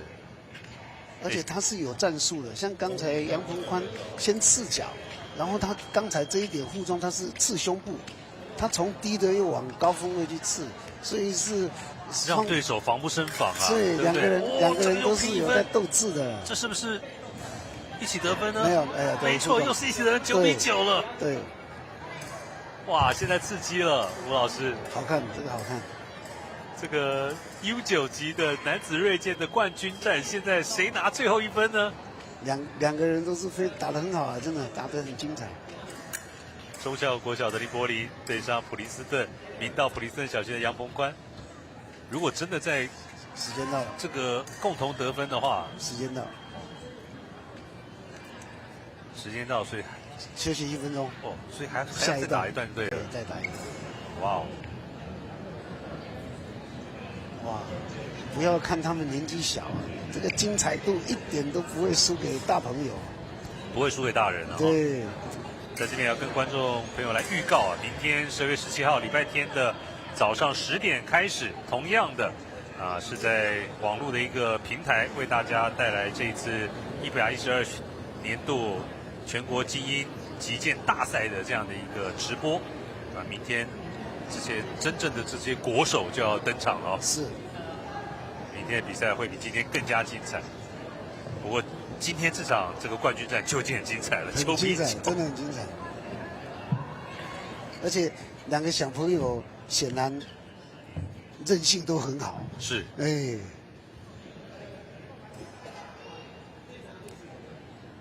这是 U9男子锐剑的冠军战，林柏林、杨鹏宽。哦，林柏林继续负重，又是负重吗？对，负重。哇，我以为是林柏林先刺到哎。负重。不过林柏林的剑现在有点弯了，对，这是他比较在场上不利的地方啊。对，所以裁判就不记了，负重就负重就不加，不会10比10，就对。对，因为没有意义嘛，没意义，对，没有意义。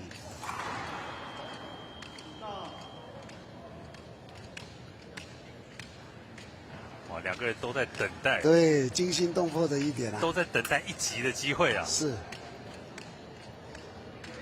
这个时候谁要选择先出招？漂亮，又负重，又是互重。哇，9比9之后2次互重啊！林柏林这时候要求凹一下剑了，对，太弯了，要凹剑，要凹剑，太弯了，太弯了。哦，这个冠军战真的很好看，精彩哦，真的很精彩。哇，有了，胜负了！结果最后是中校国小的林柏林拿下了这一分，而且闪掉了杨鹏宽对他的攻击哦。对，哇，金价博干单呐，真的不简单，真的漂亮。杨鹏宽哭了，当然了。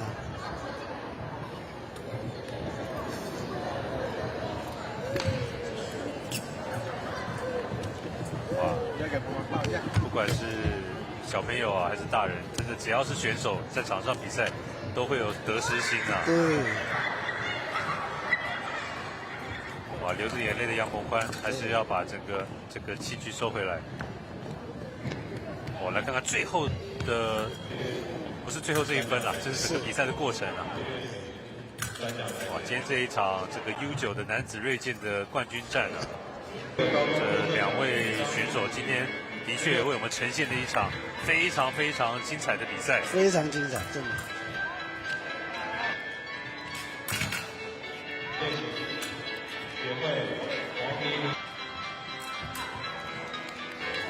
这真的是像是羽毛球还是乒乓球或者是排球打到 deuce 之后，是，对不对？对，最后真的就是一剑致命。对。不能讲致命，一剑拿下了冠军啊！对，好，我们在今天12月16号为大家带来转播的这个精英的击剑大赛啊，在这边就要告一段落。我们刚才在最后真的是看得非常精彩的这个 U9的这个男子锐剑的这个比赛啊，是非常恭喜拿下冠军的这个林柏林小朋友，是非常精彩的一场胜利。那当然在明天呢、我在我们12月17号从早上10点钟开始，要继续为大家带来在这一次112年全国精英击剑年度大赛。明天是最后一天的一个赛程了。当然，明天除了长青组除了一些年轻的选手之外我们国手级的锐剑、盾剑、军刀的一个比赛，相信将会是明天会是一场精彩可期的一个比赛。那我是陈雅礼跟蒋平老师吴敬德老师在这边先跟你说再会了，请大家期待我们在明天早上10点钟为大家带来的比赛转播。我们明天见喽，拜拜，谢谢各位。